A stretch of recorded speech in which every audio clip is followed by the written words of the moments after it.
In Beijing, Jinxiang, the grand palace stood under a dramatic sky. The ritual chamber pulsed with mystical energy. A voice declared, "The ritual is ready, awaiting your command, General Li Chol-su." Standing with authority, Li Chol-su responded firmly, "Good, proceed immediately." The scene shifted, unveiling his true identity, eunuch Li Chol-su, the shadow ruler behind the puppet empress of the modern Ming Empire. Li Chol-su wasn't just powerful, he was infamous, the worst villain in history, his name spoken with fear and awe. With a mere gesture, he bent rulers and nobles to his will, every shift in power tracing back to him. A smirk formed as he embraced the truth. "That's who I am." The empire was his chessboard, and he moved the pieces. His influence crowned the once insignificant third princess as emperor. Some claimed he could make birds fall from the sky. Yet one thing remained beyond his reach, a fact that haunted him. A flash of frustration crossed his face as he admitted it. He couldn't enjoy a good time in bed. Just as he was in the midst of his ritual, a sudden commotion erupted. "You old fool!" A voice rang out as the door crashed open. A young woman in regal gold stormed in, her face a mix of shock and fury. "Why are you trying to leave this world, old man? Stop this ritual at once," she commanded. Empress Yuanhua, the very ruler Li Chol-su had placed on the throne, was not pleased. Facing him in the dim chamber, she scoffed. "Is the union of yin and yang that important to you?" Tears welled in her eyes. "What am I lacking? If it's wealth, if it's power, I'll give you as much as you want," she declared. But even as she spoke, there was a desperation hidden beneath her words. She just wanted protagonists to stop this ritual. Li Chol-su had decided this wasn't about power or loyalty. No, it was personal. "Why am I so obsessed with sex? To others, absurd. To him, everything. From my past life to now," his mind screamed. A virgin for 50 years. The legendary eunuch, master of politics, untouched by desire. It all began before he was Li Chol-su. Once an ordinary man, his fate changed in an instant. Bam! Hit by the infamous reincarnation truck. Dying at 28 was bad. Reincarnating? Manageable. Waking up as a 12-year-old? Annoying. But at least he wasn't reborn as a bug. Then, things got worse. Just when he thought he had a fresh start, fate spat in his face. He was kidnapped by a slave trafficker. And not just any trafficker. No, that would have been too easy. Instead, he met him, a monster who didn't just sell men, he castrated them. The screams of his victims echoed in the night. Before he could fight back, his fate was sealed. He did everything. Rewrote history, crowned an empress, just for a cure. He mastered martial arts, reached the peak of strength. If anyone could fix him, it was that legendary physician. But even the greatest doctor bowed. Creating something from nothing is impossible. The physician softened the blow, telling the empress, "I understand your noble intentions for your servant." But the message was clear. Damn it.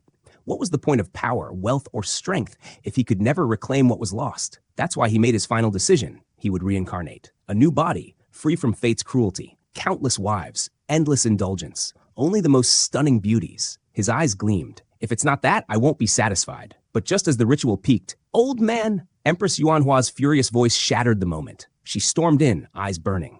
"I won't let my own father die like this." He hesitated for the first time in years. Was this his greatest triumph or his greatest mistake? Maybe it was their bond since childhood. To him, she wasn't a ruler, not a woman. She was family, and family couldn't stop him now. A robed figure warned, "General, this ritual is forbidden. Out of 199 die." The weight of it all bore down on him. Was this really the only way? Living like this? Better to die. With unwavering resolve, proceed with the ritual. The forbidden technique activated power swirling. He had it all, wealth, status. But none of it mattered without that. The energy consumed everything. If I can be reborn, then silence. A soft breeze, birds chirping, a voice called out, "Little one." He woke, vision blurry. "Where am I?" A kind old man reassured him. But then, this bastard. He recognized him, Wang Sang, the traitor who sold him to the palace. But Wang Sang was supposed to be dead. Urgent check. My manhood? Relief. It's still there, but something was off. The fake kindness, the innocent wrist check, it was all a setup, and that smirk? Wang Sang was done for. "Why, so you can kidnap me again? Cut off my manhood and sell me as a eunuch?" Oh, he snapped. No hesitation, no mercy. This wasn't a fight. It was an execution. Wang Sang tried to play dumb. Too late. Blood was already spilling. 50 years of suffering, betrayal, and power without happiness. And now, he was free. That last moment, sunlight, fresh air. This was his second chance. No longer the eunuch from before. Now, he was reborn. LMAO, dude really went from revenge mode to Ivor sex in seconds. And the new life begins. After exacting revenge on Wang Sang, 2 months passed. Now, Li Chol-su faced a new trial, scaling the freezing joint mountain. Ugh, it's freezing to death. Every step was a battle against the blizzard. His breath misted, limbs stiffened, but he pushed on. I could collapse any moment, but this pain? Nothing compared to his past suffering. If enduring this meant reaching his dream, so be it. If pleasure was all he wanted, a few coins at a bar would do. But no, that wasn't enough. His goal wasn't indulgence. It was reclamation, a life without regrets. He didn't suffer 2 months of hell for meaningless thrills. He wanted more. Stunning beauties, passion, not just lust, but true satisfaction. A life where hearts and bodies connected. Yes, that was the ultimate indulgence. But such a life required power. To turn fantasy into reality, he needed influence, a legendary reputation, and only one path led there. Before, he prepared treasures and martial manuals for reincarnation. Now, that was irrelevant. He already knew the future. Life was just a script to follow. With martial prowess, modern knowledge, and careful planning, he could reshape the martial world. His lips curled into a wicked grin. Then, uncontrollable laughter echoed atop the mountain. Wait, isn't this exactly how eunuchs laugh? Shaking off the thought, he marched ahead. His destiny awaited. His ultimate goal? Harem King, Li Chol-su. At least that's what he believed. The stage was set. The joint clan would witness his rise. In a thundering voice, "Are you there?" Inside a quiet tea house, an elder sipped his tea until his peace was rudely interrupted. His eyes narrowed. A child in this freezing weather? Impossible. Yet, as the wind howled, reality set in. Someone had actually climbed this treacherous mountain in the dead of winter. That someone was now his problem. Li Chol-su stood before the joint clan's gates, breath misting in the cold air. He straightened his back and bellowed, "I, Li Chol-su, lost my parents to robbers," a line as dramatic as his ambitions. "And one day, I vow to avenge them through 1,000. The joint clan wasn't just any sect. It was a bastion of martial might, a sanctuary for those seeking to push past human limits. It held untold secrets of the Jianghu, guarding its honor against reckless newcomers, like a certain overly enthusiastic one. Chol-su charged forward, his breath heavy, his determination unshaken. Thud! From a distance, a stern-looking master observed him. "Climbing Joint Mountain alone in winter? Do you value your life so little?" His voice boomed against the icy wind. But Chol-su, brushing snow off his face, simply grinned. "If I can enter the joint sect, what else matters?" His passion burning, he yelled, "Please accept me as your disciple." The master narrowed his eyes. "Humph, show me your arms and hands." Without hesitation, Chol-su thrust them forward. A faint glow shimmered over his skin, an untapped energy stirring within. The master's expression shifted, interest sparked. The natural energy is pushing impurities out. He studied Chol-su's trembling fingers, sensing something unusual. "Did you climb the mountain using the grounding technique?" Chol-su blinked. The master observed him carefully. "The grounding technique, it's not just for stability, but it enhances core strength as well. You've learned it and scaled this mountain, so you're not without talent." His gaze softened slightly. "Did your parents teach you?" Chol-su nodded eagerly. "Yes, that's right." But inside, he smirked. "The truth is, I learned it because it's great for stamina in the long run." The master's face grew serious. "Very well. I am John Yong, leader of the Gongdong sect." His mere presence commanded respect. "Normally, several steps are required for initiation." He paused, then smirked. "However, since you have potential, I'll allow your entry." Chol-su's heart pounded. "Follow me."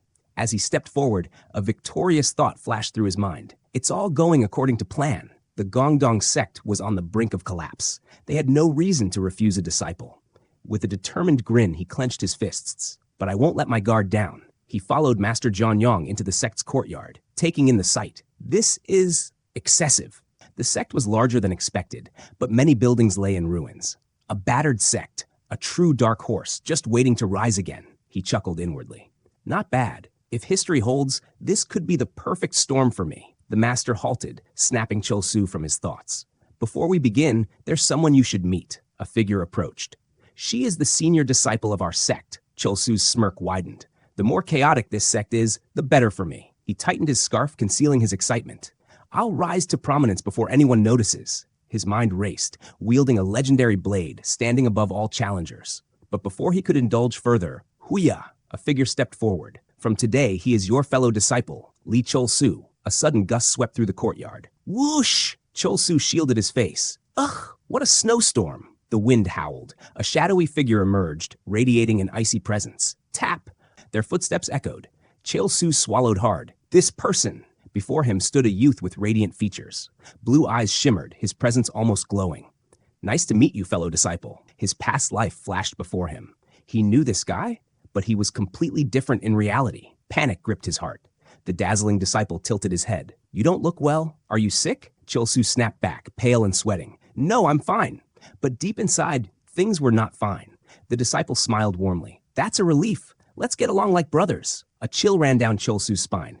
Damn it, he's nice too. This is bad. The disciple extended a hand. Shall we go? Panic shot through Chilsu. Hold on. His new brother clasped his wrist.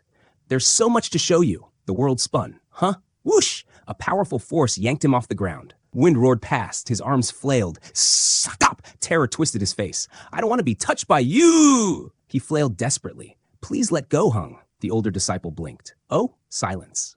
Then his expression softened. Sorry. Did I scare you? His voice was gentle. It's my first time having a disciple. I got too excited. Cholsu's heart still pounded, but seeing the sincerity in those bright blue eyes, guilt crept in. No, it's fine, Hung. I overreacted. He lowered his head, his body relaxing. But inside, chaos. Stay calm, Lee Cholsu. You can't leave now. The realization hit like a hammer. He was trapped. Cholsu forced a polite smile. A good relationship with Yu Jinhui is important. He clasped his hands, bowing. I apologize for my rudeness. His heart raced. Meanwhile, the elder gazed at the snow-capped mountains. He murmured, sometimes strong winds blow, but perhaps the joint sect's winter is ending. His breath misted in the cold air, but his heart was warm.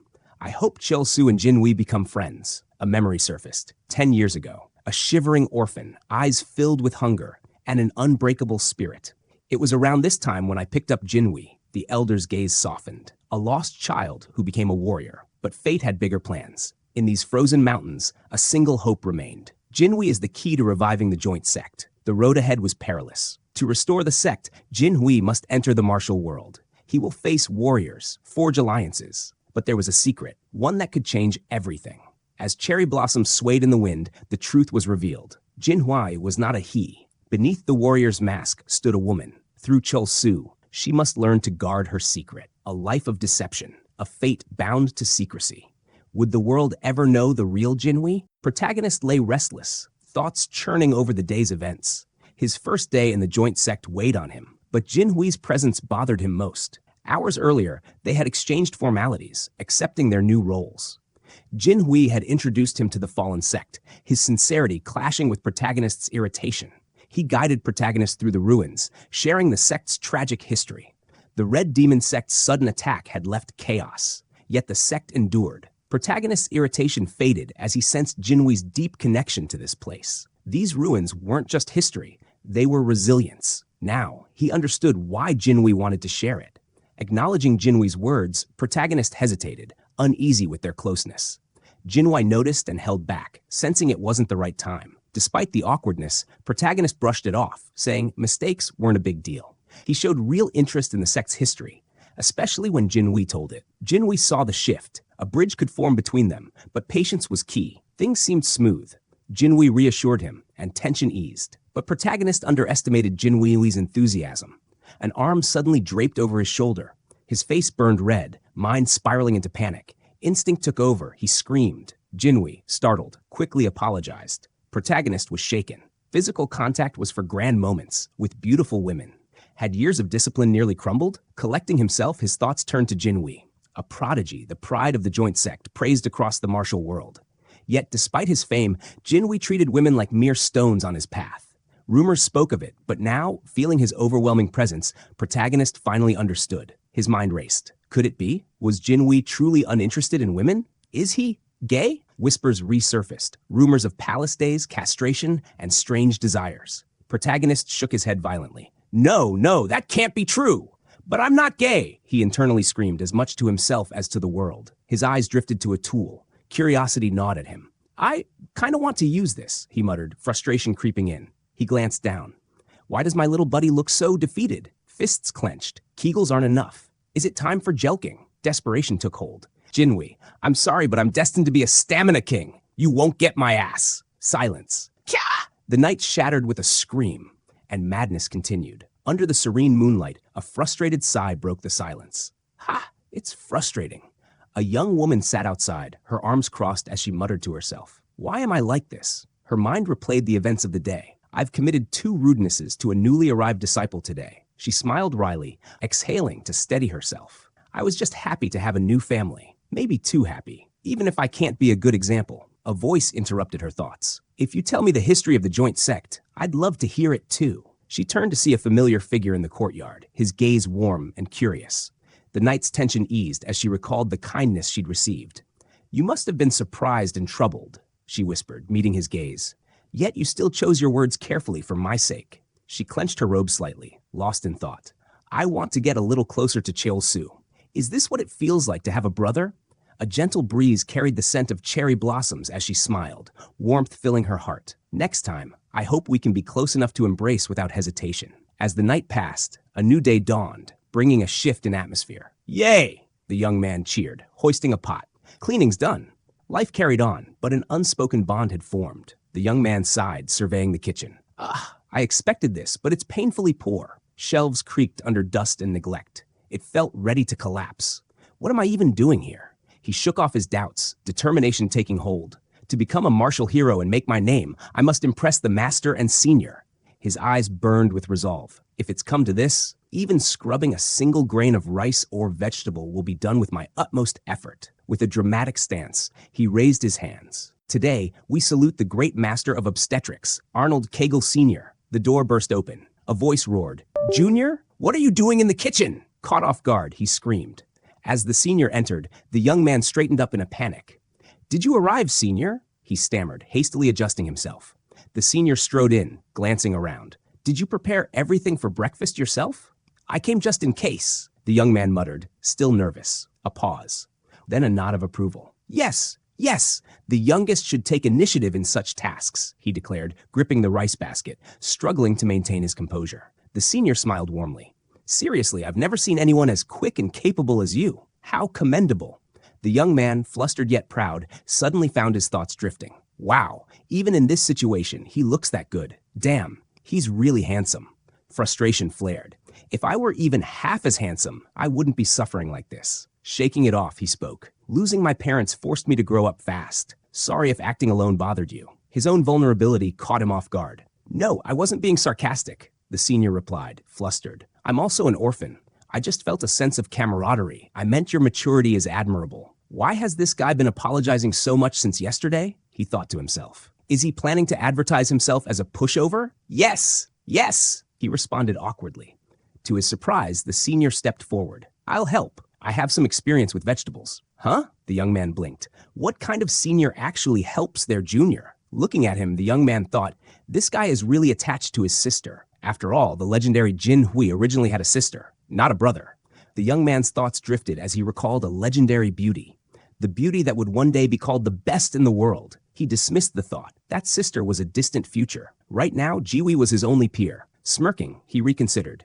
Maybe I can play along for now. Turning to his senior, he grinned. Then supervise me, senior. I'll fetch fresh water. Got it, the senior nodded. As he dipped his hand into the cold water, he reaffirmed his resolve. I refuse to get close to Yu Jinhui.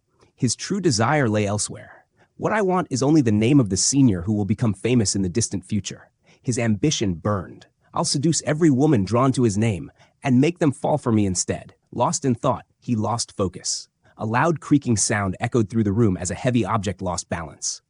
Too late. His body lagged as a large container wobbled. Yu Jinhui gasped. Junior, that's dangerous! The container crashed, water and debris spilling everywhere. He barely shielded himself, but was left dazed. He groaned, rubbing his head. Reality had hit, literally. The impact left him stunned, his vision slightly blurred. As he tried to steady himself, a warm voice cut through the haze. Are you okay? He looked up and his breath hitched. Bright blue eyes filled with concern met his. The afternoon light framed her like a dream. Yes, he mumbled, still dazed. Before he grasped the moment, her arms wrapped around him, steadying him. Thump, thump. His heart pounded. The moment felt unreal. How beautiful is this future? Flushing, he realized, this warmth, this closeness, he hadn't prepared for it. She held him with ease, her smirk playful. You're lighter than you look, she mused. His heart skipped. Was it her voice, or the way her eyes gleamed? Do I just need to keep my butt safe? He wondered, suddenly uncertain. A gentle breeze carried earth and sunlight, but all he felt was their dangerously close proximity. Realization struck. His eyes widened. Wait, no! Too late. A sudden shift brought their faces dangerously close. Collision. Tension thickened, a turning point, or just another misstep. As the accidental collision left them both flustered, an outraged voice suddenly rang out. "Where are you touching, Senior?" Startled, she pulled away, face burning.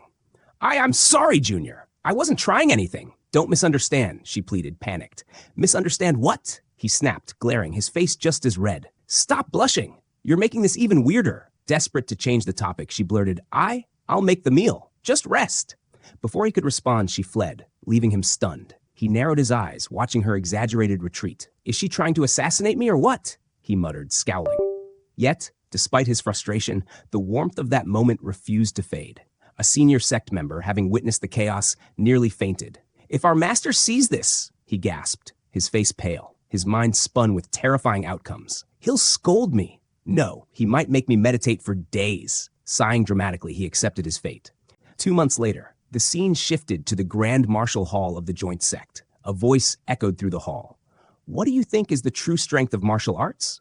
Some believe that inner energy was the key, consuming countless elixirs in pursuit of ultimate strength. Others say true power lies in the body, they argued, dedicating their lives to hardening their muscles and repeatedly striking until their fists were like steel. The young disciple, kneeling before his master, clenched his fists, absorbing the wisdom. Therefore, you must never take shortcuts in your training. Do you understand? Without hesitation, the disciple shouted, Yes, master. Satisfied, the master nodded. Good. Now, I'm off to see your senior. Make sure not to slack off. As he turned to leave, the disciple lowered his head respectfully. Yes, sir. But as soon as his master was out of sight, a smirk crept onto his face. Heh. Even if he hadn't said that, I have no intention of slacking off. His eyes gleamed with determination, his thoughts focused. A superior body means superior vitality. What's the point of a scrawny guy having a big thing? He clenched his fists, ready to push himself beyond his limits. If it's for the art of intimacy, all this hardship is just sweet. His training now fueled by a personal goal. Sweat dripped onto the ground as he strengthened his stance, each moment reinforcing his resolve. Today's horse stance feels especially refreshing. The results of my 2 months of training are finally showing. He exhaled deeply, feeling the progress in his body. A thought crossed his mind.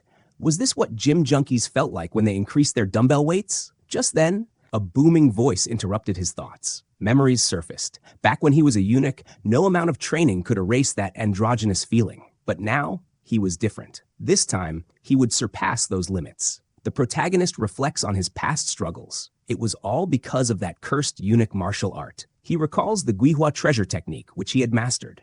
A vision of a burning battlefield flashes before his eyes, an uncontrollable surge of power that led to widespread destruction. The scars of his past linger, both on the land and within his heart. His expression hardens, his determination burning like fire. Just watch. This time, I will live the true alpha male life. But before he can continue his training, a familiar voice calls out. Junior! Junior! His senior sister appears, standing tall with a composed demeanor. Senior, why are you here? Master has finished his training for the day, so I've come to fetch you. With his thoughts momentarily interrupted, he takes a deep breath. His journey is far from over, but this time he's forging his own path. As the sun sets, bathing the temple in gold, he gazes at the horizon, lost in thought. Wow, it's already time. The day had vanished faster than he realized, consumed by training, discipline, and ambition. Yet something gnaws at him. Not enough. His fists clench as he curses time's fleeting nature. I must perfect my physique as a lustful warrior, but time slips away too fast. Beside him, his senior watches him closely. She says nothing, but her sharp blue eyes seem to pierce through his restless thoughts. Under the moonlit sky, the young warrior continues his relentless pursuit of strength. Late at night, at the sect secret mountains. Despite a long day of rigorous training, he refuses to rest. Well, if something's lacking, I'll just fill it secretly. Determined to push himself further, he sprints through the mountain path. Cardiovascular endurance is crucial to not get tired in the pleasure gardens. His true goal isn't just combat prowess, it's endurance in all aspects of life. Yet, a lingering worry creeps into his mind. The only thing I'm worried about is Master. If he finds out I'm doing extra training, he'll forbid it immediately. Let's get started tonight with a powerful run. His breath is steady, his resolve firm. But just as he takes off, something catches his eye, a shadow lurking behind a tree. Wait. As he slows to investigate, a chill runs down his spine, a footstep, a presence. Before he can react, his foot catches a rock. His heart pounds as he stumbles back, barely keeping his balance. Senior, why are you here? His plans for an uninterrupted night of training have just been thrown into chaos. His senior steps forward, arms crossed, her piercing gaze fixed on him. I wondered what you've been sneaking out of Changwon Pavilion for. He gulps, his mind racing. Master warned that pushing the body beyond its limits is harmful. I can't just stand by and let you overdo it. Frustration surges through him. Damn it! Why now? He clenches his fist, cursing his lack of awareness. His eyes dart to her, tension rising. If I leave him alone, he'll definitely tell Master. If I stop my night runs, my endurance will drop, which means less blood flow to the penile tissue. He can't let her stop him. He takes a deep breath, lowering his head slightly. I apologize for worrying you, Senior. His voice is steady, carrying weight.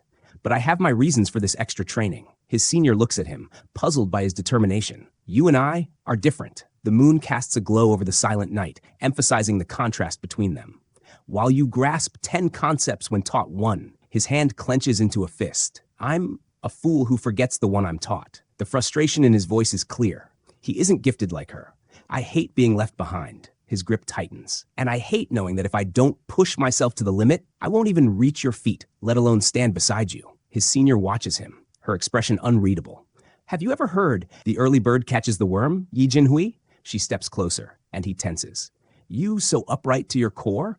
Could you really tell Master after hearing my resolve? Silence stretches between them. Forcing himself to look fragile, he sniffles. Hiccup, I don't want to be cast out. Desperation fills his voice. His final card is played.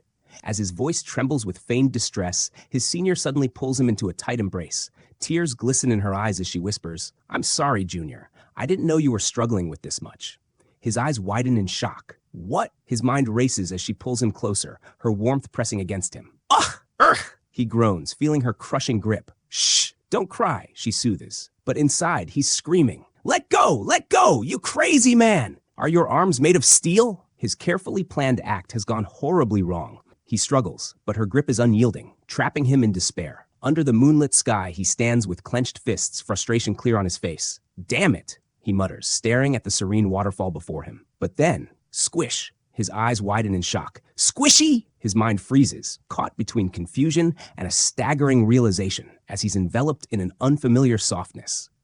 In the next scene, Jinhui's past resurfaced, the ground laid in ruin, bodies of sparrows and a crow scattered across the blood-soaked ground. Among them stood a lone figure, his dark hair matted with blood, her eyes reflecting. The screams of those around him echoed in his ears. Monster! Someone cried out in terror. The word cut through the air like a blade, and the young girl stood frozen as the accusations continued. You're a monster! The voices of fear and hatred surrounded her. The girl slowly turned, her weary eyes meeting the gentle gaze of a man clad in black, his presence exuding wisdom. He extended a hand, offering a simple rice ball. The man in black knelt under the golden sunlight filtering through the trees, his expression calm yet firm. He extended the rice ball toward the hesitant girl, his voice steady and inviting. Why don't you follow me, he asked. The scene shifts to the present. Under the moonlit sky, a conversation unfolds. Jinhui consoles the protagonist. No matter who you are, once you've entered the joint sect, you are part of this sect's family, my eternal junior. Under the moonlit sky, the bond between the two young warriors deepened. So, if you ever feel troubled, whenever it may be, the senior disciple reassured, her voice firm yet gentle, you can lean on me, just like now. She held protagonist close, a quiet promise in her embrace. I will always stand by your side and help you. For the first time since entering joint sect, I am feeling sympathy for my senior, protagonist thought to himself. Protagonist felt bad thinking.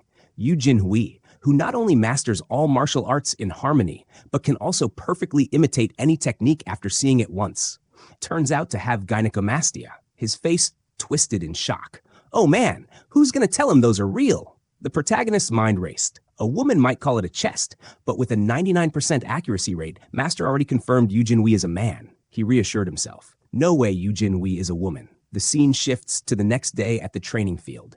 As of today, your external martial arts training ends.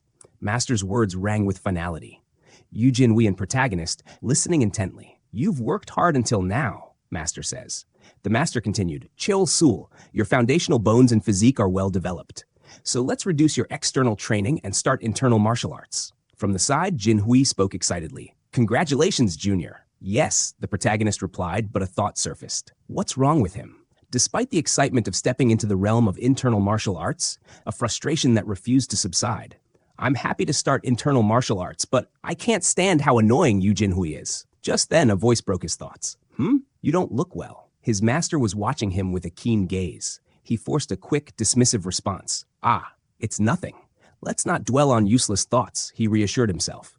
"I've got bigger problems than you Jinhui right now." Gathering himself, he bowed slightly and asked, "Thank you, master. But I don't want to reduce my external martial arts training." Master remained silent.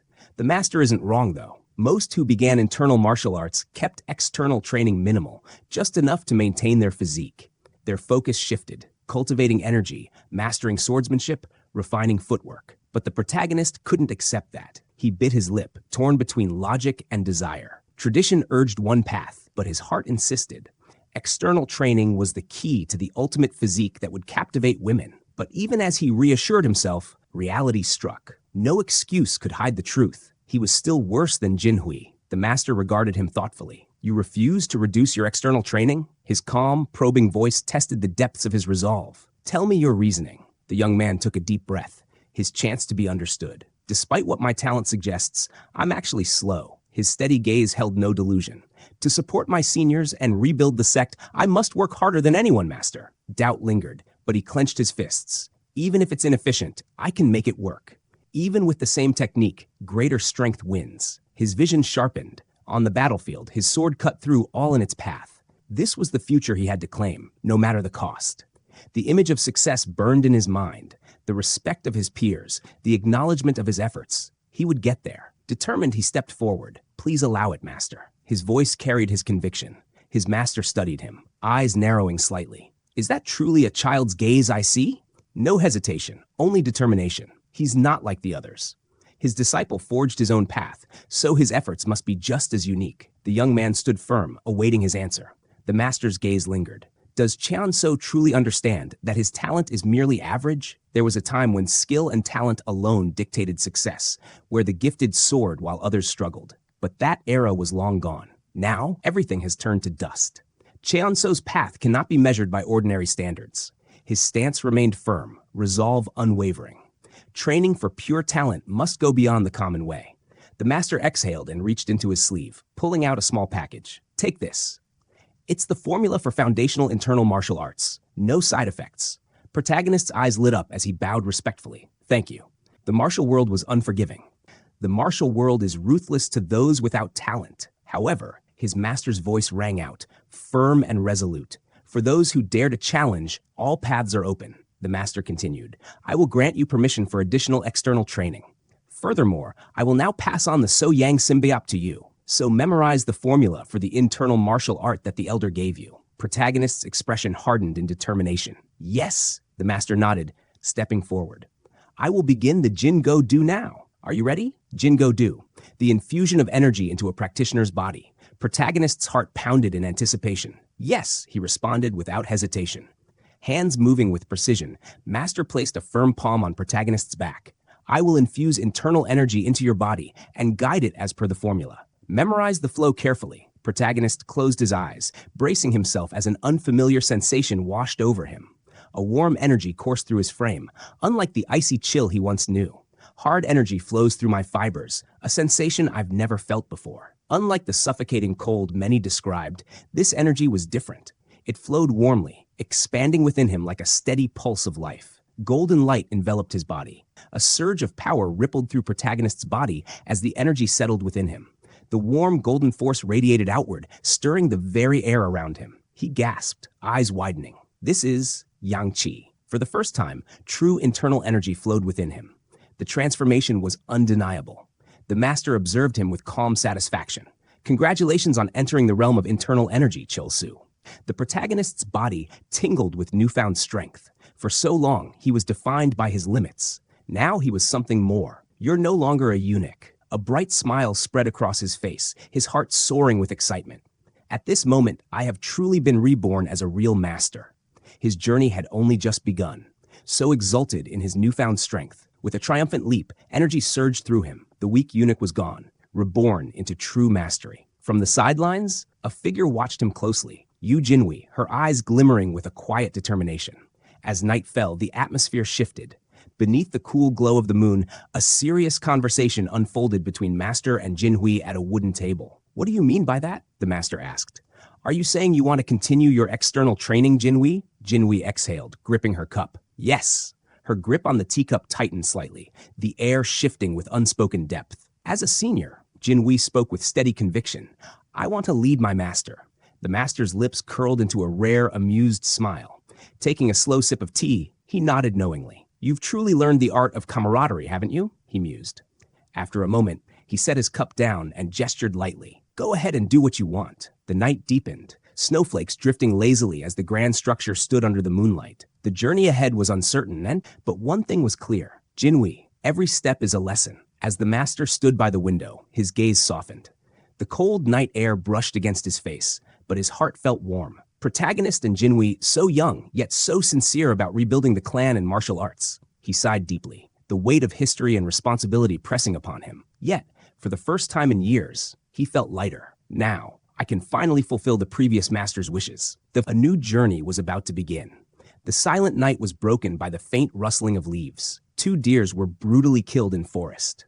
Near a hidden cave deep in the mountains, the air grew heavy with an ominous presence. The wind stilled, the trees stood frozen, and an eerie silence blanketed the land. Then, from the shadows it emerged. A massive serpent slithered forward, black scales gleaming under the moonlight. Its glowing red eyes pierced the darkness, that tongue flicking as it sensed an unseen presence. The beast had awakened. Moving to next chapter. One day, a family returns to find their barn completely destroyed. Shocked, they wonder who could have done such a thing. Not only is the barn ruined, but even their goats, an important source of income, are gone. The grandfather, who was counting on selling them, is devastated. The shock is too much for him, and he collapses. His family rushes to his side, calling out in fear. Later, as he rests, he reflects on his dreams of selling goats and donating money to Gongdong sect. But now, his dream for which he worked so hard is gone in an instant. His grandson, overwhelmed by the situation, angrily questions why his grandfather is still thinking about donations and ambitions when Gongdong sect is already fallen into ruins. The young boy storms out in frustration, showing disrespect to his grandfather. The grandmother is upset, but the grandfather understands. His grandson is just angry about their misfortunes. To the boy, his grandfather seems weak and pitiful. He doesn't know the great history behind him. The grandfather reminisces about the past. Once, the Gongdong sect was the most respected in Gansu. It was a place that nurtured dreams, giving hope even to a poor boy like him. But after the invasion of the demonic sect, everything crumbled. The teachings of the Gongdong sect faded away, and its glorious past might never return. Scene shifts to the sect. In a quiet, secluded place, our protagonist doing training, focusing his energy to Althari. He senses the yang energy settling deep within him, bringing a confident smile to his face. But something feels off. When he tries to use the So-Yang technique, it doesn't seem to work as expected. Confused, he wonders if it's because, in his past life, he had mastered a yin-based technique. Yet, when he listened to the Gongdong sect's martial arts stories yesterday, nothing seemed strange at all. The emblem of the sect is the reverse taiji, a symbol of their ancestors' teachings on the reversal of yin and yang. This concept represents a perfect balance.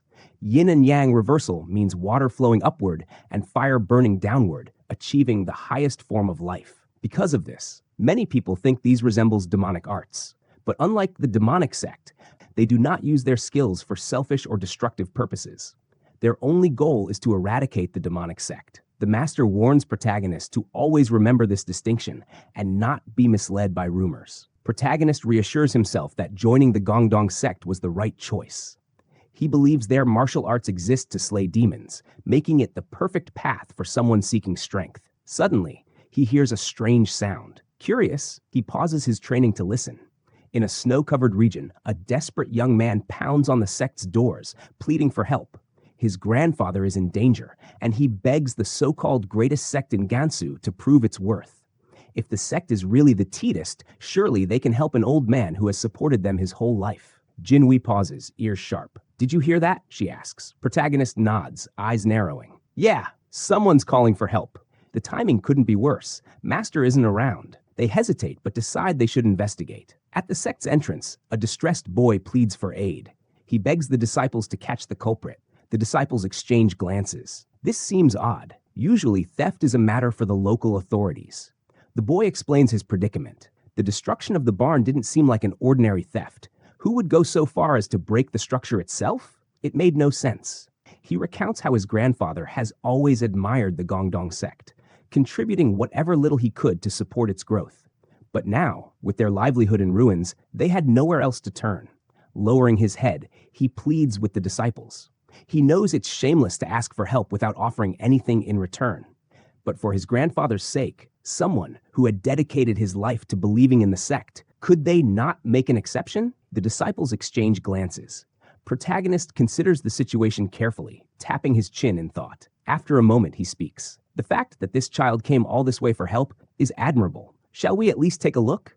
The sky stretches wide and clear as the group arrives at their destination. This is our barn, the boy says, leading the disciples toward the ruins of what was once a shelter. Broken wood and scattered debris litter the ground, painting a picture of destruction. Protagonist observes the surroundings. The barn is located at the base of a mountain that connects to Gongdong Mountain. That means there must be frequent attacks from wild animals, he muses. But then, something catches his eye. His expression shifts to one of shock. His gaze falls on the ground, where an ominous pattern has been carved into the dirt. Long, winding tracks stretch across the area, unmistakably resembling the trail left by a massive snake. The protagonist's expression hardens. With that size, it's definitely a demonic beast. His mind races. Did a giant serpent come down in search of prey? He turns to Jinhui. Are there any legends about such a creature? She shakes her head. No. If one existed, Master would have dealt with it long ago. Protagonist crosses his arms. Gongdong Mountain's energy could mutate animals, but a creature this big would have left legends. If this is the first sighting, it hasn't been active for long. His thoughts twist in a different direction. A smirk forms at the corner of his lips. Also, his eyes gleam with a sinister hunger. If I eat such a large snake, I can absorb plenty of vital energy. The two disciples exchange glances. We'll handle it, protagonist says confidently. Jinhui frowns. Are you sure we should act without telling Master? Protagonist remains firm. It might be nothing, and causing a commotion isn't wise. He crosses his arms. Besides, we can't ignore a plea for help from the mountain's residents. Protagonist nods. Exactly. If we turn him away, we risk losing the trust of the people. Jinhui exhales, resolve hardening. Then we have no choice. We'll handle this ourselves. She exhales. Fine. If it's a demonic creature, we stop it before it spreads harm. The child's face lights up with relief and gratitude. Hope flickers in his eyes once more. The barn's destruction must have left tracks, protagonist notes.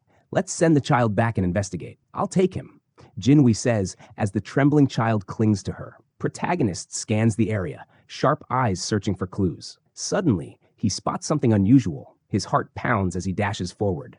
Found it, senior brother. The demonic creature has devoured the livestock and fled this way. Their expressions harden.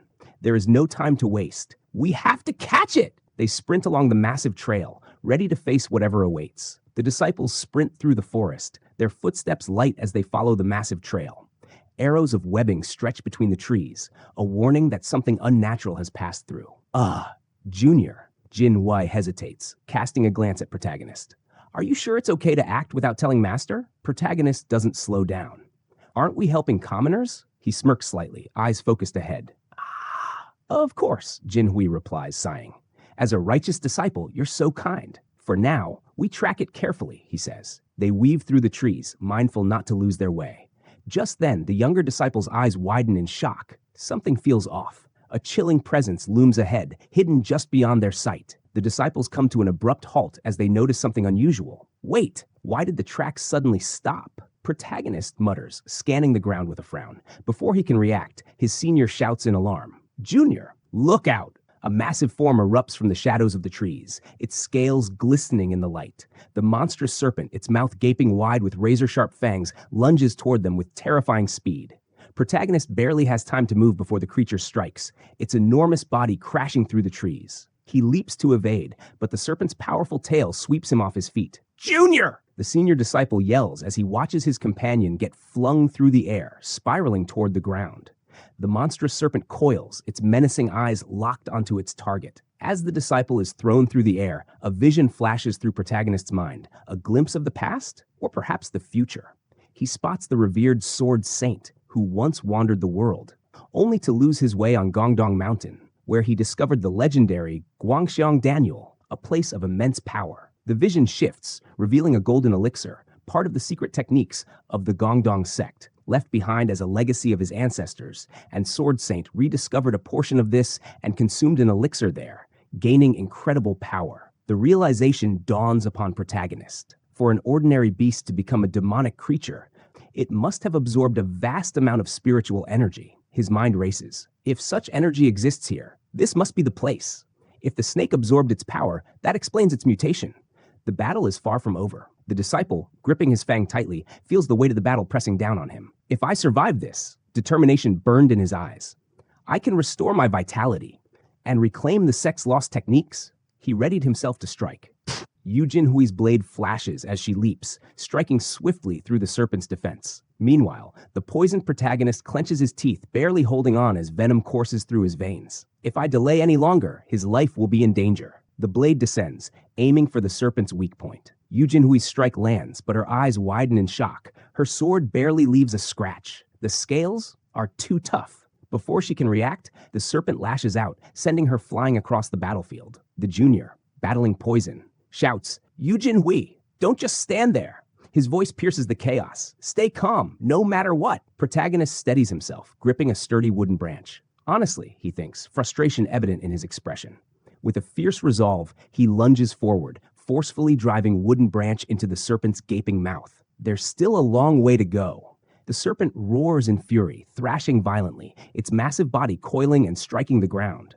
Protagonist leaps back, narrowly dodging as the beast rises again, ready for another attack. The battle intensifies as protagonist struggles to regain his composure. He winces, feeling the strain of the fight. His senior rushes to his side. "Junior, are you all right?" Protagonist nods, determination in his eyes. "Yes, but we need to focus." They turn their attention to the serpent, which coils menacingly before them. "We've fallen right into its trap." The protagonist recalls, "The torso's too tough for a sword, right?" His senior nods. "Yes, tougher than expected." Yu Jinhui tenses. "We need to decapitate it in one strike, but I can't match its speed or find an opening." What now? Before them, the serpent hisses, its eyes glowing ominously. The battle against the serpent demon takes a critical turn. The protagonist realizes Yu Jinhui struggles since he's not at full strength yet, but I have my past life's abilities. Even poisoned, I can buy us time. However, a grim thought crosses his mind. But if the immature Yu Jinhui also gets poisoned, there'll be no way out. Determined, he tightens his grip on his sword. I must create an opening. As tension peaks, the protagonist steps forward. "Senior, I'll signal you," he says, crouching. "When I do, unleash So Yang's full power." His senior, taken aback, protests. "What? How can you do anything in your condition?" But there's no time for hesitation. Protagonist launches himself forward. There's no time to hesitate now. The massive serpent demon lunges, its fangs bared. With unwavering resolve, protagonist rushes forward. No matter how formidable this demon is, protagonist spots an opening. Its right side is full of weak points. With precise execution, he unleashes the So Yang technique. With his technique, protagonist starts to lock the serpent with fabric. The massive creature gaping maw, letting out a deafening roar. Seizing the moment, protagonist leaps high. With creature tied in fabric, he signals Yu Jinhui. "Now! Senior!" His senior dashes forward, descending at full speed, ready to strike the decisive blow. With a fierce battle cry, "Ha!" Yu Jinhui unleashes her basic slash technique. Her sword cuts clean through the massive serpent demon, splitting it in two with a devastating blow. Blood sprays as the creature crashes to the ground, lifeless. Yu Jinhui pants, gripping her sword tightly. It's done. As expected, the neck was its weak point. As the battle ends, the senior warrior is left in awe. No way.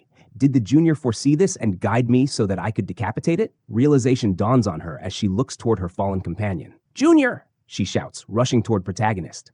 Meanwhile, protagonist, lying weakly on the ground, feels the effects of the serpent's venom coursing through his veins. His body burns. The snake's poison is rich in yang energy. Vision blurring, he smirks. The ancient herbalists were right. Despite the pain, he sees an opportunity. With my superior energy control technique, I can expel the poison and retain only the yang energy. Yu Jinhui's voice is weak but reassuring. "Yu Jinhui, you needn't worry so much. I'll be back to normal soon, you'll see." Protagonist assures Yu Jinhui. "Junior! Junior! Snap out of it, Junior!" Her heart pounds as guilt and worry consume her. What should I do? The junior pushed himself, despite the poison, just to create that opening. Tears well up as she clutches him tightly. I need to save him. I want to save him. Yu Jinhui holds protagonist tightly, desperation filling her voice. "I'm not ready to lose you yet." Determined, she leans in, attempting to transfer energy and extract the poison in an unconventional way. Blossoms swirl around them, creating an almost surreal moment. But then, shock. His eyes widen in disbelief as he realizes what she just did. His face turns red, his heart pounding in confusion. As the transfer intensifies, pain surges through his body. Protagonist screams means. Both of them collapse from the sheer intensity of the exchange. Yujin Wei watches anxiously, noticing her junior struggling to speak. Has the poison already paralyzed the junior's tongue? The junior trembles, foam forming at his mouth, barely able to force out broken words. Asked? You? Fool. She places a reassuring hand on her junior and speaks softly. It's okay. I'll make sure you don't hurt. As the sun begins to set, the sky is painted with hues of warm orange and pink, signaling both the end of a battle and the start of something more profound. The fire crackles, casting a warm glow in the dimming light. A roasted meal sits atop the flames, its scent mixing with the crisp evening air. Protagonist's situation is quite hard to understand. Yujin, checking protagonist's condition, places 2 fingers on his wrist. The pulse is stable now. Thank goodness. Protagonist, still recovering, nods weakly. Yes. Protagonist is more focused on cooked meat of serpent. But more than that, thinking about eating this demon creature like this is a first for me, Jinwei expresses. Unfazed, the protagonist takes a bite. Well, depending on the species, he pauses, chewing. A properly cooked snake is great for vitality. As they eat, Yujin Wei murmurs, Master would have loved this. The protagonist scoffs. Even now, you're thinking about your master? Protagonist, however, remains focused. If your stomach's full, let's follow the traces of the viper. If we track it back, we should be able to find the source. The night sky stretches above them. The moonlight casts eerie shadows over the rugged terrain as they move forward. After some time, they reach a steep path leading to a cavernous opening in the rocks. Is this the last trace? Jinhui asks. Protagonist nods. It leads into that cave. Before them looms a dark, foreboding entrance, its depths swallowing the moonlight whole. There's an intense spiritual energy emanating from there. Yujin Wei notes, eyes narrowing. Protagonist glances at her. You sense it? Your intuition is remarkable. In your previous life, you must have used this very instinct to find this place. Protagonist thinks, looking at Jinwei. Their footsteps echo through the cave. I never knew a place like this existed in Gongdong Mountain, Yujin Wei murmurs. Could this be the legendary Gwansogong Danyo? Protagonist's expression turns serious. It might be. Gwansogong Danyo, a sacred ground where Gongdong's ancestors cultivated their Tao. The viper must have consumed a spiritual pill here. Legends tell of a warrior, Gongdong's strongest, from 300 years ago. The master of the Honyuan sword Wujeucha ascended to immortality in this very cave. His voice carries a mix of awe and anticipation. If this really is the place, it must be filled with elixirs to restore my vitality. With quickened steps, they move forward, eager to uncover the secrets hidden within. Suddenly, Yujin Wei calls out, "Oh, Junior, look over here!" Scattered across the ground are several small glowing orbs spilled from container. The viper must have eaten the pills and gathered spiritual energy, turning into a demon creature. Protagonist steps forward, absorbing the implications of their discovery. And then, as they take in the grandeur of their surroundings, their gazes rise. Before them stands a grand, ancient structure, untouched by time. Wow. As they explore the ancient structure, curiosity leads them to a stone table. Is this a book? Yujin Wei carefully lifts the aged books. The 3 Yin True Technique, the Heavenly Mystery Sword, the 7 Kill Sword. Each name holds the weight of lost martial arts history. So even the lost martial arts of the Gongdong are here. Was this place used by the masters of ancient times for training? Her gaze shifts to the vast chamber, the eerie glow reflecting off the ancient walls. Could this really be the legendary Gwangasong Danhyo? As they explore, protagonist breaks the silence. Did you find anything? Excitement flashes in her eyes as she holds up the ancient tomes. I've found lost Gongdong martial arts. This is an incredible opportunity. That's great, but there's more to uncover. It seems like there are more hidden spaces around here. I'll take a look around as well, protagonist replies. All right, I'll explore more of the cave too. With that, they part ways, each diving deeper into the unknown. But for protagonist, time is running out. With urgency, he dashes forward. There's no time to waste. I need to find the elixirs before Yujin Wei. The air crackles with energy as he dashes forward, eyes locked on the glowing elixirs. All the elixirs here are mine. A radiant light pulses from the ancient chamber, illuminating the treasure he seeks. His heart pounds with anticipation. If I can consume the elixirs even a second sooner, I'll never have to endure the perverted senior's harassment again. His determination fuels his every step as he leaps toward the shimmering prize. I'll forget all the humiliating past experiences. A manic grin spreads across his face as he envisions his future. And with this, I'll take one step closer to becoming the harem king. Protagonist grasped the glowing elixir, his heart racing. With this, no one will look down on me again, he thought, eyes burning with ambition. But before he could revel in his victory, scene shifts to Jin Hui. Stepping forward, she found herself in a mist-filled chamber. "This is a bathhouse?" she murmured. Her gaze dropped to the ground. Faint footprints trailed through the mist. "Huh? Those traces?" Before she could react, a sudden cry echoed, "Ah!" She spun around, heart pounding.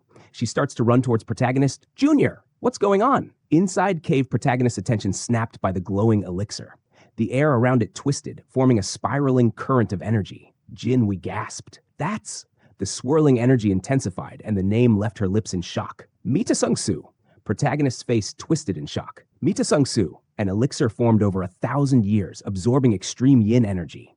Though rare and powerful, it carries a dangerous side effect, draining vitality. Jin Hui rushed over. "Junior, are you okay? I thought something terrible happened." He trembled, voice rising. "It did. It's a disaster for me. If a man's body absorbs too much yin energy, even his form can start changing into that of a woman." Protagonist shuddered. "If I consume Mita Sung Su, I might lose all the size and vitality I've built up." Jin Hui noticed his trembling. "Junior, are you crying?" He wiped his eyes. "No, these are tears of joy. After all this hardship." Recognizing the elixir, Protagonist gasped. "Senior brother, this is undoubtedly the legendary Mita Sung Su. With this, one can awaken their vital energy and meridians, an endless source of power." Looking up with admiration, he insisted, "You should be the one to take it, senior brother." "Me? No way." She shook her head. "You found it first, Junior." Protagonist hesitated. "Mita Sung Su is too precious to waste on me." He shook his head. "Even if I take it, it would be a waste. I'm slow-witted. If we share it, the effect will be weakened. For the sake of efficiency, you should take it, as you're responsible for leading the sect." But the senior brother was firm. "No, you should take it. Precisely because you lack talent, you need this elixir. I believe I can grow stronger through training alone." With determination, he added, "Take it and stand alongside me." Protagonist looked surprised. "This stubborn, righteous kid, refusing even when it's being handed to him?" Protagonist murmurs. He let out a sigh before smirking slightly. "Then I'll make it so you have no choice but to take it." As he reached out, he gently took Jin Hui's hand, his expression softening. "How about as a request from your younger brother?" The junior brother's eyes widened, his resolve wavering. Protagonist's expressions made Jin Hui speechless. The younger brother, with a determined yet pleading expression, said, "I'm offering you the elixir out of respect for you as my elder brother. Why don't you understand that this is for your sake?" The elder brother's eyes widened in surprise. "For me? You?"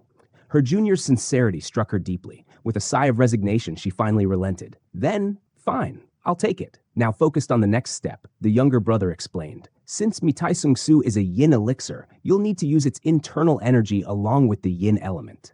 He turned to his senior with a knowing look. "Didn't we recover anything on the basics of yin-based techniques?" Jin Hui's realization struck her like lightning. "Yes, there was the 3 yin true technique." She clenched his fist with determination. "Right. I'll have to memorize the chants immediately." With focused concentration, both sat in a meditative stance, blue energy subtly surrounding them as they delved into their training. The younger brother observed in amazement. "Wow, look at the speed at which he's turning the pages." His mind raced. Truly the heavenly body. Is this it?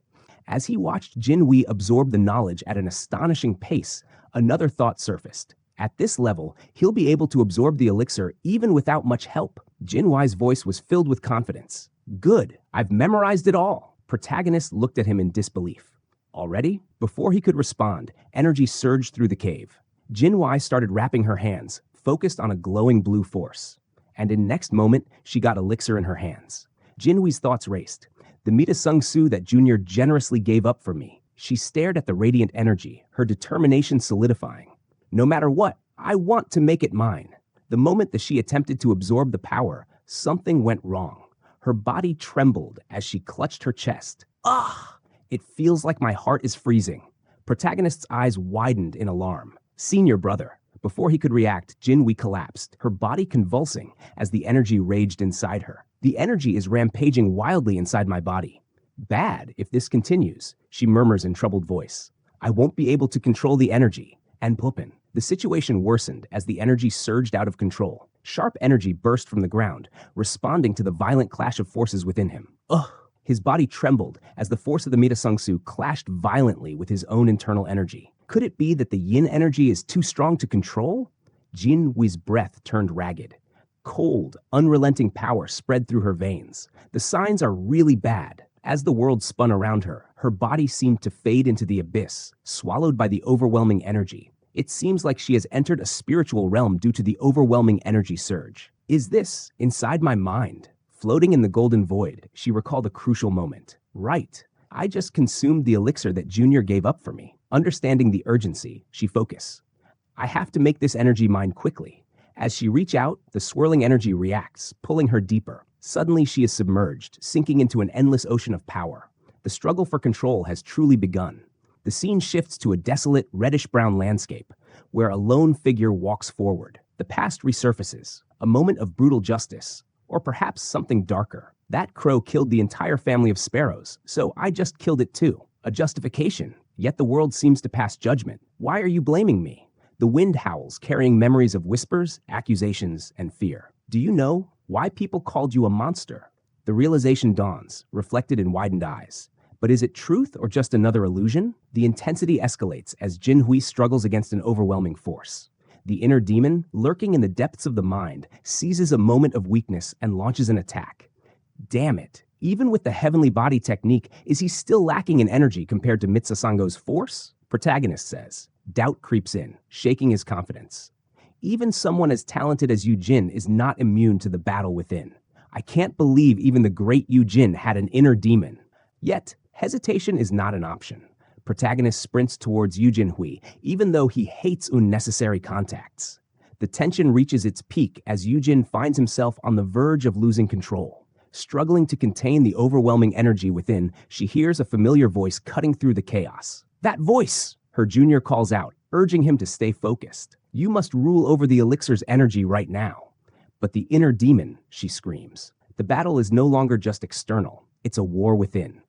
If you don't focus, you might fall into a state of demonic deviation. The stakes have never been higher. Will Yujin manage to overcome the darkness within, or will she be consumed by it? The battle intensifies as Yujin struggles against the overwhelming yin energy surging within her. Her junior urgently calls out, chant the 3 yin true technique. Direct the yin energy through the points, but the pressure is immense. The risk of demonic deviation looms closer with every passing second. If you don't focus, you might fall into a state of demonic deviation. As the yin energy swirls violently around her, her junior marvels at the sheer force of it. What a powerful yin energy. But since it's Yujin, he can endure this much. If it were anyone else, they would have already become a shell of a person. Protagonist thinks. Protagonist refuses to let her fall. I can't let my senior brother, who is destined to create my bright future and rebuild the sect, become a wreck. With determination in his eyes, he steadies himself, declaring, Yujin Hui, consider yourself lucky. A surge of power flows through him as he reveals his hidden strength. Because your junior has reached the level of an absolute master before. The struggle between power and control intensifies. People, a sinister force stirs, radiating an ominous red glow. A demonic presence looms, its power overwhelming. The ground trembles as an unseen force lashes out. Yujin Hui's body weakens, but she refuses to surrender. She picks up the stone and hits Demon with it. His mind races as he recalls the cost of his strength. The price of the power I've had since I was born. The nature that is always lurking and waiting to consume my weakened self. A deadly force hurtles toward her. Will she overcome the darkness within, or will the demon claim her entirely? The battle against her inner demon rages on. Yujin Hui takes a direct hit, her body battered and bleeding. Pain surges through her as she struggles to stay conscious. Am I really going to be consumed like this? The demonic force looms closer, its presence suffocating. Despair begins to creep in, so futile. Just as the darkness threatens to take over, a voice echoes in her mind. Don't give up, senior. Her eyes widen. The words rekindle a spark of hope. Can she still fight back? Yujin Hui staggers, her body barely holding on. A strange sensation washes over her, an unfamiliar warmth amidst the chaos. I can feel the energy of the junior. Her hands tremble. Could it be that he's transferring energy from the outside? A desperate voice snaps her back to reality. Get a grip, senior. You must not stop the flow of energy. Her junior's face is filled with urgency. Don't be deceived by the demon in front of you. What's important is to absorb the elixir. Determined, the junior speaks again. I'll loosen your meridian somehow. It may be painful, but please create an opportunity for me. A chance, perhaps the only one, to fight back. Can she seize it? The battle rages on. Outside, the yin energy is overwhelming. It must be a difficult situation. Yujin Hui clenches her fist. Her junior is risking everything, taking a dangerous gamble just to help her. A feral scream pierces the battlefield as the demon charges, crimson eyes burning with malevolence. Yu Jinhui grits her teeth, torn between exhaustion and determination. I can't, and the dark voice inside her roars louder. Give up! And the battle intensifies. The demon lunges forward, its crimson eyes locked onto Yu Jinhui. With terrifying speed, it crashes into the ground, sending shockwaves through the battlefield. Dust and debris explode into the air as a massive boulder slams onto Demon, pinning him beneath its weight. Through the pain, she finally understands. Her junior is trying to suppress the mind demon. Using the elixir's essence to replenish my internal energy. If I lack the internal energy to control the essence, the mind demon will awaken. Yu Jinhui steadies himself, forcing his body into a meditative stance. Yu Jinhui clenches her fists, determination burning in her eyes. Then I just need to fill up that much internal energy. Protagonist, unwavering, channels energy toward her. Inside Jinhui's mind, the battle rages again. Demon raises from the pile rocks. The mind demon charges, its overwhelming presence shaking the ground. A devastating impact sends rocks flying, the shockwave tearing through the battlefield. The struggle is dire. Outside in cave, protagonist desperately searches. Where? A moment of uncertainty. A battle of survival. The outcome remains unknown. As the battle intensifies, a golden glow surrounds Yu Jinhui. Protagonist's hand trembles as he reaches out, feeling the surge of power through Jinhui. The battlefield is chaos, an explosion of energy, barriers forming, trapping the monstrous mind demon. Now's the time. Senior, protagonist urges, giving her the final push. Within, Jinhui sees it. 3 glowing flames representing her energy points. Philtrum point, center of the trunk point, yin intersection point. She steadies her breath, focusing as her internal energy aligns. As the golden light fades, she steps forward, reborn with newfound power. Junior, her voice is steady yet soft, carrying unspoken emotions. Protagonist holds Jinhui close, trembling slightly. Are you really okay with just yielding? He asks, his grip tightening, as if afraid she'd slip away.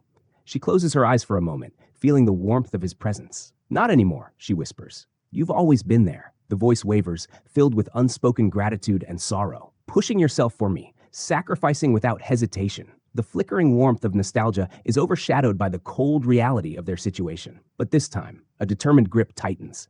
I won't let you yield anymore. A renewed resolve sparks between them. No more sacrifices. This time, they would fight together. The warmth in their gaze lingers, yet a quiet sadness settles between them. I appreciate how you take care of me, the voice echoes, almost hesitant. I'm happy, and it's unfortunate. The thoughts continues in Jinhui's mind regarding protagonist. I hope you take care of yourself too. She expresses her gratitude towards protagonist. Thanks to you, I was able to avoid becoming a wreck, and I will never forget this grace. The moment stretches, something unsaid, something inevitable.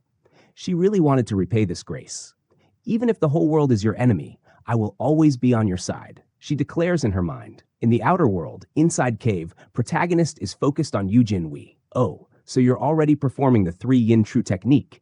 He is focused on tendons and meridians of Jinhui. He really starts praising the hard work of Jinhui. This is what a hardship looks like. It truly requires a lot of effort, he continues. He was hoping to find any other elixir, other than yin energy, but there is nothing here that can satisfy him. His thoughts went back to previous life on how being eunuch increased yin energy and how he really treated women, so he really wants to make distance from yin energy.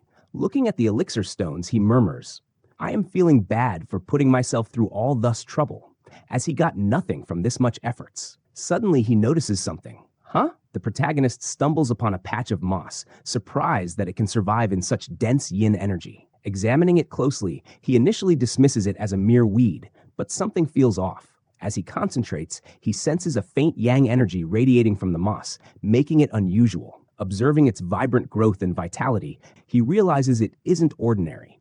With certainty, he identifies it as hongyangtai, a valuable herb with powerful medicinal properties. Though not as rare as mitasongsu, it is still a highly sought-after herb for cultivation. Suddenly, the realization hits him. He has discovered something truly valuable. Shocked, he exclaims in excitement, understanding its significance. The protagonist realizes a crucial truth. Mugyok wouldn't have left mitasongsu without an alternative solution. Excited, he rushes forward, determined to claim the precious herb before anyone else. With a powerful motion, he snatches the hongyangtae, declaring it his own.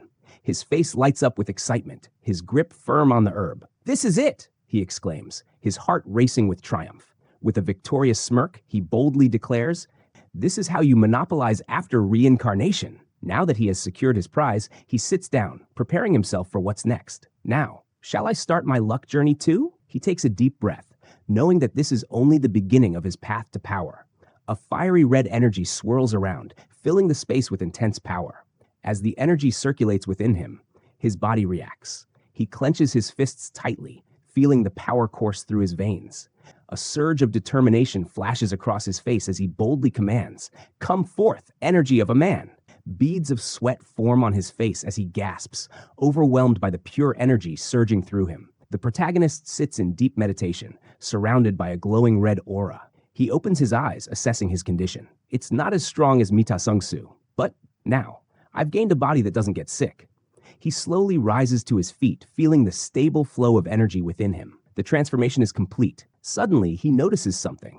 Faint glow of energy in the distance. He realizes, looks like Yujin Hui went to wash up after finishing his energy work. Since I feel gross, should I go wash up too? This is the place where Mugyok lived, so there should be at least one bathhouse.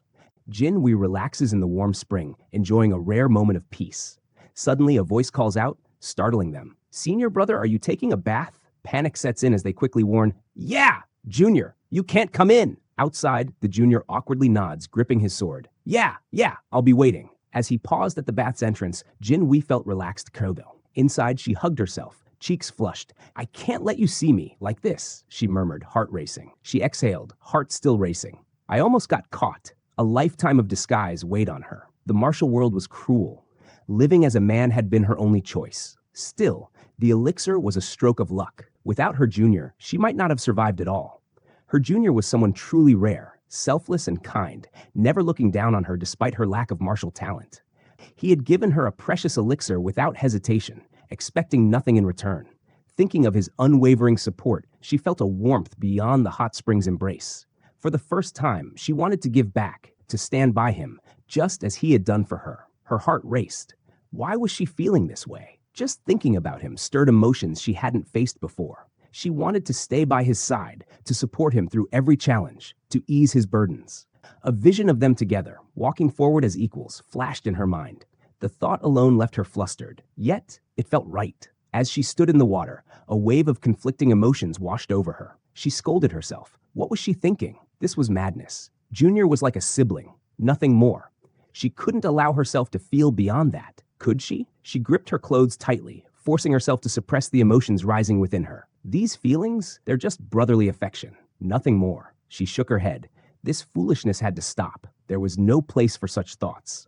Her focus should be on rebuilding the sect, ensuring its survival, and standing by Junior's side as his pillar of support. But deep inside, a painful realization settled in her heart. I can't do any of that. Not in the fragile body of a woman. She clenched her fist tightly, her resolve solidifying. I have to be a man. There was no other path. No room for doubt. Meanwhile, outside, protagonist sat cross-legged with his sword resting beside him. He mused to himself as he waited. Taking a bath takes a long time. The cavern was far more spacious than it initially seemed. Still, this place is unexpectedly spacious. Who could have imagined that the sect that produced Mujokja, the greatest swordmaster under heaven, would fall into such decline? According to records from the previous life, 50 years ago, tragedy struck at Gondong. A massacre so devastating that only one survivor remained, Lim Baekson, the wielder of the heavenly thunder sword. Yet his survival was not due to strength or skill. At the time of the massacre, he had been confined to a meditation cell, punished for misconduct. Before he passed, Lim Baekson chose only one disciple, entrusting what little remained of the sect's teachings to him. That disciple was Joan Young, the man who would become the current head of the Gondong sect. Joan Young was known as the demon-slaying swordsman, a title that should have inspired fear and respect. But in reality, it was a name given mockingly by their enemies. In this era, demon-slaying swordsman was nothing more than an insult, a reminder of the sect's fall from grace, bestowed upon him by none other than the demon sect itself. That's why the martial texts he had discovered were such a valuable find. However, from the perspective of the Gondong sect, this place was nothing more than a heavenly shrine's ruins, a site of little significance to them. A legend spoke of how the martial techniques of the Gondong sect had been hidden beneath a sacred place. If that were true, it would explain why the demon sect had never found them. But something didn't add up. If this was such a sacred site, Why would Mugi-san go so far as to erase any record of its existence? Was this sacred place only meant for hiding? It didn't make sense. Any member of the Gondong sect back then could have found it with their eyes closed. It was absurd to think that Mugyokcha had merely concealed it for safety. No, he had foreseen the decline of the sect even before the demon sect invasion. One thing was certain. Mugyokcha had erased this place from history by his own will. And yet, something else still felt strange. In Protagonist's previous life, after obtaining the elixir, he had returned here for secluded training. By the time he had returned in his previous life, the cave entrance had already collapsed. But now, the place was untouched, standing in perfect condition without a trace of destruction. It looked sturdy, as if it could last for decades. Could it be that the Gwangsong blood had something to do with this? Or perhaps the cave's collapse in his previous life wasn't natural. Before he could ponder further, a familiar voice called out, "Junior!" A figure emerged from the shadows. "Have you been waiting long?" As the voice called out, he turned to Jin, bathed in soft, ethereal light. "Junior, hurry and wash yourself." For a moment, he was caught off guard. His senior looked even more beautiful than usual. Was it the effect of the Mitaseongsu? He blinked, unsure of what he was seeing. Huh? Something felt strange. Damn. Before he could fully process his thoughts, instinct took over. He made a sudden strike on his face. Jinwei screamed at him. "Junior, what are you doing?" He muttered, "Nothing. I just needed to clear my head." But the thoughts in his mind wouldn't settle. Lying down, staring at the sky, he couldn't help but wonder, "You Jinwei, why is that guy getting more handsome by the day?" Then, as he submerged himself in the cool waters, another realization struck him. What is this? Could the scent of flowers be part of his meticulous grooming? The absurdity of it all made him clench his fist in the water. His irritation surged. Ugh, that walking demon spawn! Ripples spread across the surface as he let out his exasperation. But then, something caught his attention. His expression stiffened as he turned, eyes narrowing at something unexpected. Protagonist's voice broke the silence. "Senior, what are you doing?" She turned, momentarily caught off guard. "Oh, you're done washing already, huh? I was just organizing the martial texts we recovered." A thought settled in his mind. It seems like once we return to the main sect, the Guangdong sect will have regained some of its lost arts. For so long, they had only possessed the hard yang qi technique, the method of greater yang. But now, their discoveries had expanded. Once the method of greater yang and the three yin true technique reach their peak, one can step into the more advanced realm of the unified primordial qi technique. There should still be more martial texts to find, including the infamous demon-slaying sword technique. Protagonist's fingers tightened around the scrolls as a troubling thought settled in his mind. "Senior, is this really the end? There are only 7 texts." A sinking feeling formed in his chest. "Yes, I searched everywhere, and there are only 7. Silence. Then his voice came out firm but disbelieving. No. In his past life, there was no doubt his senior had recovered the demon-slaying sword technique from this very place. His eyes widened slightly. So that means... A realization struck him. The missing technique wasn't recorded in any text. The Swordmaster Mugyokcha didn't leave the demon-slaying sword technique as a written text. It wasn't unheard of. Many martial masters passed down their knowledge in different ways, beyond ink and paper. He clenched his fist. But his gaze shifted to the ancient structure ahead. He might have left behind his sword technique in some other manner. "Oh, right." Yu Jinwei's voice broke the silence as he recalled something. "I found some sword marks beyond the bath." His junior's eyes lit up with curiosity. They hurried along the rocky path. "Couldn't they just be random scratches on the rock?" Yu Jinwei smirked. "You'll understand when you see them, Junior." They stopped before a towering wall. Deep, precise cuts marred the surface, each stroke radiating a sense of power. The mysterious wall stood before them, glowing faintly under the dim light. Protagonist reached out, feeling the strange energy emanating from it. "Junior, it seems there is something real beyond this wall," Jinwei said, her tone cautious. He examined the structure closely. It is likely a mechanical device from years ago, operated by applying force to open and close these stone walls. Jinwei's gaze turned sharp. If you can't properly execute the demon-slaying sword technique, the wall might not open at all. Protagonist clenched his fist. Maybe so. Protagonist stared at the wall, his mind racing. "But don't worry," he said with confidence. "There will be a way." He took a deep breath. "Well, at least I'm not completely ignorant of the secrets of the demon-slaying sword technique." As he prepared himself, his thoughts drifted to an old doctrine, the non-aggression pact, an absolute rule ensuring peace between the imperial family and martial artists. But this rule wasn't upheld by loyalty alone. Would the fools in the Imperial Palace really just sit back and watch as martial artists grew stronger by the day? No. The Imperial Palace always kept them in check. They acquired the secret techniques of famous sects and developed methods to counter them. Not all possessed these secrets, but the demon-slaying sword technique of the Gangdong sect was famous enough to be stored in the Imperial Palace's armory. That's how he knew. The marks on this wall were left by the celestial being's demon-slaying sword technique. Okay, whatever lies beyond this wall, a smirk formed on his face. It must be the real inheritance left by the celestial sword lord. Suddenly, Jin Wei called him Junior, but without listening her, he moved. Every martial art has a stepping technique. Everything in this place is a clue from the celestial sword lord. His steps were sharp, deliberate, following a path unseen to others. He was performing the stepping technique. Junior, what are you doing right now? Jin Wei spoke as her eyes widened. Wait, this is a stepping technique? She was surprised. The sword marks on the ground. They're guiding us. She realized it now. Junior is following the marks, heading to where the stepping technique first began. With precise movements, his foot landed. Here, before him, the path opened further, deeper into the celestial sword lord's legacy. With a swift motion, his sword cut through the air. The cave echoed with the sharp sound of steel meeting the unknown. His companion stepped forward, eyes filled with realization. Senior brother, protagonist said. She looked at him intently. Can you decipher it? Protagonist asked to Jin Wei. Before them, the ancient wall stood, etched with markings of profound technique. This was no ordinary inscription. It took 2 days just to interpret the demon-slaying sword technique carved by the celestial sword lord. The weight of its secrets pressed upon them. Yu Jinwei quickly realized the meaning behind the lightning-shaped marks engraved on the wall. They pointed to where the demon-slaying sword technique truly began, on the opposite side. Through reverse calculation and careful study, they reconstructed the correct incantation. It took time, too much time. As they practiced, frustration mounted. Isn't it better to swing it like this? Yu Jinwei asked. If you do, the angle will be off, and it won't work. Protagonist replied resin. Each mistake meant another correction. Each correction made his jaw clench in irritation. Teaching Yu Jinwei how to properly swing a sword wasn't how he imagined his first close interaction in this life. How much of my first experiences has Yu Jinwei stolen from me? Days of hardship passed.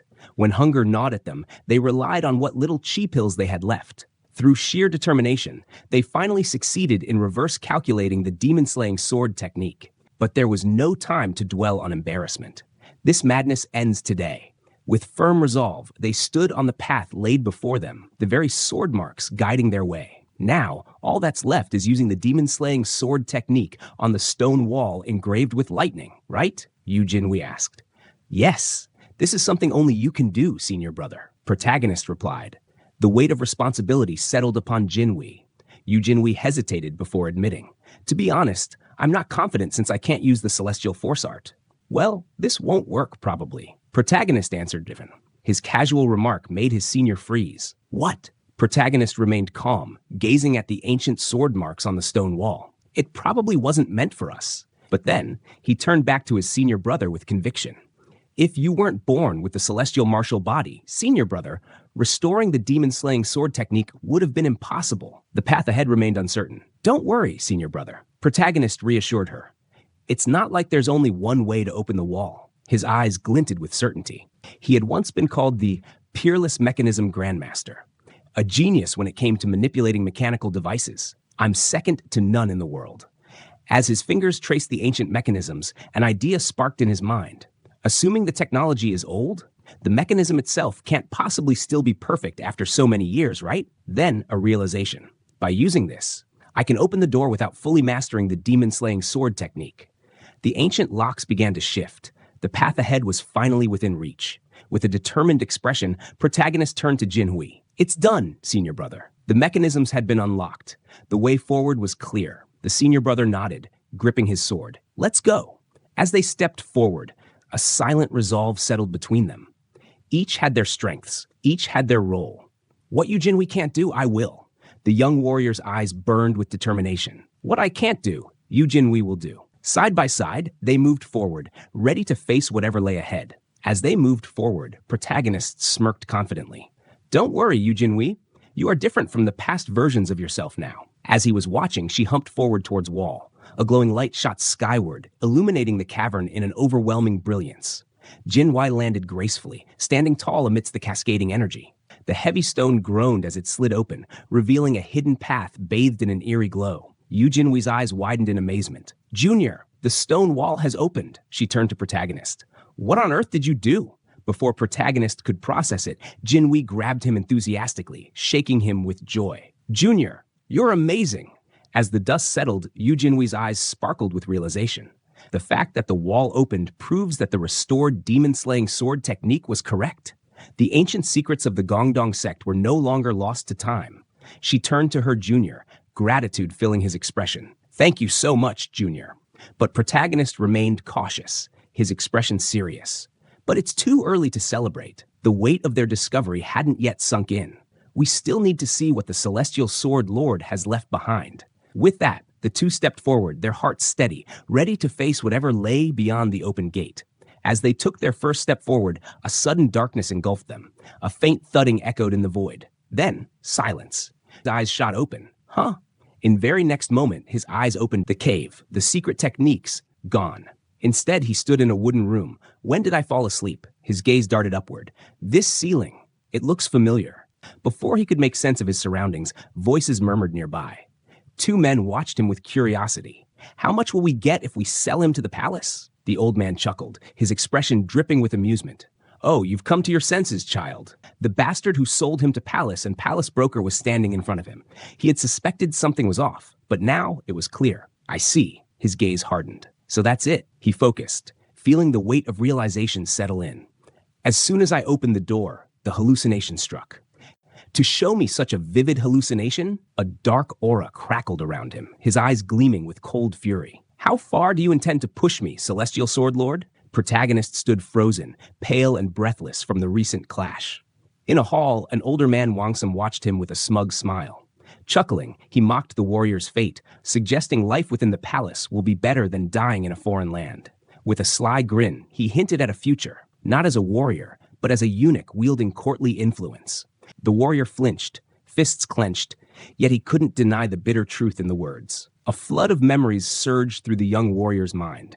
Recollections of a past life where he had once held immense power, second only to the emperor himself. But what was the point of all that power if it came at such a cost? The cruel reality of his past existence struck him like a blade. Rage burned in his eyes as he clenched his fists. The indignity of it all twisted his expression into one of sheer fury. His body trembled before erupting with a surge of energy.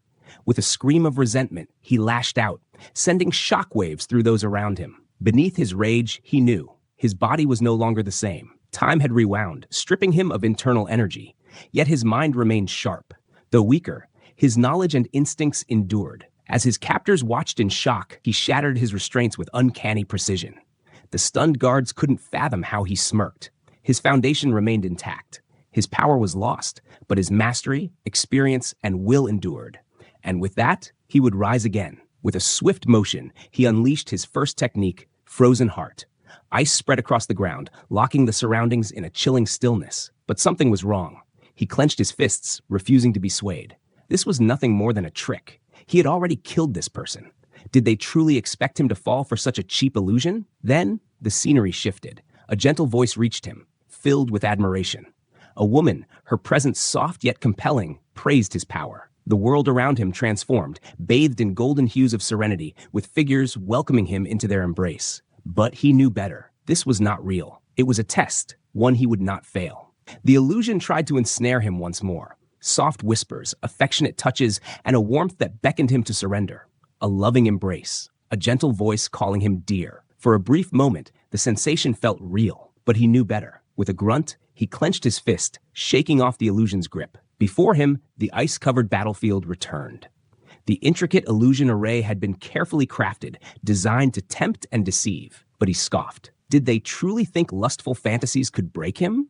He was no fool swayed by desires. As long as he couldn't experience the real sex, these illusions were meaningless. With a surge of energy, he shattered the illusionary world around him, ice fracturing in a brilliant explosion. "Showing me women and fantasies all day is useless," he roared. As the shattered ice fragments fell around him, the illusion finally crumbled. He stood firm, his breath steady. his resolve unshaken. Then, from the darkness ahead, a figure emerged. The atmosphere grew heavy, the air thick with an unknown presence. A slow, deliberate voice cut through the silence. This, a character beyond my expectations, has arrived. His eyes widened. He recognized that stance, that aura, unmistakable. You! You! He gritted his teeth, the realization striking him harder than any illusion. The red-haired warrior's eyes burned with fierce determination as golden lightning crackled around him. With a smirk, he raised his weapon, the energy surging through his body like a storm. "Let's see if you can stop this too," he taunted, his voice laced with confidence. With a powerful swing, a devastating bolt of lightning shot down toward Protagonist, the sheer force splitting the ground beneath it. The young man below instinctively braced himself, eyes widening in shock. The young warrior clenched his fists, blue energy crackling around him as he prepared to counter the devastating attack. This overwhelming aura, he thought, feeling the sheer pressure of his opponent's power. The sheer force sent him tumbling back, his mind racing. I don't need to ask to know. The truth was clear. His opponent wasn't just strong. He was a force beyond reason. As the dust settled, the warrior struggled to his feet, bruised but determined. That person is... The young warrior's eyes widened in disbelief. Years ago, he stopped the blood cult's invasion and saved the martial world. Before him stood a legend, the greatest master of the Gongxiang sect, the #1 under heaven. The air crackled with tension as the man's crimson hair flowed like a raging inferno, his piercing gaze radiating an unfathomable presence. He is the celestial sword lord Mugukja. But there was no time to dwell on awe. A barrage of golden energy lashed out, shattering the ground. Dodging desperately, the warrior cried out, "Please listen, I am not an enemy." Protagonist, breathless and desperate, shouted, "Don't you recognize me yet?" His voice trembled, not from fear, but from frustration. The figure before him, the legendary celestial sword lord, Mugukja, remained unmoved. Mugukja's piercing gaze bore down on him. "You, are you still intending to disrespect me?" His words were sharp, like the very sword he wielded. "Though your mind is of an absolute master, your martial arts fall short of even first class." The accusation struck deep. "And yet, with the power of rebellion plastered all over you, you claim innocence?" A dark, ominous aura swirled around Protagonist, a force beyond his control. Mugukja's voice thundered. "How will you prove to me that you are not a spy of the blood cult?" The battle was far from over, but could words alone change fate? Protagonist, battered and kneeling, struggled to catch his breath. His silence only fueled the tension. "Answer me at once!" Mugukja's voice thundered as golden energy surged toward the ground, shattering the earth beneath them. The warrior clenched his fists. He had no choice. With trembling resolve, he pressed his forehead to the ground. "Li Cholsu, the disciple of Gongdong sect, greeting my ancestor." His voice carried both reverence and desperation. Would this truth be enough to stop the storm? Mugukja's piercing gaze locked onto Li Cholsu, his sharp eyes narrowing as golden energy surged once more. With a thunderous impact, the ground cracked and shattered, sending a shockwave rippling through the battlefield. Mugukja launched attack on Protagonist. Dust and debris swirled, momentarily obscuring everything in chaos. But there was no impact on Protagonist. Then silence. A breath of relief escaped Cholsu's lips. Phew! Laughter erupted, loud and full of amusement. Mugukja's booming voice echoed across the wasteland. "You're quite a clever successor," he smirked.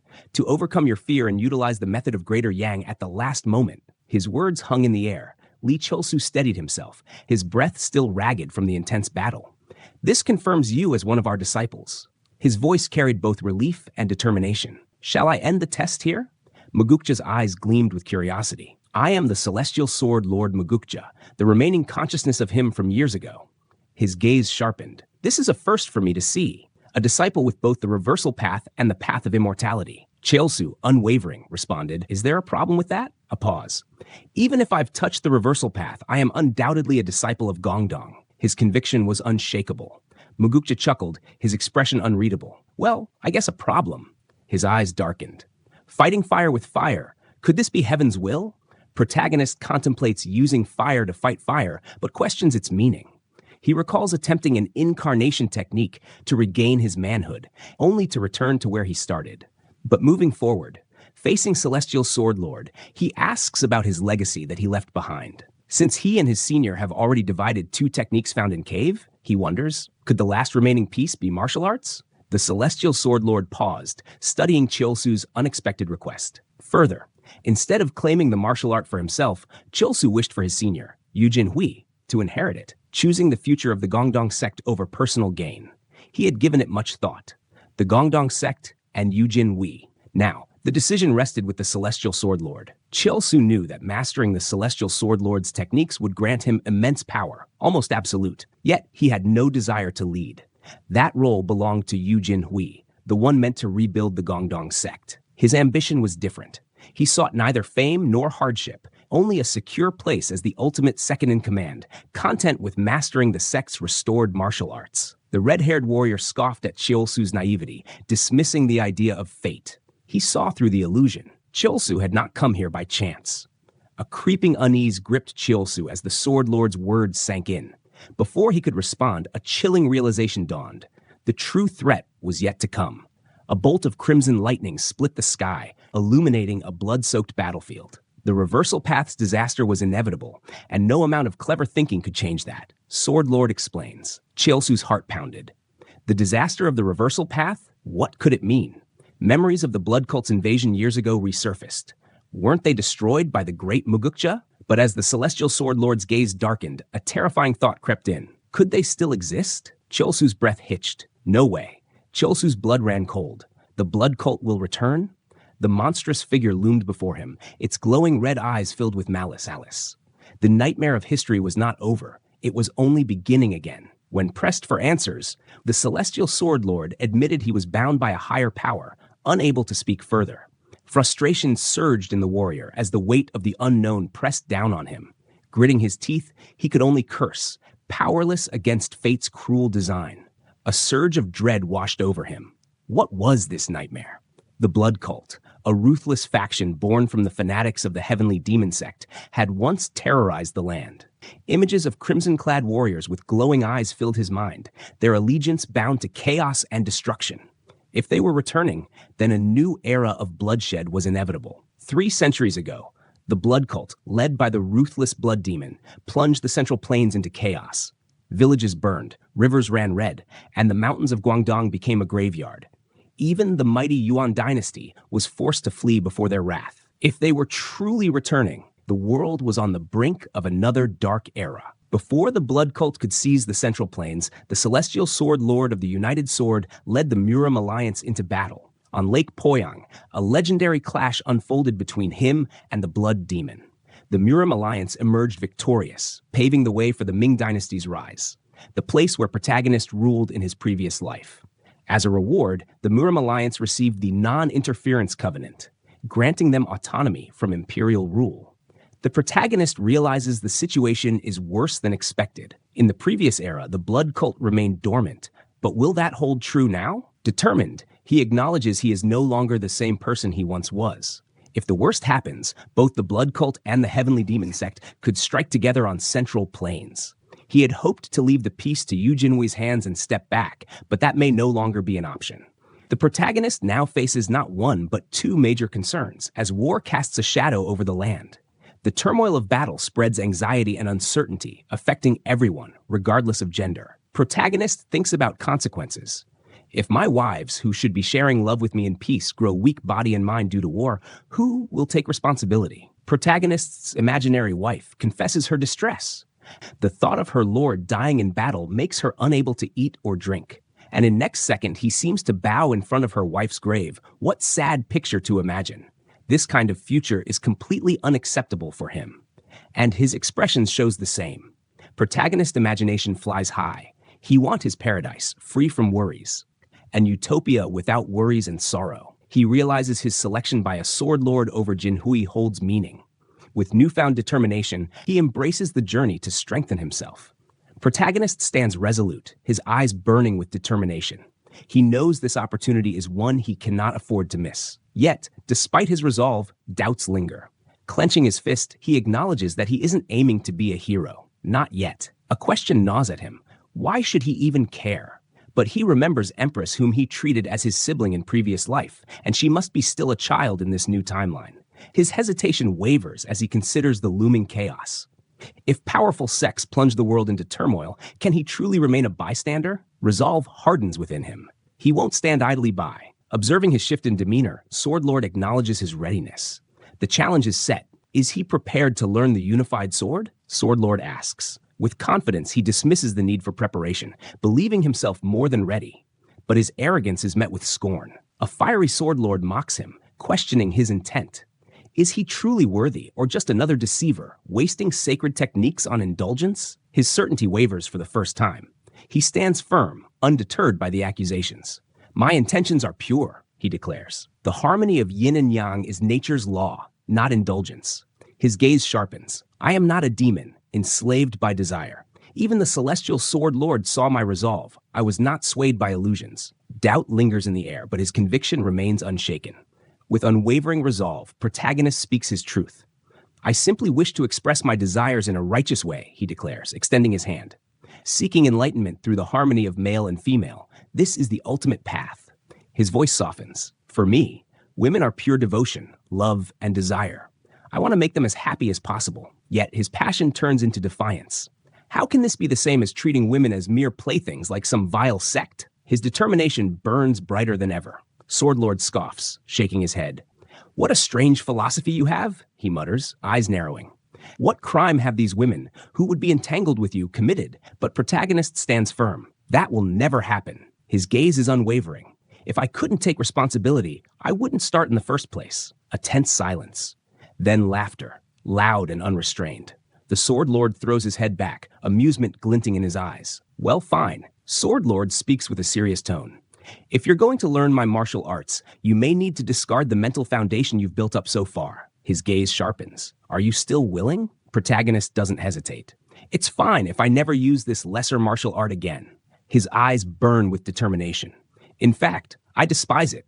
I would rather see it erased from existence if possible. The older warrior smirks. Quite a stern resolution. Good. Then I will show you. With a powerful motion, he channels his energy, his body glowing with an intense aura. The ultimate art of our sect. The technique I will impart to you. Flames swirl around him as he declares, the celestial art of unified harmony. As the energy swirls around them, forming a cosmic vortex of light and water, the young man is lifted into the air alongside his new master. His eyes widen in astonishment at the overwhelming force surrounding him. The master's voice resonates with authority. This is the celestial art of unified harmony. It unfolds the profound essence of yin and yang within the great universe. The young man clenches his fists, realizing the immense journey ahead of him. But in next scene, we see protagonist and Jin Wei fainted and lying in the cave. Protagonist awakens. He finds himself in the cave where it all began. His eyes widen as he spots Jin Wei lying nearby. Rushing over, he shakes his companion gently. Senior brother, wake up. Slowly, Jin Wei stirs, blinking as he recognizes the face before him. Junior? She mutters, her voice laced with confusion and relief. Jin Wei wakes in confusion, her last memories filled with chaos.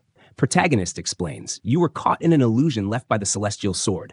Beyond the illusion, I found the sword celestial. Really? Jin Wei exclaims, astonished.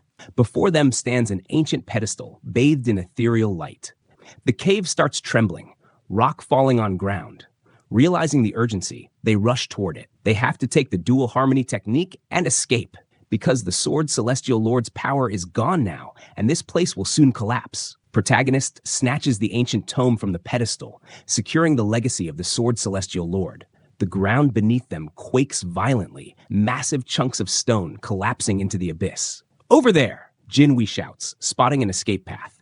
Without hesitation, they dash toward the glowing exit, leaping over crumbling ground and dodging falling debris. Time is running out. The entire chamber is on the verge of collapse. As the disciples sprint toward their escape, protagonist looks back, a figure of Sword Lord clad, radiating an ethereal glow appears. His piercing gaze locks onto them, exuding an overwhelming aura of power. And the next moment, Sword Lord's figure disappears with strong blue energy surrounded. With no time to hesitate, the duo pushes forward. Protagonist becomes speechless for a moment after what he experienced with Celestial Sword Lord. The two disciples burst out of the collapsing cave, their breaths ragged as they step into the warm embrace of sunlight. For a moment, they stand still, taking in the golden hues of the vast landscape before them. It feels like I haven't seen the sunlight in so long, Jin Wei remarks, still catching her breath. Behind them, the earth trembles, sealing the entrance to the secret cave for good. The secret cave has completely collapsed, and we can no longer enter, Jin Wei states solemnly. The two warriors take a moment to reflect. But at least we recovered the lost martial arts. I feel relieved, Jin Wei says with a smile. Let's return to the main base, Junior, she suggests, eager to move forward. Protagonist nods. Yes, there's much to organize, he replies. But before that, he trails off, gazing into the distance. A memory of the village boy who asked them help tugs at him. Unfinished business. A place he must visit before returning. Youngsik is deep in thought when his mother calls out to him, snapping him back to reality. She scolds him for staring off into space, reminding him that his grandfather is already sick, and now he's acting strange too. Grandfather, looking concerned, sighs and asks that do they really have to leave their home? Due to their difficult situation and the loss of their cattle, their only source of income, they have no choice but to move elsewhere in search of a better life. As they prepare to leave, Youngsik clutches a small bundle and looks down, lost in thought. He hasn't visited Gongdong sect in weeks, and he wonders if protagonist and Jin Wei are still doing okay.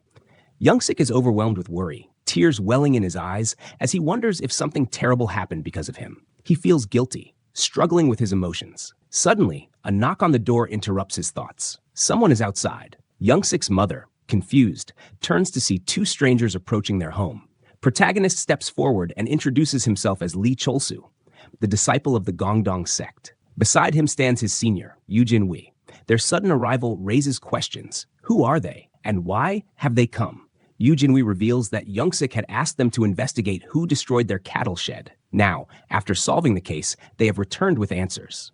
Youngsik's mother is shocked. She had no idea her son had taken such action. They were shocked. As the news sinks in, Youngsik, overwhelmed with emotions, drops his belongings and runs toward the warriors, joyfully calling out to them as his brothers. Protagonists scold Youngsik for not giving them his address, saying it took them a long time to find him.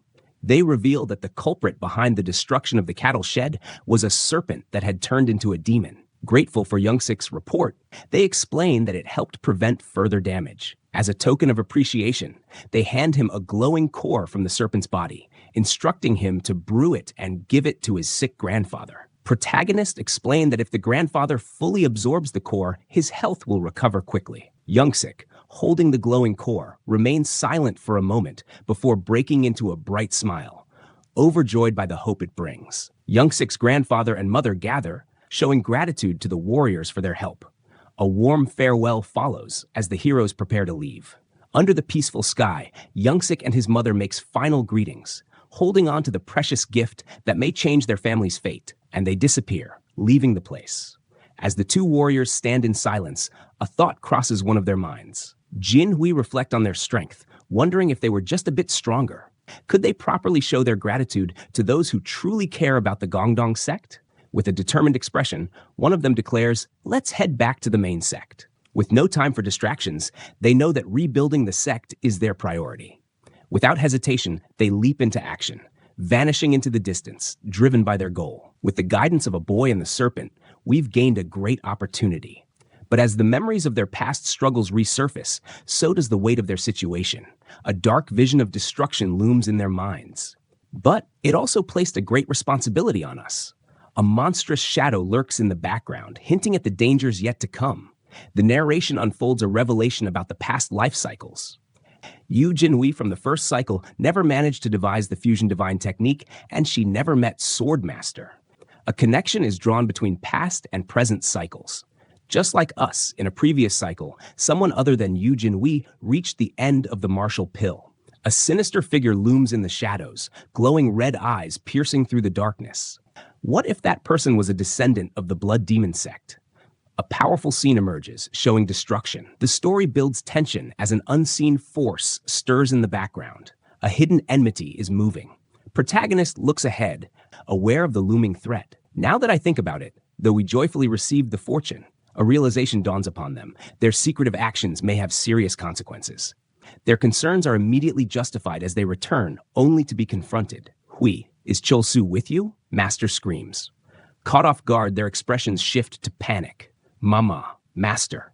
Their reckoning has arrived, leaving them frozen in place. The tension reaches a breaking point as the long-awaited reunion takes an unexpected turn. But before any peaceful exchange can happen, an enraged voice erupts. I have not been well, you rascals! The furious master grabs them, shaking them violently, his anger fueled by worry. Tears stream down their faces as they panic under his grip. Do you know how hard I've been searching for you? Tell me truthfully what happened. As the dust settles and explanations are given, the master finally sits them down, scrutinizing their words. Is everything you just said true? Now, their fate hinges on how believable their story is. The truth is finally revealed. Yes, it's true, master. They present a glowing pearl taken from the secret cave, along with several ancient books. The master examines them carefully. There's no doubt about it.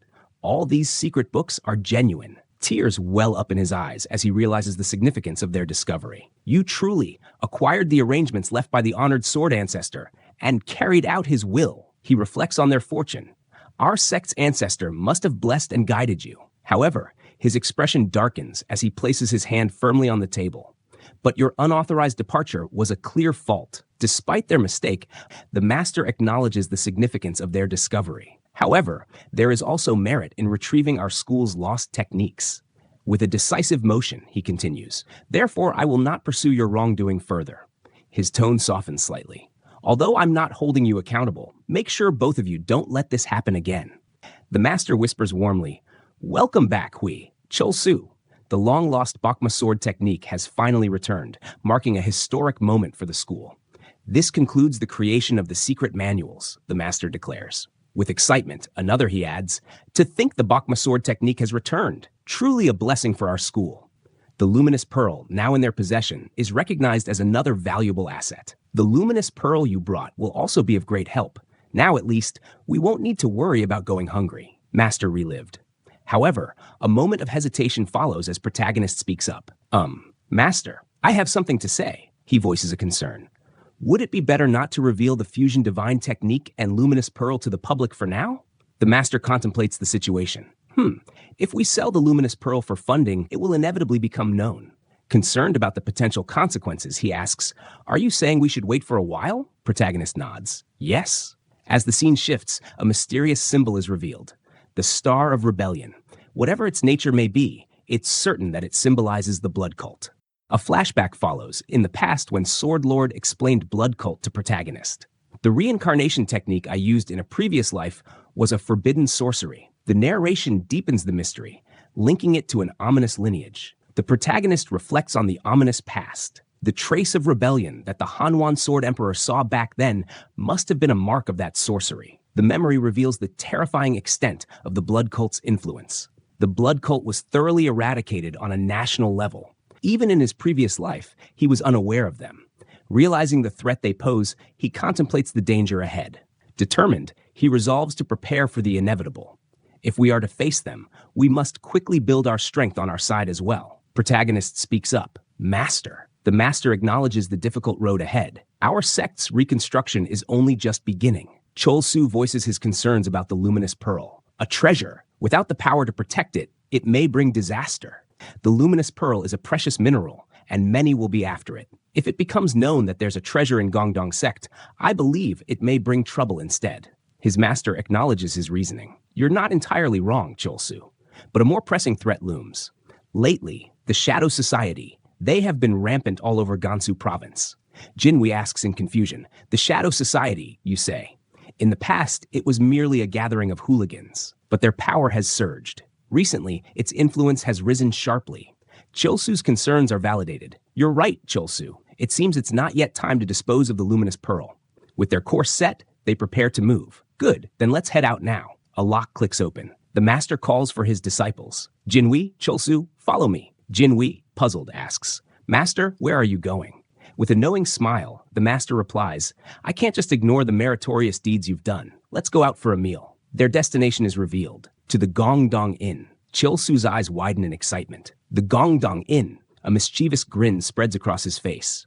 Yes, it's about that time. Cherry blossoms flutter as a figure appears in his mind.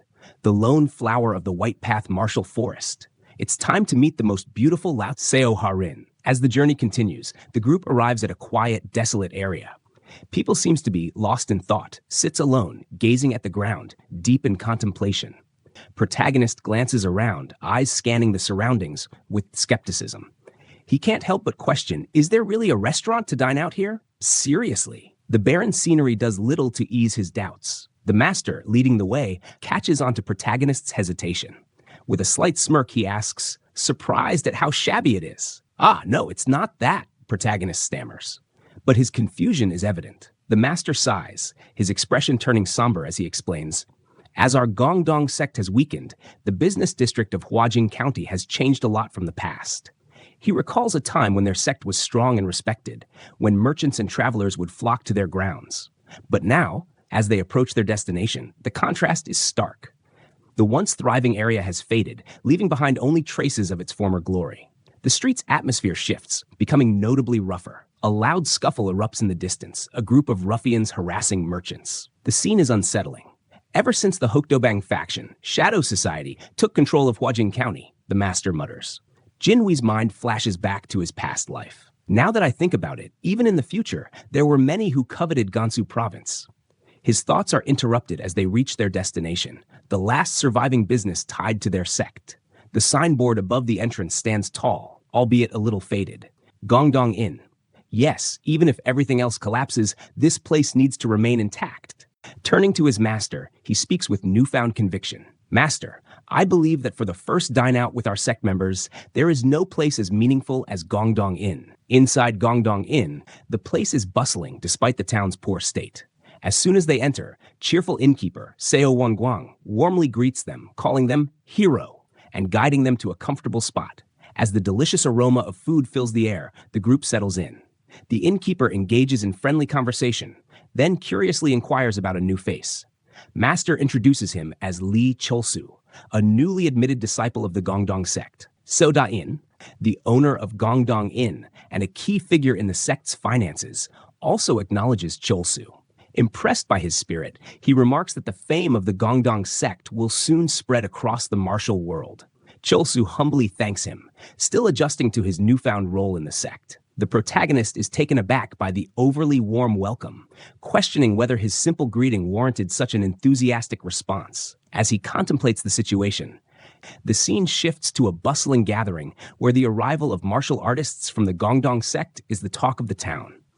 A lively discussion unfolds, with onlookers noting the arrival of a new disciple who radiates energy and enthusiasm. The protagonist, observing the attention they are receiving, wonders if they have suddenly become famous martial artists. Amid the gathering, innkeeper explains that those present are friends and supporters of the Gongdong sect's restoration, opposing the Shadow Society's influence. The protagonist, initially confused, learns that the Gongdong Inn serves as a meeting place for those dedicated to reviving the sect. As emotions run high, a significant moment occurs. A bag of money is presented with great respect. A devoted supporter steps forward, earnestly requesting that the funds be used for the sect's revival. The sincerity of the gesture underscores the deep commitment of those who believe in the Gongdong sect's cause. Master reassures those gathered, promising that soon, two strong disciples, Jinwei and Cholsu, will announce the revival of the Gongdong sect. The air is filled with trust and anticipation. However, amidst the conversation, a name sparks a sudden reaction: Seo Harin. Protagonist's eyes widen in shock as he hears that she will be arriving soon. A smirk forms on another's face as they wonder if the true purpose of the ceremony is finally unfolding. Petals drift in the air as thoughts linger on Seo Harin, daughter of the innkeeper, famed as the most beautiful flower of the White Path. In the previous timeline, it was Sword Saint Yu Jinwei and Seo Harin who led the restoration of the Gongdong sect. Yu Jinwei was the sword master of strength, while Seo Harin was the brilliant tactician managing all affairs of the sect. With piercing heterochromatic eyes and an aura of mystery, she was called the Heavenly Master Priest. Her ruthless skills and icy demeanor earned her another name, the Cold Sword Princess. She was a warrior of deadly elegance, a thorny rose that none dared to cross. As memories of her formidable presence resurface, the realization strikes: Seo Harin was no ordinary woman. People even formed fan clubs for her. The beauty so charismatic that people were ready to die for her or in hands of her. The protagonist, brimming with confidence, anticipates meeting the most beautiful woman in the righteous faction, convinced of her legendary allure. As he eagerly unveils the awaited moment, his excitement turns into sheer disbelief. Standing before him is a small girl carrying a basket of fruit. Shocked, he struggles to reconcile his expectations with reality. She's just a little kid. His inner turmoil is evident as he realizes the consequences of relying on memories from his past life. He's currently years in the past. The so-called most beautiful flower of the White Path is none other than a child, Seo Harin, who is even younger than him. The weight of his mistake sinks in as he processes the time difference, leaving him in a mix of amusement and regret. In a world of martial arts and sect rivalries, a young man finds himself captivated by Seo Harin, a girl with an air of nobility and mystery. Instead of seeing her beauty, he senses something more, an aura that reminds him of the emperor. As he tries to make an impression, Innkeeper introduces Seo Harin, emphasizing her importance. The young man is immediately struck by her charm, his mind racing. Determined to win her favor, he convinces himself that becoming like a brother to her would be the best strategy. With exaggerated enthusiasm, he declares himself as Lee Cholsu, a newly admitted disciple of the Gongdong sect. However, Seo Harin's sharp gaze suggests she is not easily swayed. Meanwhile, a child suddenly dashes across the room, causing a commotion. She dashes the door, drawing gasps from onlookers. She scolds the sect members for failing to prevent such chaos. The scene leaves an air of tension, as if this is just the beginning of something much bigger. Frustration fills her voice as she clenches her fists, her icy blue eyes blazing with resentment. I really hate it, the Gongdong sect, the martial world and all of it. The innkeeper, her father, offers a hesitant apology to the group, his voice tinged with regret. Master observes her with a mix of pity and understanding. I understand. She's just a child after all, he murmurs. Though protagonist's mind races with the realization of how much she has endured, his expression shadowed by the weight of their sect's failures. Scene shifts to the past, a time when the Gongdong sect still held some semblance of power. There was a sword fight between sects at the communal inn. Her mother got caught up in it and tragically passed away. A stark reminder of the chaos and violence that have plagued their world. Not just the sects, but even the Gongdong sect, which couldn't help against their tyranny. Of course, she resents us. His gaze falls on Seo Harin. Seo Harin stands silently, her small hands clenched into fists. The pain of losing her mother, coupled with the sect's inability to protect her, has left her emotionally scarred. As they continue their meal, "Thank you for the meal," protagonist says, his voice soft but filled with determination. The group enjoys a meal at Gongdong Inn, the atmosphere lightening slightly. Chilsu, relieved, remarks, "The food here is quite good. Finally got some proper protein after a while." He observes Seo Harin's prickly demeanor, but notes, "We even got to meet Baekdo Jewa today." Seo Harin notices the look of protagonist and runs away. Jin Hui turns to the protagonist, asking, sarcastically, "Master, did you enjoy today's outing?" Protagonist replies thoughtfully, "It was enlightening." He was startled with that whispering. Jin Hui's eyes glistened with delight upon hearing the protagonist's praise. "Really? I'm so glad you enjoyed it," she said warmly. Meanwhile, the protagonist's thoughts swirled. Every time I see him, I can't help but be amazed by his ridiculously attractive face. If Seo Harin joins the Gongdong sect, she might completely fall for Senior Runver. He clenched his fists. And what if he even takes my spot as the #1 brother? No, I need to do something about this. But shaking his head, he pushed those thoughts aside and turned toward his master. "Master, how about we make these outings a regular thing?" he suggested. The protagonist nodded. "I did. More than that, seeing everyone and realizing the effort you put into rebuilding the sect inspires me to work even harder." Master, giving a knowing smile, replied, "Is that so? Very well." Determined, the protagonist declared, "From now on, let's go out once a month. Thank you, Master." As he bowed in gratitude, an almost imperceptible smirk crossed his face, his true intentions surfacing. It was about solidifying his connection with Seo Harin before Jinwi could. The scene shifts back to the sect. The protagonist rummaged inside his shirt, searching for something, a symbol of his dedication, his path to becoming the most impressive man. He retrieved a stone tied with a rope. Kegel and jelking exercises, he thought, preparing himself for the hanging routine. The next scene shows him removing his clothes, securing the stone with the rope, and focusing on the lower half of his body. The importance of this rigorous training was clear.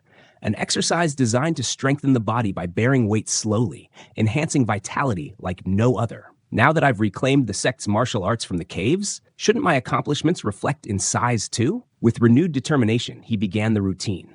His eyes burned with focus, his stones clanked together, his gritted teeth barely muffling his pained groans. Morning or night, it didn't matter. His dedication was unwavering. Day after day, he endured, pushing himself further. And just like that, a year passed. Standing tall, he gazed at the results of his relentless effort, satisfaction evident on his face. With a triumphant smirk, he untied the stone and dropped it to the ground. It had grown larger over time, just like his achievements. Pulling up his pants, he marveled, a whole year of hanging exercises, And the results are astonishing. What a sight to behold! But his ambition didn't end there. He dreamed of mastering vitality itself. As he continued his meditation, an unexpected sensation overtook him. A strange glow emanated from there. His eyes widened in alarm. What the hell? The eerie glow intensified, leaving him both stunned and horrified. It was then that the truth became clear. This was yet another unforeseen side effect of the mixed origins technique he had encountered in the cave. Every time he used Young Ganki, the little guy would stretch and stand tall, completely out of his control. With a devastated expression, he grasped the full weight of this predicament. At this rate, I'll be labeled a pervert. Beautiful women will avoid me. Just then, a voice echoed from outside his door. Disciple, are you in there? It was Jin Wei. The protagonist groaned in frustration. Why does senior brother always show up at the worst possible moments? He opened the door. A beat of silence. He came outside hiding his malfunctioned system. In the hesitated voice, he asked, "What is it, senior brother?" The protagonist flinched as his senior's concerned voice snapped him back to reality. Are you feeling unwell, disciple? She asked. No, I'm fine, he stammered, forcing a smile. She nodded. Since today's our outing, I came to go with you. He barely managed a response, still shaken. Master went ahead to Huajiang County. Take your time getting ready, she added before turning to leave. He swallowed hard and rushed inside. But it seems Jin Hui noticed protagonist's malfunctioning, wondering if he hit puberty. She remains lost in thought. After a while, they reached at Gongdong Inn. Lady Seo quietly serves tea, but quickly turns away, avoiding the guests. Protagonist thanks her for the hospitality, but she responds with silence, swiftly walking away. Protagonist observes her behavior, noting how it's no longer hostility but mere avoidance, an improvement from their last meeting. Yet something feels off. The steaming teacup, the deserted inn, it's too strange. As he looks around, realization dawns. Why is this place completely empty? You notice too, disciple? Jin Hui says, her sharp blue eyes scanning the vacant hall. The communal inn being completely empty is a first. Before they can further process the situation, the sound of footsteps echoes through the wooden floor. Innkeeper steps, welcome, the newcomer greets, their voice carrying an unsettling weight. Recognizing him, the disciple remarks, it's been a while, Mr. Seo, but worries about his unwell appearance. Ignoring concern, protagonist orders his usual meal, keeping up appearances despite the unease lingering in the air. As Seo agrees to his meal, he suddenly collapses. Both Jin Hui and protagonist were shocked. Seo Harin, his daughter, rushes to his side in shock, calling out to him. The disciple and others quickly assist him, concerned. Seo, weak but conscious, admits his health has been poor, feeling embarrassed by the incident. Jin Hui and the protagonist notice the struggling innkeeper, Mr. Seo, and suspect trouble. He confirms their fears, revealing that the communal inn is on the verge of closing. Mr. Seo finally reveals the cause of his distress, the Wild Shadow Society. This group built its power by extorting protection fees and lending money at exorbitant interest rates to merchants in Huajiang County. However, a few months ago, they set their sights on the communal inn. They began threatening merchants, warning them not to do business with the inn. They even staged fights in front of it, creating an intimidating atmosphere that drove customers away. With no one left to support the Gongdong Inn, debts started piling up, and Mr. Seo found himself trapped with no way out. His voice trembles as he speaks, tears welling in his eyes. More than the financial burden, he fears for his daughter, Harin. If this continues, she could soon be in danger. Left with no other choice, he makes a painful decision. He will close the inn. The protagonist recalls how Seo Harin, despite her deep resentment toward martial artists, joined the Gongdong sect. It wasn't her choice. It was a desperate measure by her father, Mr. Seo, to shield her from the Wild Shadow Society's harassment. Though the Shadow Society was merely a gang of thugs, their connection to the powerful Black Dragon sect of Sichuan rendered the weakened Gongdong sect powerless against them. Mr. Seo was helpless. Ordinary people caught in the conflicts of martial artists had few choices, and he was running out of options. As their conversation unfolds, a sudden, violent kick shatters the silence, blasting the door open. Everyone turns, startled. 3 thugs stand in the doorway, grinning wickedly. One of them steps forward, his voice dripping with mockery. If you couldn't pay your debts, you should have handed over the inn by now. We've warned you plenty of times, haven't we? Another sneers, his eyes narrowing. No money? Then sell your daughter to us. Before anyone can react, one of them lunges forward, grabbing Harin's wrist. A wave of fury flashes across Jinvi's face. His voice erupts like thunder. You vile scum! As the thug starts dragging Seo Harin away, she screams, Father! Desperation fills her voice as she struggles, reaching out toward her father. Mr. Seo rushes to grab her, but before he can, the thug seizes her face, smirking cruelly. "Such a beauty," he sneers. "You should work for our establishment to pay off your father's debt." Tears well up in Seo Haren's eyes. "No," she cries. "No way!" With a surge of fear and defiance, she breaks free and dashes toward her father. At that moment, a sharp voice cuts through the chaos. "Hey!" The protagonist stands, his presence commanding attention. In the blink of an eye, before anyone can react, the thug lets out a sudden scream. His hand is pinned in place, 2 chopsticks embedded into his wrist. He writhes in pain, eyes wide with shock. Another thug steps forward, scanning the room. Who did this? Who dares to interfere? His voice is laced with both anger and caution. Then they see him. The protagonist stands firm, his black martial robe adorned with an inverted taiji emblem. Recognition dawns on one of the thugs, his expression shifting. "The Gongdong sect," he mutters. The other scoffs. "That defunct, half-dead sect dares to challenge us?" But another thug notices something different, something far more dangerous. His eyes widen in fear. That's not the point. This guy. In the next moment, golden light begins to glow from the protagonist's toy. It was up, illuminating the dimly lit inn. What a time for side effect to kick in. As soon as the protagonist realized his predicament, all traces of heroism vanished. His earlier rage had made him react faster than usual, inadvertently freeing Seo Haren from the thug's grasp. Now she was safe in her father's arms, tears streaming down her face as she embraced him, a rare and heartfelt moment of relief. On the other hand, the protagonist was desperately trying to conceal his unexpected side effect. Just then, a voice called out to him. "Junior." It was Jinhui. Her face was flushed, her eyes flickering with uncertainty. That was a martial arts technique to confuse the opponent, right?" she asked hesitantly. Faced with no other choice, the protagonist swallowed his pride and nodded in agreement. But then another thought struck him. Why was Jinhui blushing so intensely? The thugs, meanwhile, burst into laughter. One of them wiped away tears of amusement, sneering. "A nobleman who gets all worked up in the middle of a fight. What a comedy show!" Another chuckled darkly. "And here I thought the Gongdong sect was just full of pretty-faced eunuchs. But look at this guy, as solid as a mountain." The moment of mockery was short-lived. The lead thug's laughter faded as he gripped his sword, his gaze sharpening with menace. The blade gleamed under the dim-in lights as he raised it, ready to strike. The protagonist, unfazed, bent down and picked up a discarded spoon from the floor. Inspecting it for a moment, he muttered, "A blood price, huh? Fine. Take all you want." Spinning the spoon between his fingers, he added casually, "But if you fail, you'll lose something very precious." The thug's expressions twisted in fury. "You bastard!" one of them roared. Ignoring them, the protagonist turned to Jinhui. "Senior brother, leave this to me. Please protect Elder Seo and Haren." With a firm nod, Jinhui rushed toward Mr. Seo and Haren, offering a reassuring smile. "Don't worry," she said, steadying their nerves. "He may have been a bit eccentric earlier, but he is truly strong." The thugs, still fuming, charged forward, their weapons slashing through the air. The first thug lunged, bringing his sword down in a vicious arc, but the protagonist sidestepped effortlessly, his movements fluid. Raising the spoon in his hand, he moved in a flash. With an almost imperceptible flick of his wrist, he struck. A pained scream echoed through the inn. The thug doubled over, his face contorted in agony. Another thug barely had time to react before, thwack, the protagonist struck again, his spoon landing a direct hit. A second scream followed.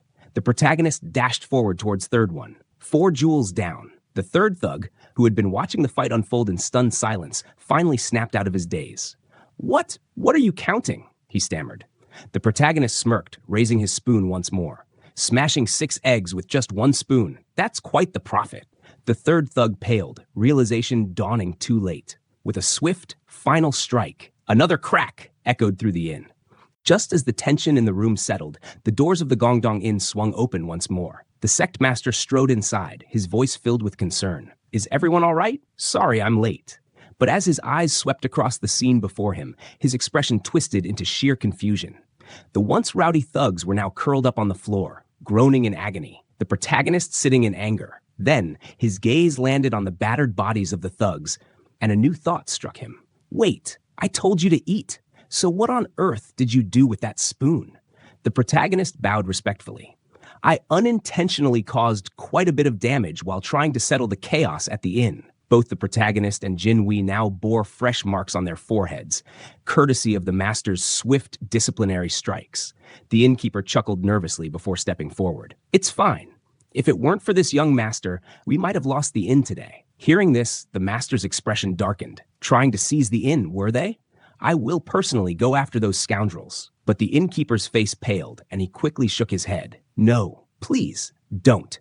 The Shadow Society is backed by the Black Dragon Gang, aren't they? There's no need to risk further trouble. I'll take care of things myself. He hesitated for a moment before glancing at his daughter. His voice trembled with concern. I just don't want this to happen to Harem ever again.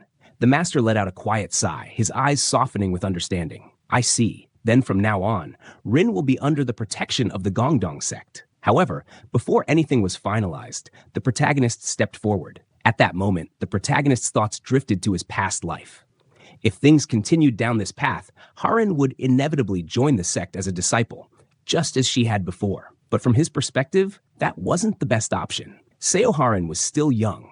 Closing off her heart and dedicating herself entirely to the martial world would only deepen her scars. Simply inducting her into the sect wouldn't be enough. Her pain had to be eased as well. If we turn a blind eye to the hardships of someone we consider family, how could our sect ever claim to walk the righteous path? The master observed him in silence before finally speaking. You're suggesting something different, aren't you? The protagonist nodded. I will send a challenge letter to the Black Dragon Gang in the name of our sect. A stunned silence filled the room. The protagonist smirked, his confidence unwavering. We just have to make it so that they have no choice but to accept. As per the protagonist's will, the challenge letter was sent to the Black Dragon Gang. Upon receiving it, a member of the gang was stunned. The Gongdong sect, on the verge of extinction, had somehow found the audacity to challenge the mighty Black Dragon Gang directly. His expression twisted with anger. Those Gongdong sect bastards have no sense of their place, he spat, gripping the letter tightly. He read its contents aloud. A 2-versus-3 consecutive match. If the Gongdong sect loses, they will seal their gates for 50 years. If the Black Dragon Gang loses, they must completely withdraw from Huajiang County. A smirk played at his lips as he thought to himself. With the Black Dragon Gang's Black Death Dragon, Wee Soryan, it would be no contest. But he wasn't willing to trouble her over such trivial matters. Just as he made up his mind, a voice rang out from behind him. No, that won't be necessary. He turned in shock. The next moment, a graceful yet deadly figure landed smoothly onto his chair. I will go myself. She was none other than the Black Dragon Gang's Screen Tiger Sword, Yo Yeryong. The man hesitated and asked her that Shadow Society can handle this matter. But Yo Yeryong shook her head in firm disagreement. A sharp glint flashed in her eyes as she recalled what she had witnessed at the marketplace. The spoon. The very same spoon the protagonist had used to destroy the thugs' jewels. She could still hear his voice as he raised the spoon for all to see, proclaiming, with just this spoon, I turned the Shadow Society's thugs into eunuchs. And then the protagonist had boldly declared, it's clear, not just the Shadow Society, but even the Black Dragon Gang is now laughably weak. Hearing all this, the man before Lady Yo lowered his head apologetically. I'm sorry, Lady Yo. But she merely waved him off. I will personally take care of this matter and ensure it never happens again. Then, in a quiet murmur, she recalled his name. That Gongdong sect disciple from the marketplace? His name was Li Chul Su, wasn't it? Meanwhile, at the Gongdong sect, the protagonist sat deep in thought, murmuring to himself with a victorious smirk. As expected, there's no better story to win hearts than a heroic tale of fighting for justice. He could already imagine the impact of his actions. The righteous hero, Li Chul Su, he envisioned peerless beauties captivated by this tale, their admiration shining through their eyes. Lady Yo Yeryong's eyes burned with fury. That arrogant Li Chul Su daring to mock the Black Dragon Gang? Her grip tightened. How dare he? She exhaled, suppressing her rage. No, she would teach him a lesson he would never forget. Amidst his martial arts training, the protagonist's mind wandered. There's nothing more captivating than a righteous hero fighting for justice. He imagined the admiration of beautiful women swooning over his valor against the Black Dragon Gang. Lost in fantasy, he grinned until the familiar side effect kicked in again. Panic set in. If this happens every time I train, I'm doomed. Trying to focus, he turned his thoughts to the challenge letter he had sent. There was no guarantee the Black Dragon Gang would agree to a fair duel. In his mind, he pictured a masked assassin, hired by the gang, creeping toward him in the dead of night. Seriously, do these villainous sects suffer from a disease where they must send assassins after their enemies?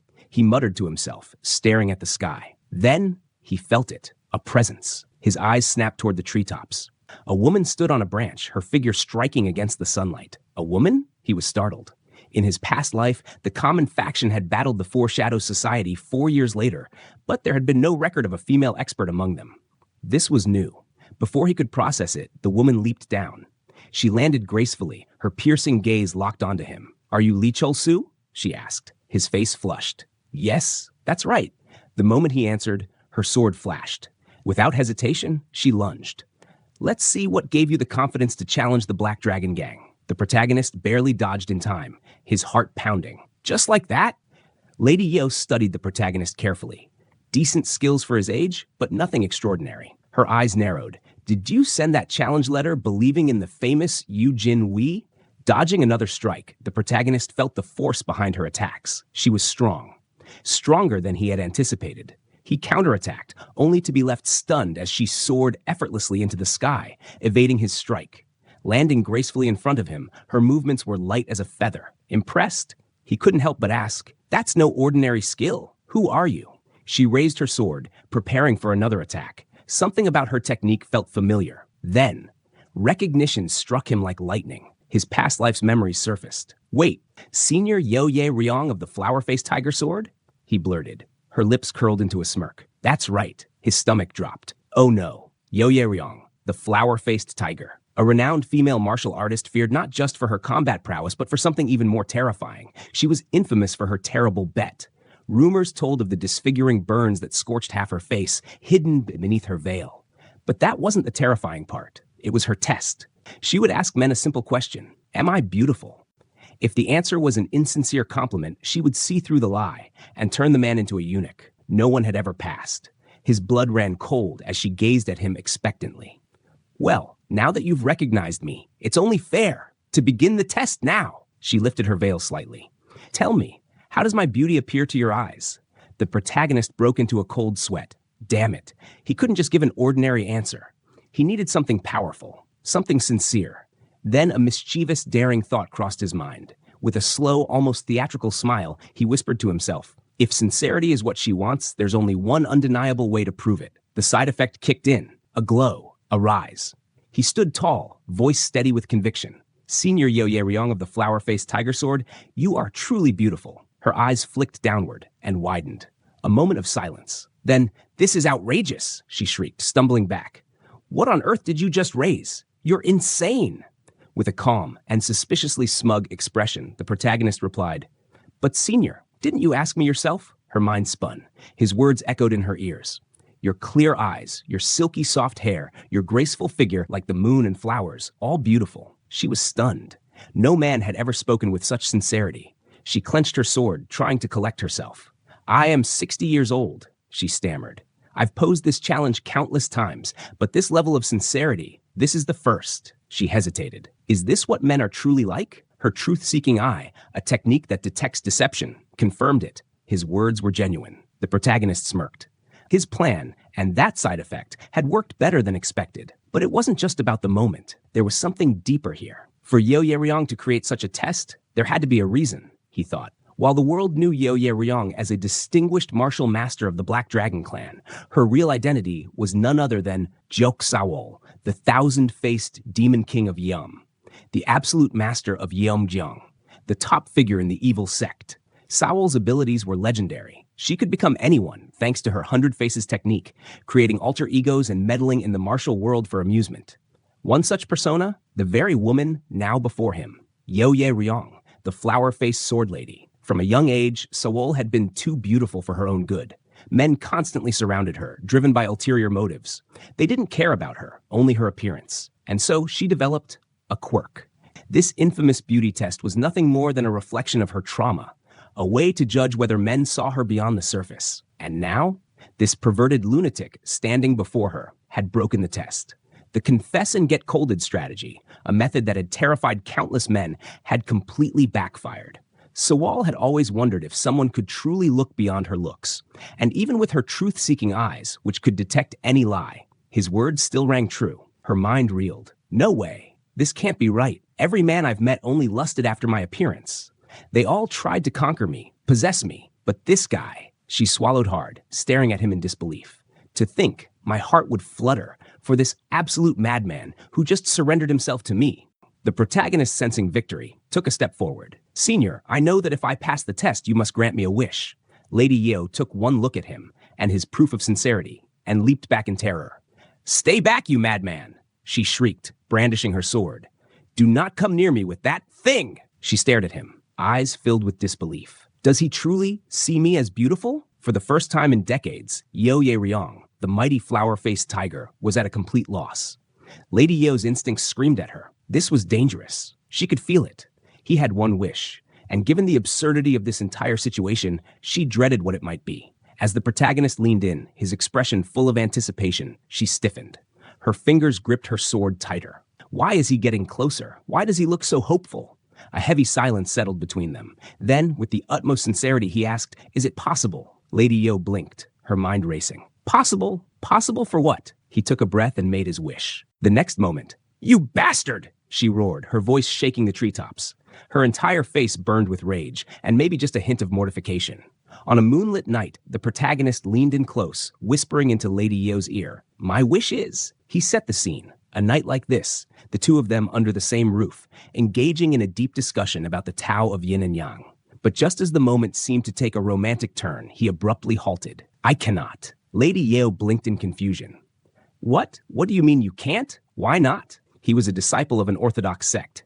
Personal desires couldn't outweigh his duty. So with a swift pivot, he declared his true wish, to deliver the challenge letter to Black Dragon Hall.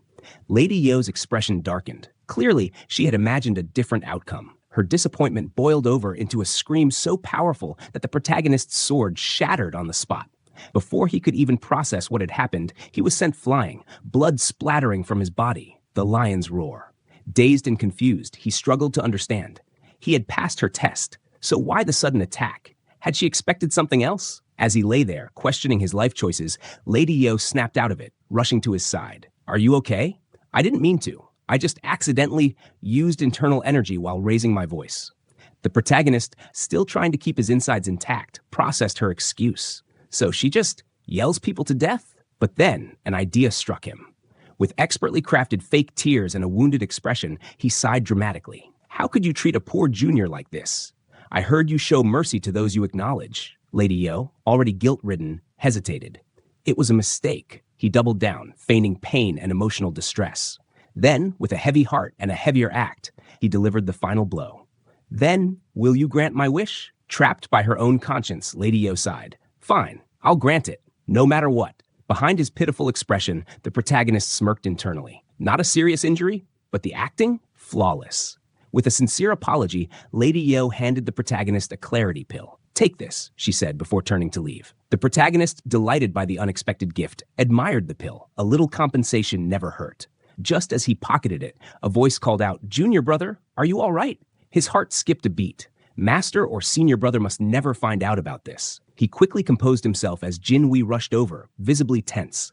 She had felt the shockwave from the lion's roar. Something serious must have happened. Are you okay, junior brother? She asked, worried. Summoning his best performance yet, the protagonist clutched his side and winced. Senior brother, I'm fine. He paused dramatically. A group of masked men attacked our sect's gate. A fierce battle broke out. Jinwee's eyes widened. Masked men? The protagonist nodded solemnly.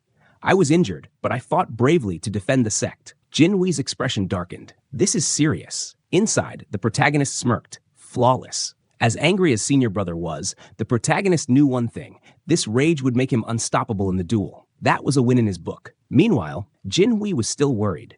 She may not have been able to protect her junior brother this time, but she vowed to make up for it in the duel. Still caught up in emotion, she suddenly hugged him. The protagonist groaned. Enough already. Can't you just let me go? The next morning, sunlight bathed the sect as the protagonist examined the clarity pill. A few days of rest and proper energy circulation, and my internal injuries will be as good as new. Just then, Master and Jinwee appeared. Are you feeling better? Master asked. In an instant, the protagonist transformed into the picture of frailty. He clutched his chest, his face pale with just the right amount of suffering. After circulating my energy, I feel much better, Master, he said weakly.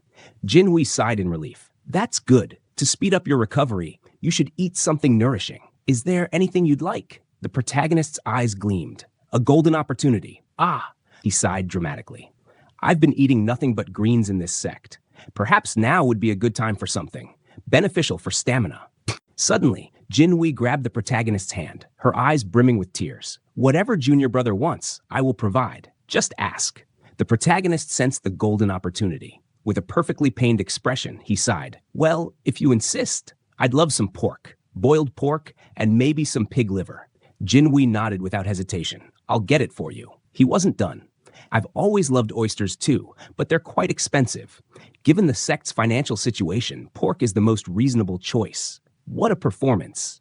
Jinwei straightened up, determination in her eyes. Got it, junior brother. Without another word, she bolted out of the sect. Just rest well. I'll be back soon. As she ran, her mind swirled with guilt. This was my fault. I should have protected him. Her chest tightened. Being near him made her feel at peace, like she was reverting to being just a woman again. But no, she was senior brother first. She had to be strong. Her weakness had cost him. She clenched her fists. I must not falter again.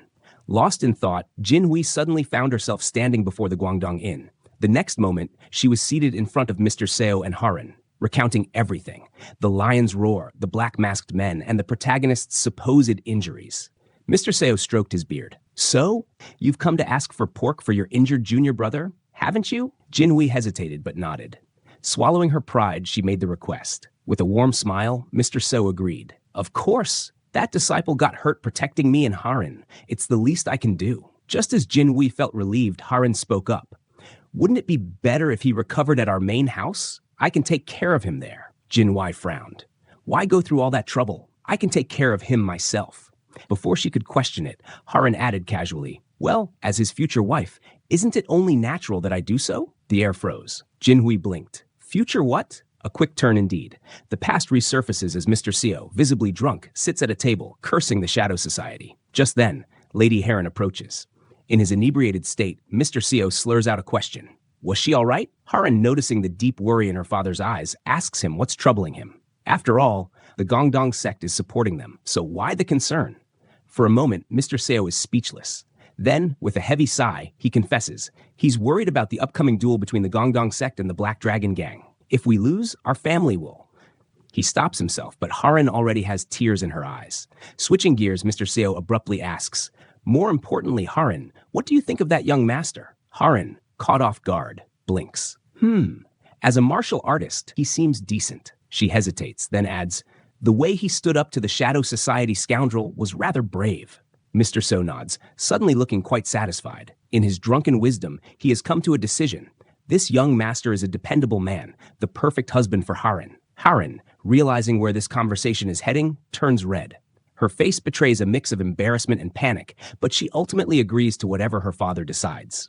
Fast forward to the present, and now she's earnestly asking Jinwei to take care of the young master, because, well, he will be her husband. Mr. Seo, now partially sobered by the weight of his own words, scrambles to backtrack. I just meant that if harem is to marry, it should be to someone like that young master. Harem, unfazed, continues. Isn't he injured because of me? It's only right that I take care of him. Jinwei, meanwhile, stands speechless. While harem wasn't wrong, something about this whole situation felt off. Trying to smooth things over, Mr. Seo insists that if the young master cannot come to their main house, then harem should go to the sect to care for him instead. The streets have been dangerous since that day, and the main sect would be safer. With that, the scene shifts to the sect, where things are bound to get even more interesting. At the sect, the protagonist lay resting, with his master seated dutifully by his side. But rather than feeling grateful, he was visibly displeased. Why, of all people, was this old man the one looking after him? In an ideal world, he would be tended to by a beautiful young woman, someone gentle and caring. His imagination wasted no time filling in the gaps. He pictured a lovely nurse by his bedside, doting on him with tender concern. Of course, in his grand theory of recovery, true healing wasn't just about medicine or rest. No, a single harmonious exchange of yin and yang, purely for medical purposes, of course, would supposedly restore him to full strength instantly. Alas, reality was far less accommodating. Instead of soft hands and sweet whispers, he had his master's stern presence and zero sympathy. Fate, it seemed, had a cruel sense of humor. As the protagonist lay in bed, his master suddenly sensed an arrival at the sect. Rising to his feet, he instructed the protagonist to rest before stepping out to greet the guests. For the protagonist, this was actually great news. Finally, some alone time. And what better way to spend it than by focusing on his dedicated training regimen? After all, It had been a year and a half since he started his Kegel exercises, and now he was seeing results, visible results. Even the thick blanket couldn't completely conceal his newfound presence. His thoughts drifted to his past life, where he had desires but no means to act on them. Now, however, he had both the will and the ability. Alone at last, he wondered, should he give it a try? Just as he was contemplating his next move, the door swung open. "Young master, it's been a while." Lady Harem stood there, composed and graceful. The protagonist, on the other hand, was not composed. His soul nearly left his body. As Harem approached and sat near him, he stammered, "What are you doing here?" With a calm smile, she replied, "I'll be staying here to take care of you." Of all times, now was when she had to show up. Fate clearly had a cruel sense of timing. As if things couldn't get worse, Lady Harem then graciously offered to assist him with a bath. At this point, his body wasn't sure whether to be grateful or terrified. His brain, however, had already entered full panic mode. Without hesitation, Lady Harem reached for the blanket, ready to assist the protagonist with his bath. Panic surged through him. His secret was about to be exposed. Letting out a horrified scream, his voice echoed through the sect. Meanwhile, in another room, Jinvi was busy cooking when an uneasy feeling washed over her. She recalled how boldly Harem had declared herself the protagonist's future wife. That was frustrating enough, but what truly bothered her was knowing that Harem would grow into a beautiful woman, something Jinvi could never openly acknowledge for herself. Scowling, she thought, "Even if I don't like him romantically, Master is important to me. I can't just let any woman marry him. Even if it's so Harem, she needs to be tested first." Just then, the door opened. Harem walked in. "You're back already?" Jinvi asked, surprised. Harem sighed. "The young master refused, saying men and women shouldn't mingle. Of course, we know that wasn't the real reason. But Jinvi, hearing this, couldn't help but smirk. So he rejected Harem? That was unexpectedly satisfying. Meanwhile, back in his room, the protagonist sighed in relief. Crisis averted. He had somehow escaped disaster. Or so he thought. Suddenly, Jinvi burst through the door. "Junior brother." He blinked in confusion. "You sent Harem away because she's a woman, right? Good job," she said, nodding approvingly. "Since I'm a man like you can trust me. Let me take care of you instead." His stomach dropped. How did it come to this? Before he could protest, Jinvi starts pulling the blanket that kept the secret hidden. "No need to hold back," she declared cheerfully. The protagonist was horrified. Why does she want to do this?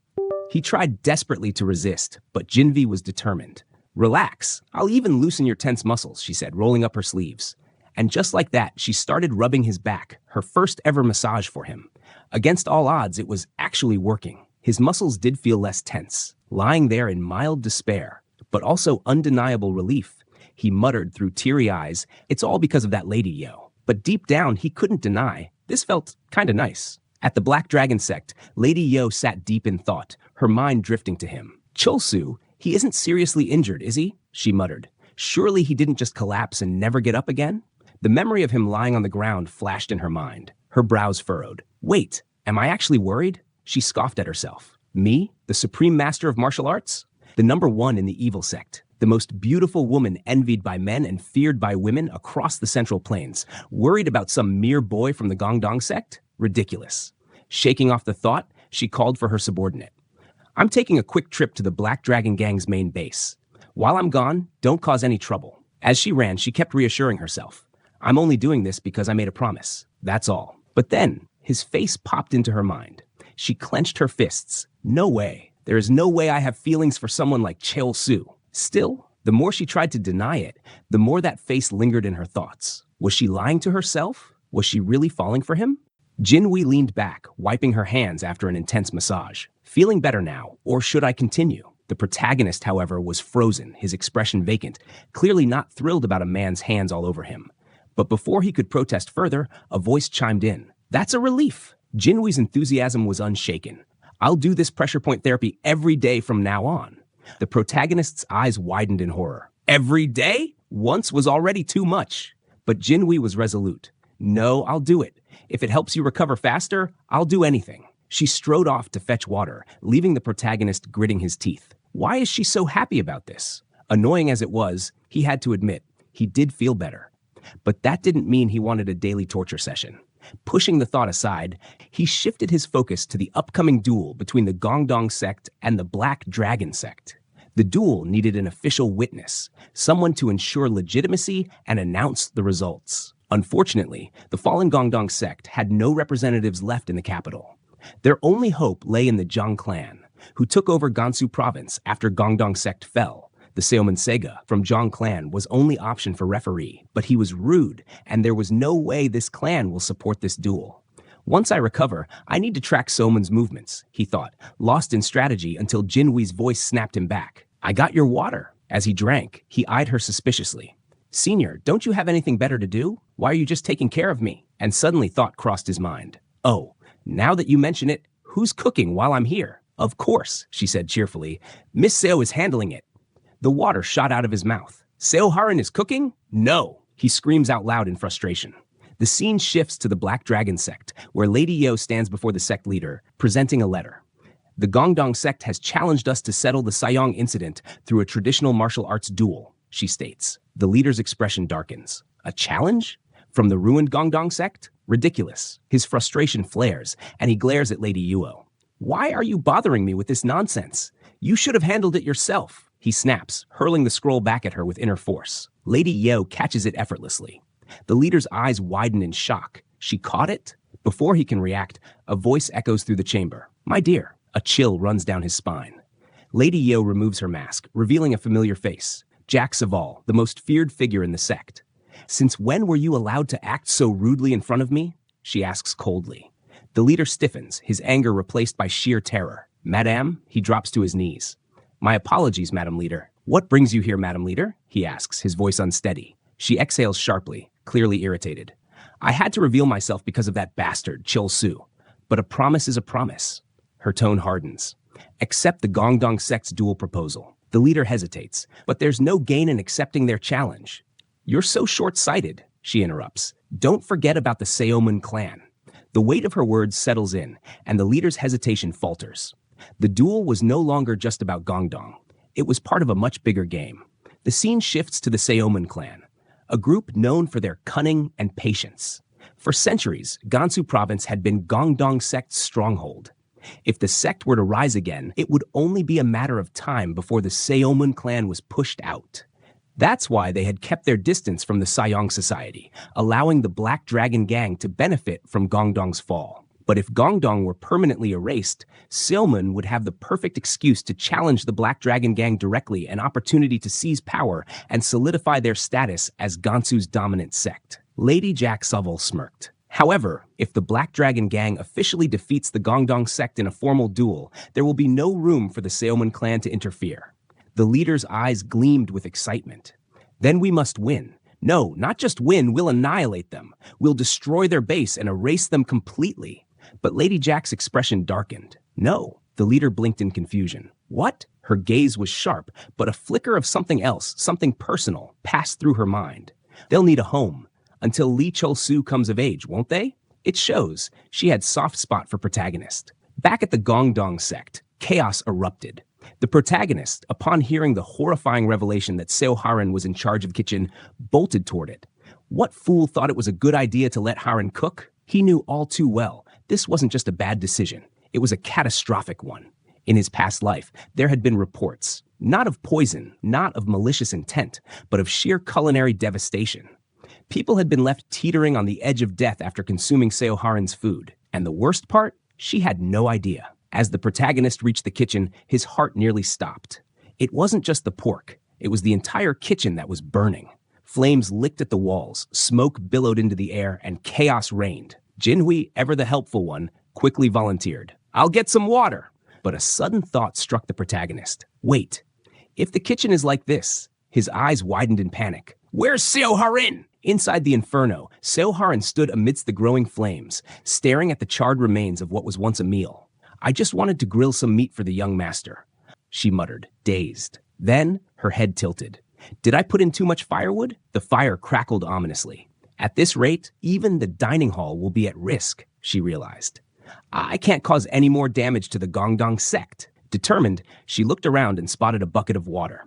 Seizing it, she flung it onto the flames with all her might. The fire roared in response. It wasn't working. Just as she was about to panic further, the door burst open. Haran, the protagonist's voice rang out. Why are you in the kitchen when you can't even cook? She barely had time to react before he grabbed her, pulling her out of harm's way. Her panic vanished in an instant. As soon as she saw him, her eyes shimmered with joy. "Young master," she whispered, completely oblivious to the raging disaster behind her. The protagonist held Harem tightly, his voice sharp with frustration. "Why are you even cooking when you can't cook?" Harem squirmed, uneasy as flames crackled around them. But instead of worrying about herself, she fretted over the burning kitchen. "I should take responsibility and put out the fire." "No," he interrupted firmly, his gaze sincere. "What's important right now isn't the kitchen. It's you, Lady Sale. You need to value your own safety more." She froze, stunned by his words. As he carried her outside, he gently set her down, but before she could respond, a bucket clattered to the ground. A voice called out, "Junior." He turned to see Jin Hui standing behind them, arms crossed, eyes narrowing. "Why are you holding Lady Seo like that?" His eyes twitched. "I wasn't doing anything inappropriate. I was just saving her from the fire." Jinhui's expression remained unreadable, her gaze flicking between him and Seo Harem. Frustration bubbled inside him. Why is she acting so weird about this? A terrible thought crept into his mind. Wait, could the rumors from my past life be true? His mind conjured a horrifying image. Sword Saint Yu Jin Hui, the most dazzling and skilled warrior in the land, showing unusual concern for a woman. Could it be? Were Jin Hui and Seo Harem romantically involved? His face paled. No way. Glancing between them, he gulped. I almost let my guard down. As expected, I need to separate Senior from Lady Seo. Thinking fast, he grabbed a bucket and shoved it into Jinhui's hands. Senior, let's clean up the kitchen quickly and start training. Jinhui blinked. Training? He forced a smile. Yes, thanks to your acupuncture technique, my body feels much better now. I want to train with you as soon as possible. Her expression shifted, first surprised, then delighted. A soft blush did her cheeks. You want to train with me? Of course. He nodded enthusiastically. Jinhui's lips curled into a wide smile, her earlier suspicion completely forgotten. And just like that, crisis averted. Jinhui's happiness radiated like a bright light. It was clear that training together meant the world to her. As she walked ahead, the protagonist followed, determination burning in his eyes. He had no choice. If he wanted to surpass the fighters of the Black Dragon sect, he had to become an exceptional warrior himself. This duel will be the first time the world sees the Reborn Gongdong sect in action. I need to be fully prepared. 1 week later, Black Dragon Gang headquarters, Sichuan the Sea. A tense meeting was underway. How dare a small sect like Gongdong challenge us to a duel? One man roared, slamming his fist on the table. That's right, another snapped. Just give the order, and I'll cut down those arrogant Gong fools myself. But the moment their leader's cold, steely voice cut through the room, silence fell. Enough. Everyone froze. The leader leaned forward, his gaze sharp. I've already decided. We will accept the Gongdong sect's challenge. A ripple of shock ran through the room. But why, leader? Someone asked, clearly baffled. The leader's lips curled into a sinister smile. It is ridiculous for a tiny sect like Gongdong to challenge us. His fingers tapped the table, emphasizing each word. But their proposal benefits us. The room leaned in, waiting. If we defeat Gongdong in a duel, under the righteous faction's rules, the Su clan won't be able to interfere so easily. His confidence was absolute. Realization dawned on the gathered men. A brilliant move. Someone grinned. Then we need to send a reply. Who should we send? Another asked. The leader barely hesitated. Since this is a fight between the younger generation, let the young leader handle it. Scene shifts to Black Dragon Sect, training grounds. The masked woman stood perfectly still, her aura suffocating. The air crackled with tension. Then she moved. In a blur of motion, she launched a devastating assault on the group before her. One by one, her subordinates fell, unable to react. To her, they were nothing more than pathetic. Fury burned in her eyes. Not a single one of them can even touch me. As they groaned on the ground, a voice interrupted from behind. Young leader. She turned sharply. A messenger stood there, calm and composed. He bowed and delivered the command. Then, with a slow nod, she acknowledged it. Under the faint glow of the evening moon, the protagonist sat in deep meditation within the Gongdong sect. Then, a sudden presence. Vizo Ryon, the young leader of the Black Dragon Gang, appeared before him, seething with irritation. Where is the sect leader? She demanded. The protagonist, however, remained unfazed. So she's finally here. He had been expecting her. After all, he knew her from his past life, an arrogant prodigy raised in an unorthodox sect. What are you doing? Move quickly, she ordered, eyes burning with impatience. But the protagonist smirked inwardly. Growing up as the best in an unorthodox sect has made you far too arrogant. He met her glare with a calm gaze. I've heard rumors of your fame as a boyish beauty, but what if I refuse? Her eye twitched. How dare you defy me? Bingo. She was easily provoked. With deliberate arrogance, he leaned back. How dare the young leader of an unorthodox sect order around the sect leader of a righteous sect like Gongdong? This is why your kind lacks proper upbringing. Viso Rion let out a mocking chuckle. Respect is only given to those with power. Why should I show respect to a sect that's even weaker than the Beggars' Union? Her arrogance was amusing, but the protagonist countered with a calm retort. All the more reason to show respect. After all, Gongdong will be the one winning the duel. A moment of silence. Then, laughter. Gongdong defeating the Black Dragon Gang? Ridiculous. Her amusement quickly twisted into anger. I can't stand this. I need to fix that delusion of yours. The protagonist's smirk widened. Are you so sure? Then why don't we make a bet? A bet? She repeated, narrowing her eyes. Unless, he leaned in, voice dripping with mock pity. Are you scared? That did it. Her fists clenched. Fine. If Gongdong loses, I'll make you my servant. The protagonist only grinned. And if Gongdong wins? Viso Ryan scoffed. Not that it will happen, but I'll call you brother for the rest of my life. His eyes gleamed with mischief. Brother, huh? His imagination ran wild. After all, brothers become lovers, and lovers become spouses. He pictured her blushing in admiration, falling for his charm, only to be met with a sharp glare of disgust. What the hell are you thinking about? She snapped. The protagonist was still at it, pushing Viso Ryan's buttons with his ridiculous antics. But just as he was about to take it up a notch, he sensed a familiar presence behind him. Turning his head, he saw his master approaching. Immediately, he straightened up and stood beside him, as if he had been the picture of discipline all along. Master's gaze shifted to Viso Ryan. What brings you here? He asked. For someone who had been brimming with arrogance just moments ago, Viso Ryan now presented herself with an unusual level of politeness. She handed over a letter, her tone unexpectedly measured. This is the official acceptance from the Black Dragon sect regarding the duel. The protagonist raised an eyebrow. What's with the sudden change in attitude? It seemed that her previous outburst had been intentional after all. Master unfolded the letter and read it aloud. The duel is to take place in 15 days, at noon, in Huajiang County. Under the supervision of a notary, both sects will engage in a martial arts duel without any additional conditions.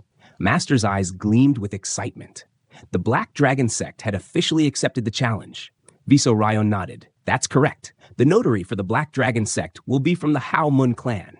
Your sect must also provide a notary. A brief silence fell over them before Master calmly responded. Our sect's notary will be requested from the Seomun clan. Viso Ryan accepted his decision without argument, but as she turned to leave, she stole a glance at the protagonist. Her expression twisted into one of sheer annoyance. What is wrong with this guy? Not one to miss an opportunity, the protagonist made an exaggeratedly goofy face at her, his eyes wide with mischief. Viso Ryan's jaw clenched. Damn it! With an irritated huff, she stormed off, leaving the protagonist thoroughly entertained. Master, unfazed by the absurd exchange, handed the letter to Jinvi, who had just arrived. Deliver this to the Seomun clan, he instructed. Jinvi nodded, ever the diligent disciple. The protagonist, however, frowned slightly. The Seomun clan is likely to oppose this duel. Sending Jinvi alone, a kind-hearted senior with little experience in political maneuvering, could be risky. Without missing a beat, he turned to his master. I'll accompany Jinvi to the Seomun clan. Master raised an eyebrow. And why is that? Just for random reasoning, he told. It's his duty to accompany Jin Wei as his champion. Jinvi's face lit up. How thoughtful of you to take care of your senior. Before the protagonist could react, Jinvi suddenly pulled him into a tight embrace. A chill ran down his spine. This is the worst. His face twisted in sheer agony, but Jinvi, lost in her excitement, the next day, the protagonist was preparing for his journey to the Seomun clan, located in the largest city of the Gansu province. This was his first real step into the vast martial world beyond Gongdong Mountain. Beside him, Seo Haran stood with a worried expression. Her voice was laced with guilt as she spoke. Twice now. First at the inn, and now again. You've helped me in my moments of helplessness. I'm sorry for always causing trouble because of my weakness. The protagonist, however, simply waved it off with a refreshing smile. Lady Seo, I won't accept such thanks. When I was injured internally, it was your kindness that helped me recover quickly. You always do your best. Hearing his words, her eyes welled up with tears. But before she could respond, he gently placed his hand on her head, petting her as if she were a younger sibling. If you want to carve out your own destiny, formally join our sect, he said. If you train in martial arts, you could become the greatest female warrior in the land. Seo Haran nodded, acknowledging his words. As he continued to speak, his voice steady and filled with conviction, she found herself unable to focus on anything but his presence. Her heart pounded, her cheeks warming into a rosy blush. She wasn't sure she fully understood what he was saying, but since it was his advice, she was ready to hold on to it. Her flustered expression was evident until a loud voice shattered the moment. "Junior, what are you doing?" Jinvi's voice rang out, her expression dark as she stomped toward them, her tone impatient. "Hurry up." She was clearly not pleased with the closeness between the protagonist and Seo Harin. The protagonist let out a deep sigh, moment ruined. As this was their first journey outside the sect, their master took the time to guide them on all necessary concerns. Both Jinvi and the protagonist listened attentively, acknowledging his wisdom. Finally, Master gave them a firm nod. "Travel safely," he said. And with that, their departure began. The two dashed down from Gongdong Mountain, making their way towards Xiaomun Clan. Their first stop, Huajiang County's bustling marketplace. The moment they arrived, the protagonist observed the crowded streets, the lively merchants, and the aroma of fresh delicacies filling the air. Meanwhile, Jinvi's attention was immediately captured by the treats sold in the stalls. With childlike excitement, she darted toward a vendor, her eyes sparkling. She eagerly bought snacks, happily munching away as if she had just discovered the greatest joy in life. The protagonist, on the other hand, felt a wave of secondhand embarrassment. Why is she acting like a kid? Jinvi, completely oblivious to his judgment, continued to eat with pure bliss on her face. She was practically glowing with happiness. Meanwhile, the protagonist sighed, feeling another pang of disappointment. It was the fact that the other girls in the market were now looking at Jinvi with flustered expressions, their faces blushing. This journey was going to be more troublesome than he expected. As the protagonist stood in the bustling Huajiang County marketplace, his sharp eyes caught something suspicious, a shadowy figure lingering behind them, tension evident in his posture. Then he vanished. Realization struck immediately. A pickpocket. Without wasting a second, the protagonist dashed forward, his speed cutting through the crowd like a blade through silk. His target barely had time to react before a firm grip caught his wrist. "How dare you try to steal my pouch?" the protagonist demanded. The young thief flinched, fear flashing in his eyes. But seeing how terrified the boy was, the protagonist softened his tone. "Relax, I won't harm you." However, his next move said otherwise. With a smooth motion, he unsheathed his sword, pressing its cold edge near the thief. "Tell me, who sent you?" The kid's face turned pale. His body trembled like a leaf in a storm. "Spare my life," he stammered, tears forming in his eyes. "I'll take you to him." Moments later, the trembling boy led them through the winding alleys of the city, finally stopping in front of a grand, palace-like structure. Jinvi, ever impressed, shot the protagonist an approving glance. "Sharp eyes, Junior. Not bad at all." He smirked. "I do my best." With that, they turned their focus toward the grand establishment before them, the not-so-ordinary brothel. From the outside, it looked like an ordinary brothel, yet something felt off. No music, no laughter, no courtesans. Eerie silence hung in the air like an unspoken warning. As they stepped inside, a man immediately blocked their path. His face was calm, but his stance suggested he was ready for trouble. "We're closed," he said, voice flat. "Leave." The protagonist, completely unfazed, crossed his arms. "Are you the one who told that kid to pick our pocket?" The man blinked. Then he laughed. A dry, mocking chuckle. "No idea what you're talking about." The protagonist sighed dramatically. "Oh well." Then, without warning, he flicked a coin at the man. With lightning reflexes, the man dodged. But the coin struck the ground behind him, cracking the tile. Silence. Both the protagonist and Jinvi immediately understood. This guy's no ordinary thug. He's a martial artist. The man's gaze flickered toward the broken floor. Then, in a flash, he pulled out a weapon. The protagonist's eyes narrowed. A umo needle. A rare, thin, and deadly weapon. Silent, but lethal. But before he could react, Jinvi was already in motion. Jinvi unleashed. With terrifying speed, Jinvi lunged forward. The man barely had time to register her movement before. Bam! Her fist slammed into his face, sending him staggering backward, blood spraying from his mouth. "What the hell?" he gasped. The loud crash drew attention. Within moments, 3 more men stormed into the room. Their expressions darkened as they saw their commander lying on the ground, groaning. "You bastards!" one of them snarled. They charged straight for Jinvi. Bad idea. Before they could even get within striking distance, Jinvi spun into action. A kick, one flew across the room. A punch, another crashed into the wall. A grab and a toss, the last one hit the floor with a thud. The protagonist watched in stunned silence. His surroundings blurred into the mist of chaos. What the hell is happening? When the fog finally settled, the scene before him was terrifying. Jinvi stood amidst the wreckage, her expression unreadable. The men were sprawled across the ground, groaning in pain. Then, slowly, Jinvi turned to the protagonist, her face still eerily calm. With a sweet yet unsettling smile, she said, "Don't worry, Junior. I'll protect you no matter what." The man Jinvi had knocked out groaned as he struggled to his feet, his face twisted in pain and disbelief. "Monster," he muttered, glaring at her with a mix of fear and resentment. Jinvi, still fired up, wiped the sweat from her brow. The moment she spotted him standing again, her fists clenched. But before she could launch another attack, the protagonist swiftly grabbed her hand, holding her back. "This isn't the way," he said firmly. "If we keep this up, it'll only escalate into something worse. We need to handle this calmly." To settle things quickly, he took over. Grabbing the man by the ear, he gave it a sharp twist. "Ow! Ow! What the hell?" The protagonist ignored his complaints and continued pulling. "Why did you take out the Umo needle?" he demanded. The man squirmed in pain. "I panicked." The protagonist clicked his tongue. "A woman's needle, huh? You really thought using that would scare us? You've even made my senior brother furious." The man groaned, gritting his teeth. All right, it was my mistake." But the protagonist wasn't done.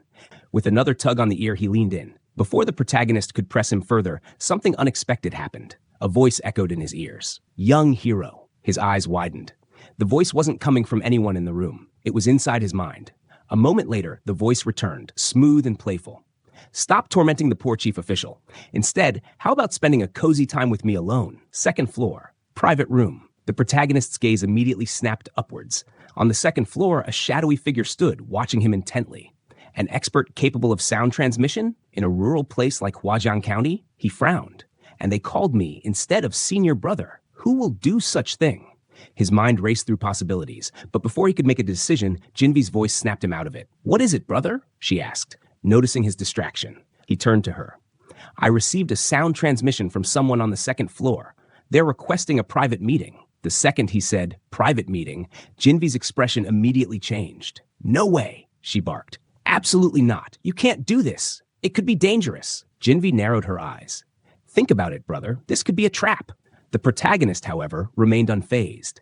With a confident smirk, he replied, "Don't worry. I'll use this opportunity to find out exactly what they're up to." Jinvi hesitated. His unwavering expression made it impossible to argue. She clenched her fists, torn between worry and trust. Then, with a sigh, she finally relented. "Fine, I trust you." A sudden spark of excitement flashed in her eyes. "Go ahead, junior brother. I'll be right here if you need me." The protagonist gave her a reassuring nod and turned toward his destination. Too easy. He couldn't help but think how simple it was to manipulate his senior brother with a few cheesy lines. The second floor. A surprise awaits. The scene shifted to the second floor. The protagonist now stood before a grand door, ready to walk into what was most certainly a trap. His mind sharpened, prepared for anything. An ambush, an assassination attempt, a hidden poison mist. Then, without warning, the door swung open. And there she stood. A breathtaking beauty, her presence like an ethereal vision. Ningguo Yang. The most beautiful woman in Sichuan province. The protagonist's eyes widened slightly, but he quickly masked his reaction. He had expected a shadowy figure in dark robes, maybe even a council of scheming villains. But instead, standing before him was her.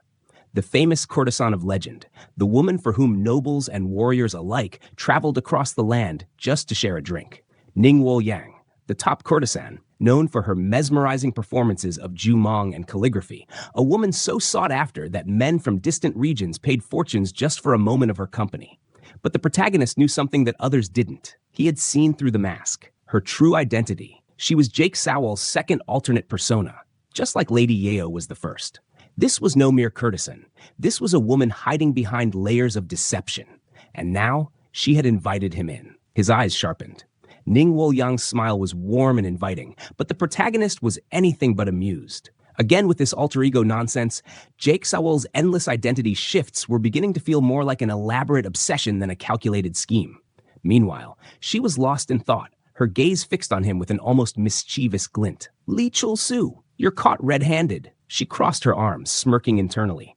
"The more I think about it, the only reason this man passed the swordsmanship exam must be because he's an absolute lunatic, one who's weak to anything in a skirt."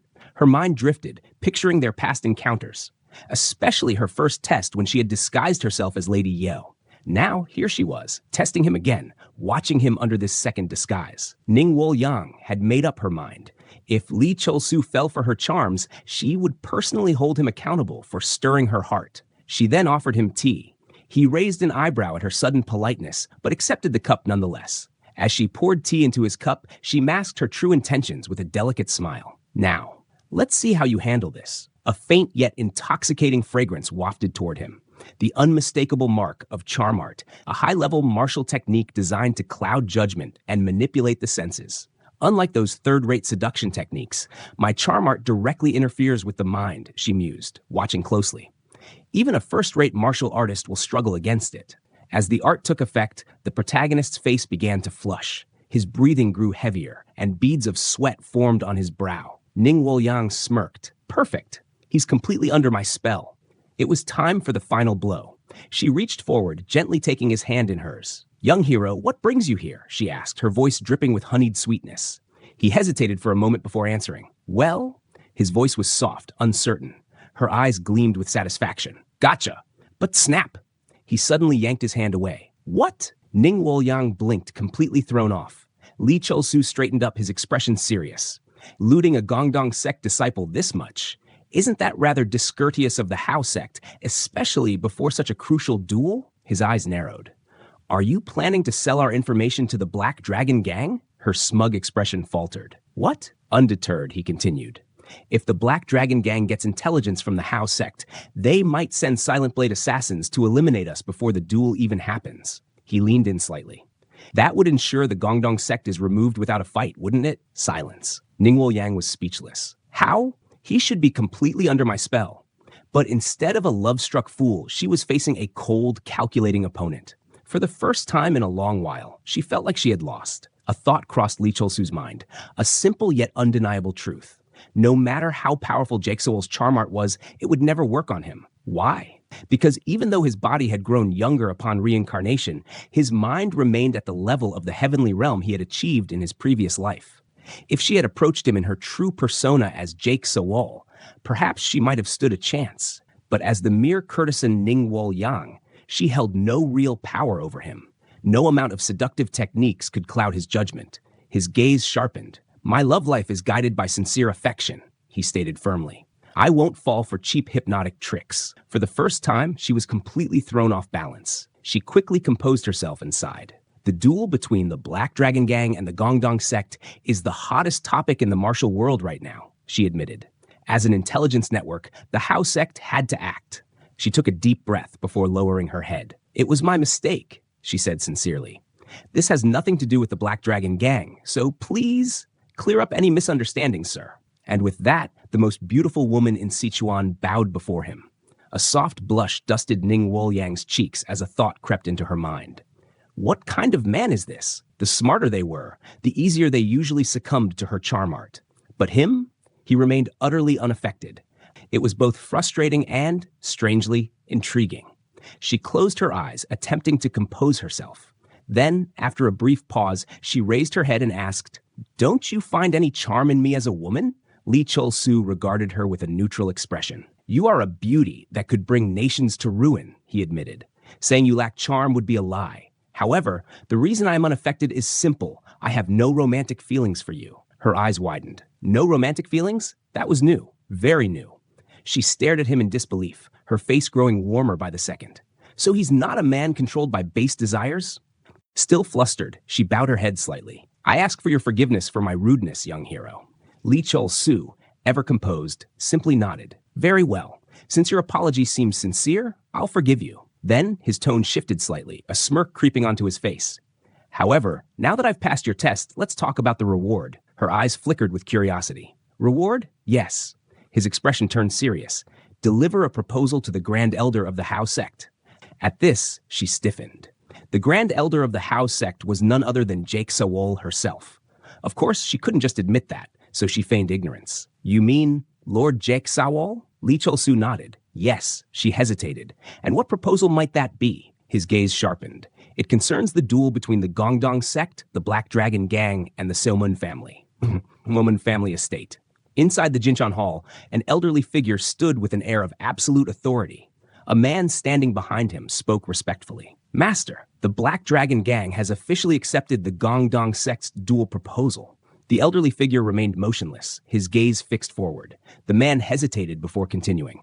If the Black Dragon Gang defeats the Gongdong sect in an official duel, we will have no reason to attack them. Are you truly fine with that? A faint smirk crept onto the elderly man's lips. Don't worry, the duel will never take place. The subordinate furrowed his brows. Why do you say that, Master? With an air of complete confidence, the elder replied, It is a duel the righteous sect is sure to lose. Confused, the man pressed further. But, do you truly believe the Gongdong sect cannot win? The elder chuckled. Winning is irrelevant. Do you really think the Gongdong sect can secure a certified witness? The subordinate's eyes widened in realization. You mean you plan to invalidate the duel itself? The elder nodded. Exactly. Stepping forward, he gazed out into the moonlit courtyard, his voice calm yet brimming with authority. In all of Gansu province, no martial artist dares to go against our will. The Gongdong sect will never find a certified witness. A chilling finality settled in his tone as he turned slightly, his piercing eyes locking onto his subordinate. Not without the Seoman family's permission. That elderly figure, the man who held the fate of the duel in his hands, was none other than Seoman Hyuncheon, head of the Seoman family. After their confrontation with Jake Sawol, the protagonist and Jinvi resumed their journey, their next stop, the bustling Nanzhou market. As they walked, Jinvi turned to him. So, how did things go with the Hao sect? The protagonist replied with a sigh. As expected, they're keeping an eye on us. Annoying, but manageable. Jinvi exhaled in relief. Oh, that's it? I imagined something far worse. While she marveled at the market's size, the protagonist remained unimpressed. For the largest market in Gansu province, this is still a shabby hole in the wall compared to others I've seen. Around them, murmurs spread. People recognized them as disciples of the Gongdong sect. They're really challenging the Black Dragon clan? I heard the Gongdong sect recovered their lost martial arts techniques. Jinvi frowned. Why does everyone seem to know us? The protagonist chuckled. Even if our sect is struggling now, it's still the most traditional sect in Gansu province. People remember. Eventually, they reached their destination, the Seoman clan's grand estate. Looking up at its towering royal palace-like architecture, they couldn't help but feel their own sect was somewhat lacking. A gatekeeper approached. Are you here to visit the main house? The protagonist nodded. Yes. The gatekeeper eyed them skeptically. Do you have an appointment? Jinvi confidently produced a handwritten letter from their master. This concerns the duel with the Black Dragon clan. We need to speak directly with the family head. The gatekeeper blinked. So, no prior appointment? Pointing toward a long queue of visitors, he gestured. Then stand in line and wait your turn. The great duel of the century, and they gonna stuck behind a merchant selling fermented tofu? Jinvi, ever the rule follower, was about to hurry into the endless queue when the protagonist stopped her. Let me handle this. She blinked in confusion as he confidently strode toward the gatekeeper. This letter concerns a duel that will shake not just Gansu's martial world, but all of Sichuan, he declared, voice sharp with authority. Are you telling me a mere gatekeeper has the right to dismiss a letter from the Gongdong sect? The gatekeeper hesitated. Technically, they were trying to enter without an appointment, but the sheer force of the protagonist's presence had him second-guessing himself. Seeing the confusion in his eyes, the protagonist pressed further. Do you believe your judgment outweighs that of the Seoman clan's great leaders? Are you ready to take responsibility for Sichuan's future? The crowd gathered around, whispering among themselves. The gatekeeper, now visibly sweating, realized he was in deep waters. With a nervous gulp, he bolted inside to consult his superiors. As the protagonist turned back, a devilish smirk crept across his face. The black consumer intimidation strategy works every time. Moments later, the gate swung open. A refined-looking man stood before them. Welcome to the Seoman clan, he greeted, voice measured. This was Seoman Peng, the steward of the clan, second in command. Jinvi and the protagonist introduced themselves formally. Seoman Peng nodded, then shot a glance toward the still-shaken gatekeeper. I must apologize for my subordinate's rudeness. Please, come inside. He continued guiding them inside. Guiding them to a lavishly decorated room, he offered them tea. The family head will summon you at an appropriate time. The protagonist took a sip, then casually asked, and when exactly will that be? Seoman Peng's smile remained diplomatic. The family head is occupied with official matters and personal training. It is difficult to guarantee a specific time. The protagonist narrowed his eyes slightly. So, even if he's more polite than the gatekeeper, he's still making us wait to maintain the Seoman clan's pride. Jinvi, meanwhile, was just happy she got free tea. The protagonist leaned back comfortably, crossing one leg over the other, his confidence unwavering. With a smirk, he addressed Seoman Pung. Then please relay this message to the great sword king of truth, Seoman Dayup. If he doesn't meet me immediately, he'll be missing out on a once-in-a-lifetime opportunity. His voice carried absolute certainty, leaving no room for doubt. Seoman Pung's smile faltered for a moment. He studied the protagonist, then nodded. Very well. I will pass along your words. As he turned to leave, he added, make yourselves comfortable in the meantime. The moment he left, Jinvi stared at the protagonist, eyes narrowed in suspicion. Junior? What's this once-in-a-lifetime opportunity nonsense? The protagonist smirked, winked, and casually replied, time is on our side. What do you mean by time? She asked, now more confused than before. Instead of answering, the protagonist grinned and gestured toward the feast in front of them. Senior, since we've got some time, let's enjoy a proper meal at this wealthy estate. Jinvi followed his gaze to the lavish spread before them, dishes practically overflowing with the purest natural energy boosters. The protagonist dug in, savoring every bite, while Jinvi found herself smiling at how content he looked. He really enjoys his food, she thought, and for some reason, she liked watching it. Just as they were settling in, the doors burst open. Seoman Pung rushed in, breathless, his expression urgent. Honored guests of the Gongdong sect, the family head wishes to meet you immediately. The protagonist calmly picked up a toothpick, leaned back, and flashed a victorious smile. As expected, they were led to a grand hall where a formidable figure awaited them. Jinvi and the protagonist bowed respectfully. But Seoman leader had no patience for formalities. Enough, he snapped, slamming his fist on the table. Let's skip the unnecessary pleasantries. Why are you so insistent on dueling the Black Dragon clan? The protagonist met his glare without flinching. Isn't it obvious? We are upholding the honor of the martial world. Seoman leader's scowl deepened. Then explain why you've been spreading rumors by teaming up with the Hao sect, those outlaws. The protagonist chuckled, feigning innocence. The Hao sect? What nonsense are you talking about? Seoman leader's fury intensified. The rumors have already spread across the land. They claim the Gongdong sect has revived, and that this duel represents a showdown between the righteous and unrighteous sects. If the Black Dragon clan wins, the outlaws will dominate the martial world.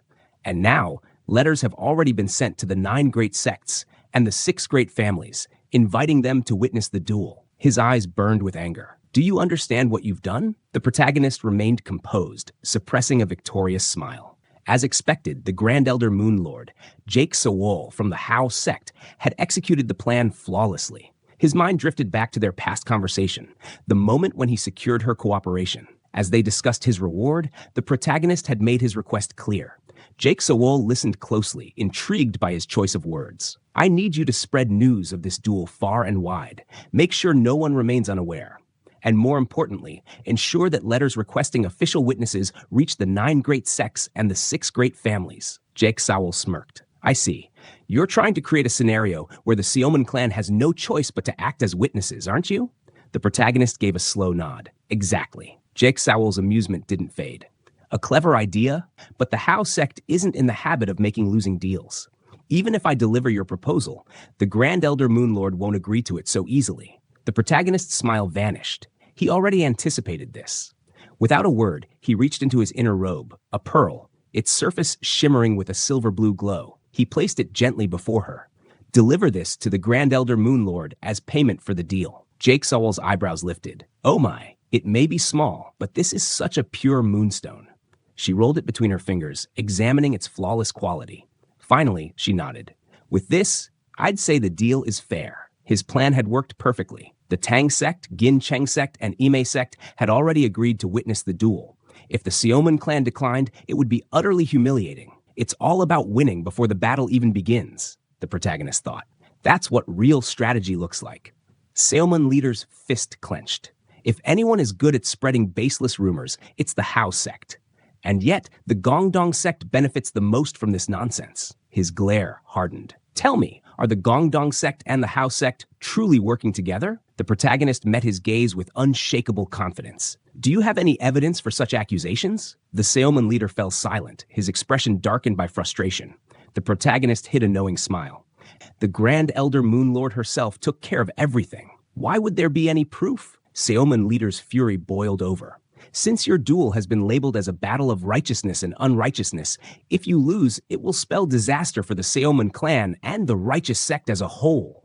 Both Jinvi and the protagonist stiffened, sensing his dangerous intent. With clenched fists, Seomun leader suddenly declared, "Then allow me to test whether the Gongdong sect can actually win or not." With a thunderous impact, he smashed his fist onto the table, reducing it to splinters. A blinding light surged around him. The protagonist's eyes widened. Insane! What is this kind of energy? If I take that head on, I'll be half paralyzed, at best. With a piercing gaze, he declared, "If you insist on this duel, prove your strength to me, Jinchan, Sword King." The protagonist tensed. This man, he's really trying to kill us. The Jeomun leader unleashed a surge of green chi, its overwhelming force suffocating the protagonist as if he were trapped under a hydraulic press. Yet, when he turned to Jinvi, shock gripped him. She stood firm, unfazed by the crushing energy. "Enough," Jinvi declared. "If you wish to erase our sect, speak no further. No matter our decline, we still stand against the rhetorical sect." The Jeomun leader's eyes narrowed. Her resilience intrigued him, but it was not enough. Without hesitation, he struck. A single punch, packed with immense chi, tore through the air toward Jinvi, the sheer force splitting the ground beneath them. The protagonist could only watch in horror. Was this truly meant to kill them? Jinvi barely withstood the Jeomun leader's devastating punch, her body trembling under its force. But she didn't waver.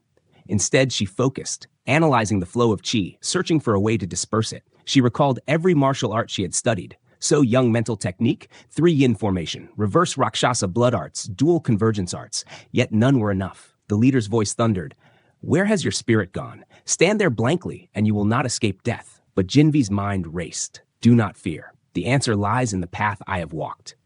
Gongdong sect techniques weren't just about brute strength. She remembered her conversation with the protagonist in the cave. "Gongdong sect martial arts resemble the demonic sects," she had said. "On the surface, perhaps," the protagonist had replied.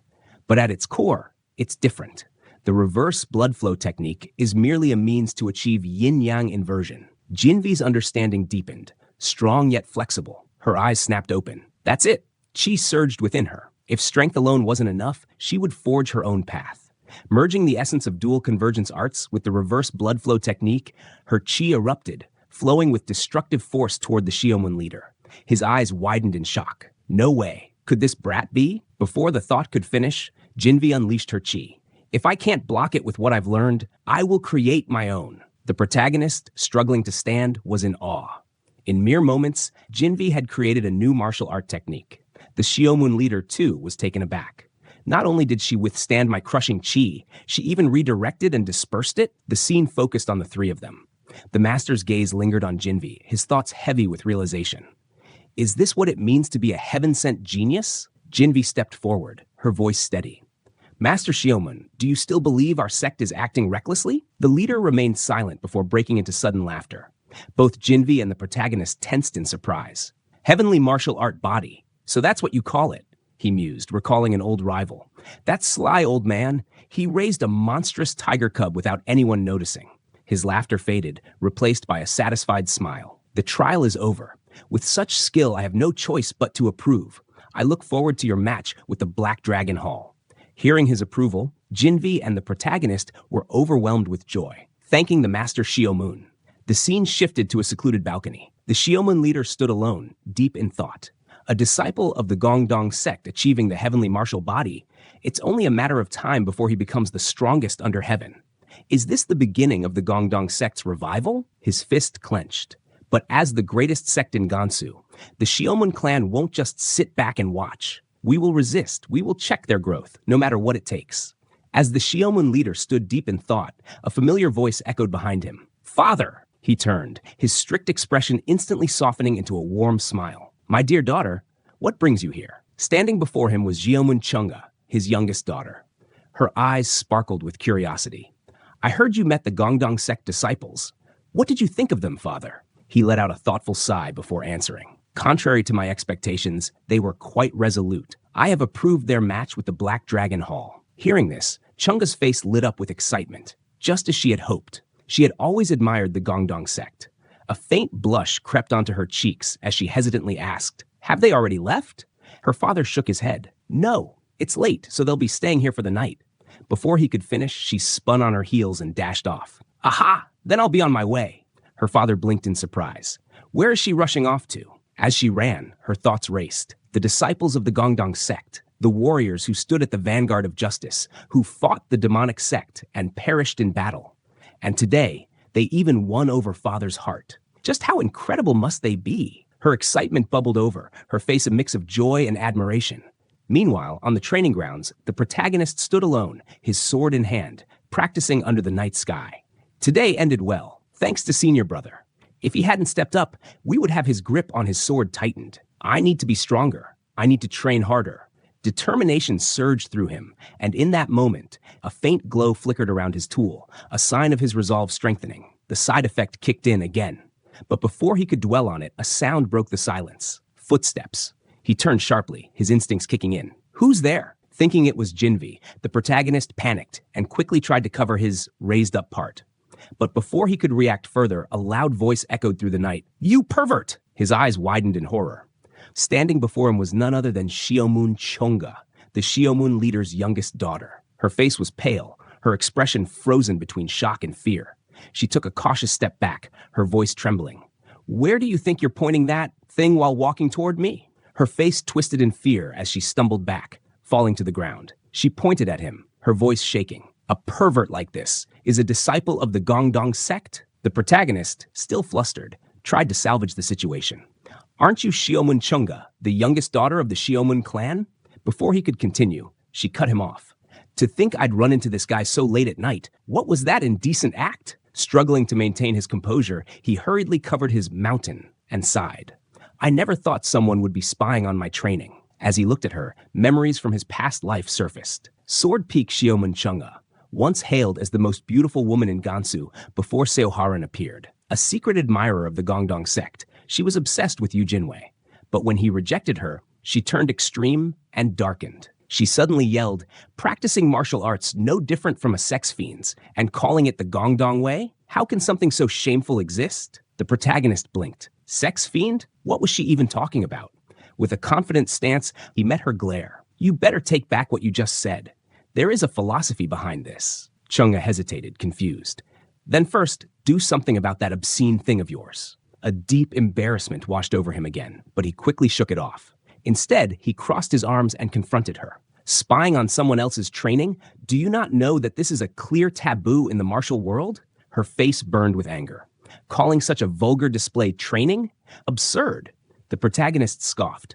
A true master must balance internal and external cultivation.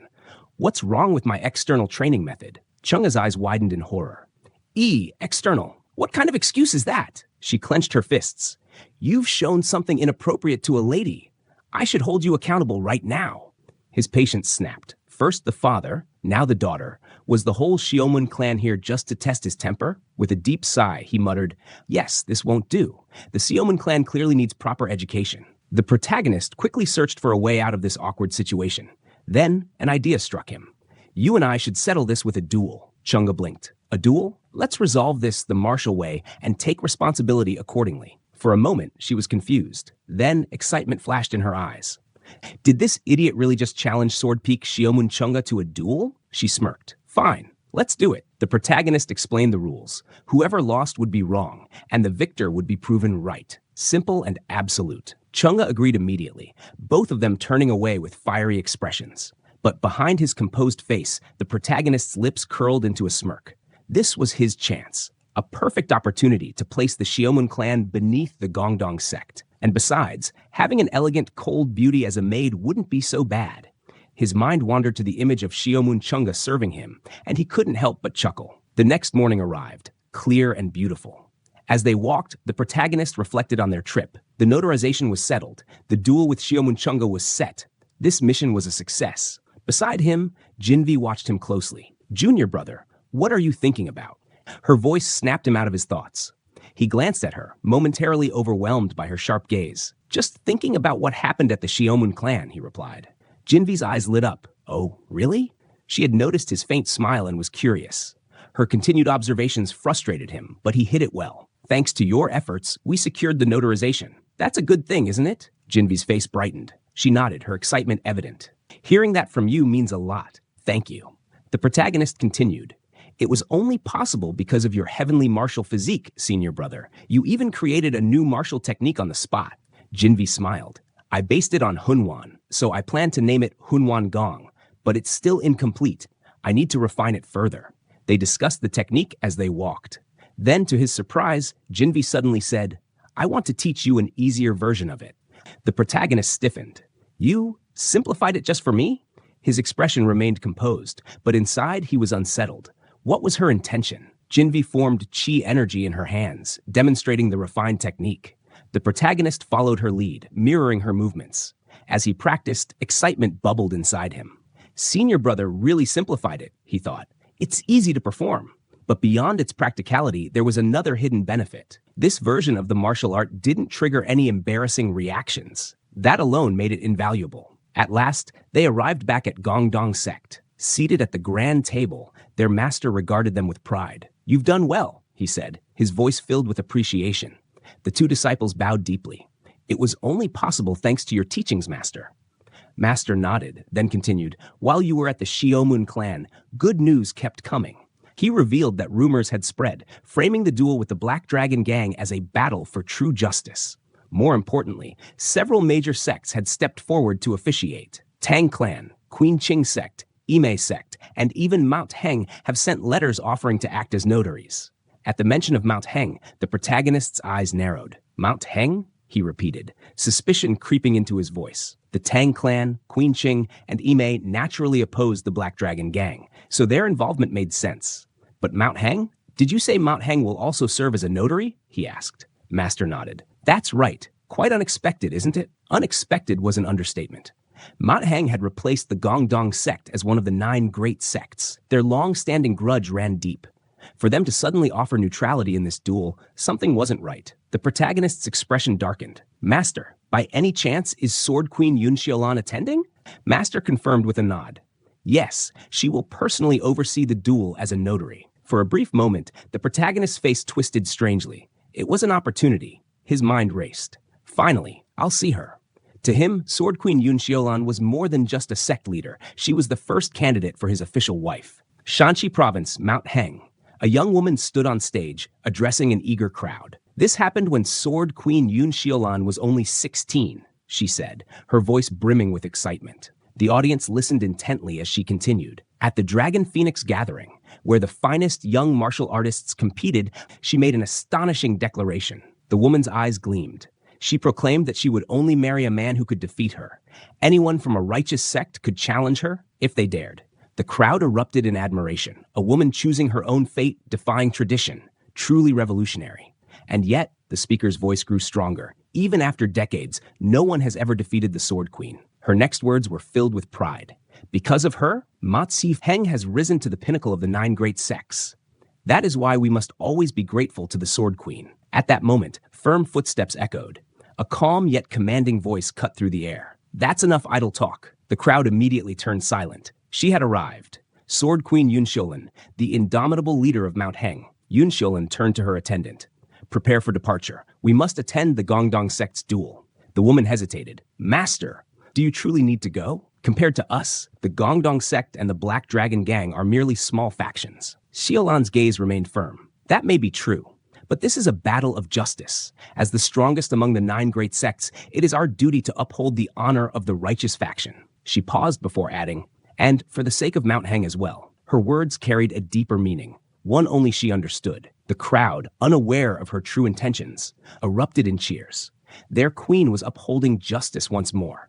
Though she remained undefeated for years, never finding a worthy challenger nor a husband, perhaps this duel held a different meaning for her. Was it just duty or something more?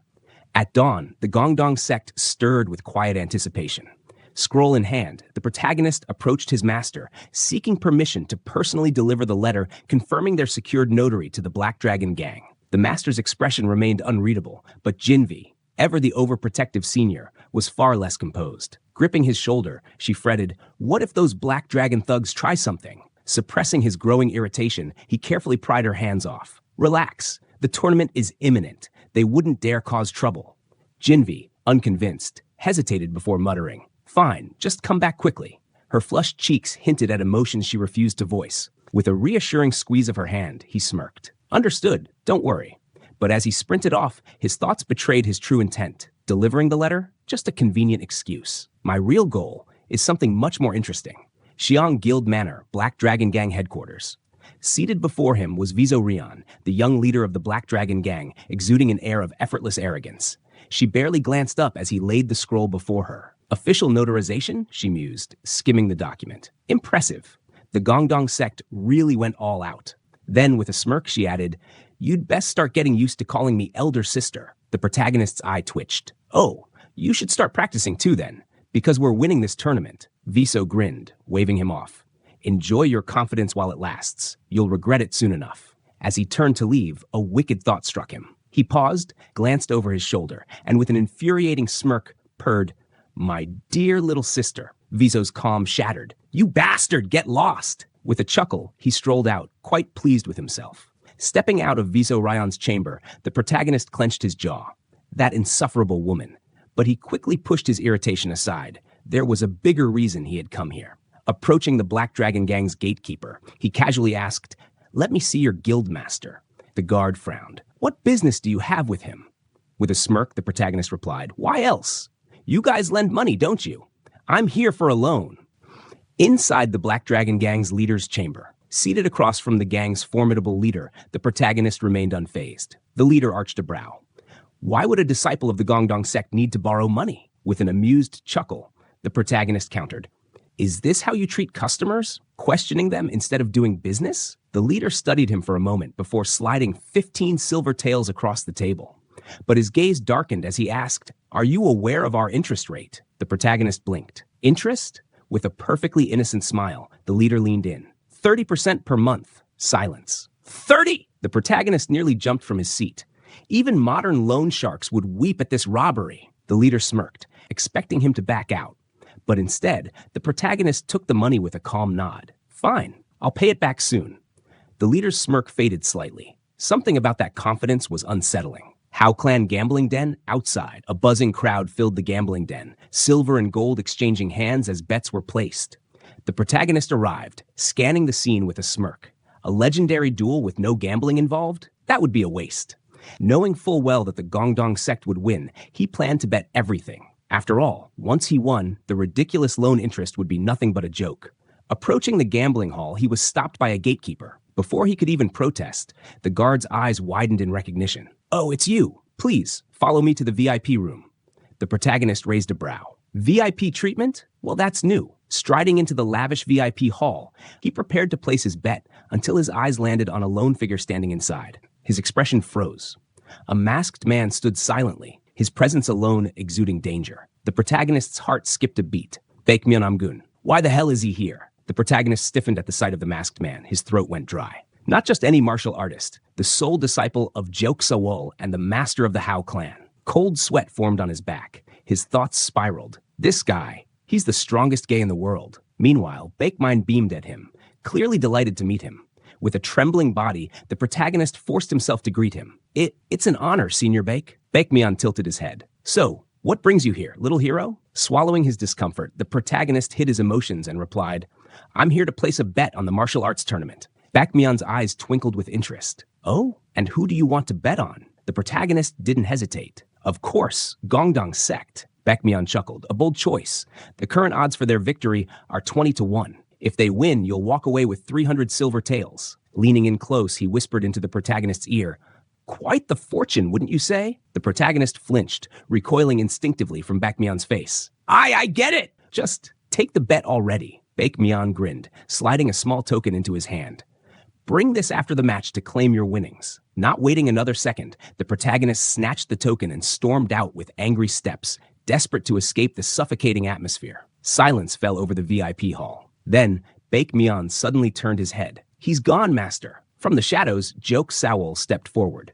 She studied the protagonist's retreating figure and smirked. What did you think? Baekmyeon nodded solemnly. He's definitely not into men. Jeok Sawol let out a sigh of relief, her eyes sparkling with excitement.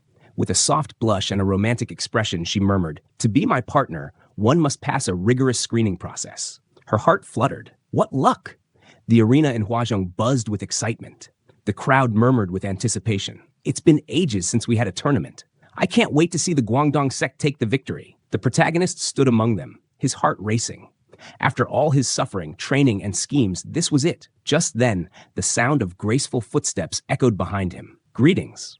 The crowd turned, and there she stood, Yun Sulin, the Sword Queen of Mount Heng. The protagonist's breath hitched. He had heard tales of her beauty, but seeing her in person was a different matter. As she gracefully introduced herself as the leader of Mount Heng, his master and senior brother bowed respectfully. The protagonist, meanwhile, was too busy blushing like a fool. As expected from the most beautiful woman of the righteous sect, breathtaking. His mind drifted to the stories of his past life. She had remained single due to the bold declaration she made in her youth. She then turned to him, her eyes sharp yet elegant. Good luck in the tournament. That was it. His heart skipped a beat. With a determined blush, he responded, "With this tournament, we will announce the revival of our sect to the world." But in his mind, more importantly, I hope the Sword Queen will take special notice of this junior disciple. Unsulin raised a brow, slightly confused by the way he was staring at her. But it was too late. The protagonist had already decided she was officially his first wife candidate. The scene shifted to the tournament stage. The announcer's voice boomed across the arena. "Disciples of both sects, step forward. Let the match begin." The protagonist stepped onto the stage, feeling the weight of the moment. "This is it, my first step as a true warrior of the martial world." With a confident smile, he glanced at the audience. "A showcase that will engrave my name into the hearts of all the women in the Central Plains." His lips curled into a smirk. "I can't just go about this normally." Just as the match was about to begin, the protagonist raised a hand. "One moment, please." The stage announcer paused, intrigued. Then, with unshakable confidence, the protagonist turned his gaze toward her. Yun Sulin. The crowd fell silent. With a strong voice, he declared, "Sword Empress Yun Unsulin." Unsulin's brows furrowed. What is this boy up to? He continued, "I, Li Chulsu, will challenge you when I come of age, and when I win, I shall become your husband." The arena erupted. Gasps, shouts, complete chaos.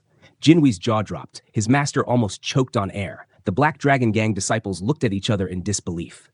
Sumun Chunga's face twitched. What kind of lunatic declares a marriage challenge before a life-and-death duel? Yet, standing there, amidst the uproar, Li Chulsu did not waver. He smiled shamelessly, basking in the stunned silence that followed. Inside his mind, he grinned even wider. Operation Public Confession, success. Now, the entire martial world had heard it.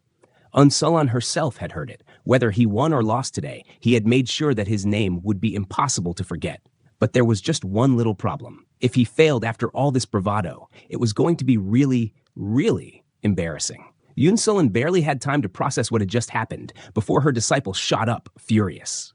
"A challenge? Did you just say you're challenging Lady Sword Empress?" The crowd exploded. Murmur, murmur. Is this brat out of his mind? What kind of idiot disciple does Guangdong sect even have? Yun Sulan's disciple, eyes burning with disbelief, took a step forward. "Lady Sword Empress is a senior figure of the righteous martial world. She's like a master to you.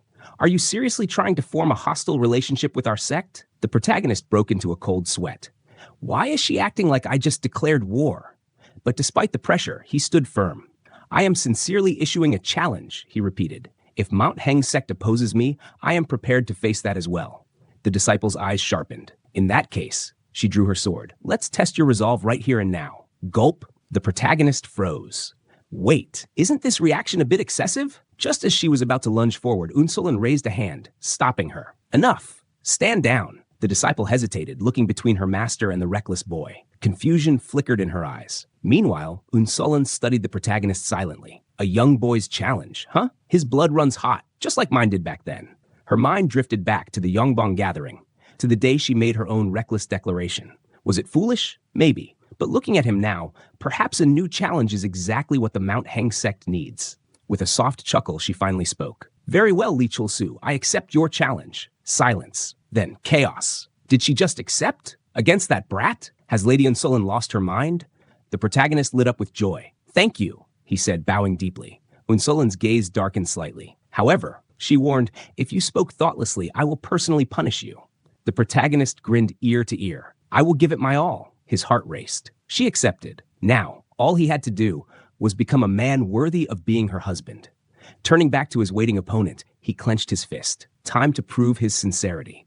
His opponent stood frozen, stunned by the sheer absurdity of what had just transpired. Who in their right mind publicly declares marriage plans before a match? But soon, his confusion twisted into amusement. With a sinister smirk, he decided, "This brat needs to be humbled." "You sure talk big," the opponent sneered. "Let's see if..." Before he could finish, the protagonist cut him off.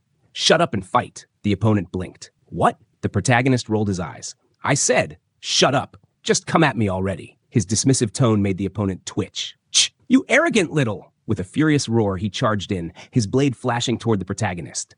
But the protagonist remained calm. "This can end in one move." Bam! The entire stage vanished into a thick cloud of dust. The audience gasped. As the fog slowly cleared, a chilling scene emerged. The opponent stood motionless, eyes wide, hand trembling. Because at his throat, a thin line of red appeared.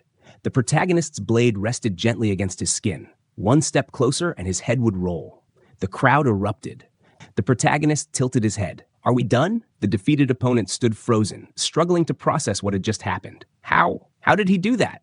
Across from him, Lee Chul-soo chuckled, amused. "Gongdong Sek's techniques flow like water," he explained. "They're perfect for dodging brute force attacks like yours." Before the opponent could react, the announcer's voice rang out. "Winner, Lee Chul-soo!" The crowd erupted in cheers. Chul-soo beamed. Winning in one move? Now that was an entrance. His opponent, however, was seething. But Chul-soo wasn't done yet. "Seriously, that's it?" he taunted. "You might be the weakest opponent I've ever seen." Before the defeated fighter could lash out, a firm hand landed on his shoulder. "Calm yourself, Junior." A tall, imposing figure stepped forward, declaring he is the brother of first opponent. Chul-soo's brows furrowed. Was this really his brother? The difference between them was insane. The newcomer's voice was deep and composed. "I am Jung Jok-san of the Black Dragon Gang," he introduced himself, "and I'm here to settle my junior brother's loss." Chul-soo smirked, unfazed. "Ah, so you're the upgraded version." Jok-san didn't respond. Instead, he unsheathed his sword. A chilling aura filled the arena. Chul-soo's smile faltered. This guy is different. With no warning, Jok-san lunged. His blade tore through the air with terrifying force. Chul-soo barely dodged. He landed on the ground, his heart pounding.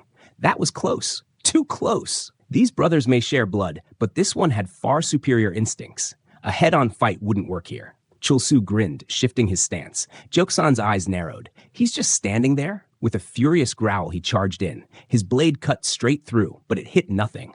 His eyes widened in shock. A mirage? Before he could react, Chul-soo had already moved. From beside him, the protagonist whispered with a smirk. Too slow. The crowd held its breath. One moment, Jang Jok-san had the upper hand. The next, he was completely overpowered. Lee Chul-soo had seamlessly blended the fluidity of Gongdong Sek's flowing like water technique with Dongchang's deadly shadow step. Everyone knew shadow step. No one could block it. Fighters who relied on brute force always struggled when their space was invaded. And once that happened, an opening was inevitable. By the time Jok-san realized what had happened, his sword was gone, and Chul-soo's blade was already resting against his throat. Jok-san's eyes widened in disbelief. What just happened? The referee raised his hand. Winner, Lee Chul-soo! The arena erupted. What the hell was that movement just now? That was insane! That kid is a monster. Chul-soo, standing victorious, smirked. He turned his head, eyes locking onto the last remaining opponent. Now, only one opponent remained. The real fight. The highlight of this duel. Standing on the other side of the arena, Viso-ryeon. Their eyes met. The air grew heavy. This was going to be fun. The tension in the arena was unbearable. Lee Chul-soo and Viso-ryeon stood face to face. No introductions were needed. But Chul-soo smirked. He wasn't about to let this battle begin without a little provocation. After all, you and this big brother have a special relationship, right? Viso-ryeon's eyes twitched. For a moment, it looked like she might explode in anger. But she took a deep breath, regaining her composure. I won't fall for your tricks anymore. Chul-soo's expression remained unreadable. Ryeon raised her sword, her gaze sharp. Before we fight, let me acknowledge your sect's swordsmanship and apologize for underestimating you. Chul-soo chuckled. Good thing you realized it quickly. But Ryeon's reply was sharp. However, you are still beneath me. So as a superior fighter, I will let you make the first move. Chul-soo immediately understood. She took martial arts seriously. Her aura flared. Come at me! She roared. The crowd held its breath. And then, Chul-soo charged forward. A clash of strength. The moment the battle began, he knew. The first move was crucial. He poured everything into his attack, his sword cutting through the air. A powerful shockwave erupted. Boom! A thick fog of dust exploded on the stage. The audience gasped. Damn! That Gongdong sect disciple is no joke. But when the dust settled, Chulsu's eyes widened in shock. Viso Rion was standing there, completely unharmed. She had stopped his attack with ease. Before he could react, bam! Her fist slammed into his chest. His body was sent flying. It was uncontrollable, and before he could recover, Ryan was already closing the distance. Her sword flashed toward him. Chulsu barely managed to block. Their blades clashed. Sparks flew. She smirked. Let's see how long you last. Her physical strength was overwhelming. The gap between them was massive. But Chulsu refused to collapse here. He tightened his grip, and with a battle cry, he charged again. But whoosh! Ryan leapt into the air, dodging effortlessly. She landed gracefully, smirking. You're not completely talentless, at least. The fight had only just begun. Li Chulsu stared in shock. Viso Rion had just dodged his attack effortlessly, her movements as natural as breathing, and yet she only smiled slightly. Then her expression turned sharp. Playtime is over. A terrifying aura exploded from her body. Behind her, a dragon-like figure materialized, coiling in the air, its golden eyes burning with power. The pressure was immense. Chulsu could already feel his body giving up. This is unblockable, he muttered. But then, his expression shifted. His thoughts raced. Wait, this fits perfectly as the grand finale of my plan. Deep inside, he had never sought victory. His goal in life was to live with responsibility-free pleasure. If he defeated Viso Rion now, his fame would skyrocket. He might even surpass Jinwi, but that would ruin his plan. He had joined Gongdong sect to become a moderately famous martial artist, not a legend. Under Jinwi's shadow, he would be free of expectations. A glorious defeat was all he needed. So, he stood back, preparing himself for a dramatic loss. But something twitched. A sudden warmth spread through his body. His part glowed. The side effect was kicking in. The crowd gasped. Master, Lady Yunsulin, Jinwi, even Viso Rion was stunned. Chulsu's face turned pale. No, why now? This is the worst possible time. Viso Rion's attack missed completely. The entire arena fell silent. Chulsu, sweating bullets, stood frozen. Viso Rion's face turned red. Her eyes trembled. Then, with a furious expression, she grabbed his collar. You bastard! Her cheeks flushed. Her breathing was uneven. I won't fall for such a ridiculous trick, she declared. But the crowd wasn't so sure. She already fell for it. Master Jinwi rubbed his temples. Chulsu, you really are. Lady Yunsulin cleared her throat. Ahem. Some old texts say that losing control of chi can sometimes cause this. But everyone knew. No such text existed. Jinwi finally stood up. Her voice was calm but commanding. Chulsu, focus. Control your chi.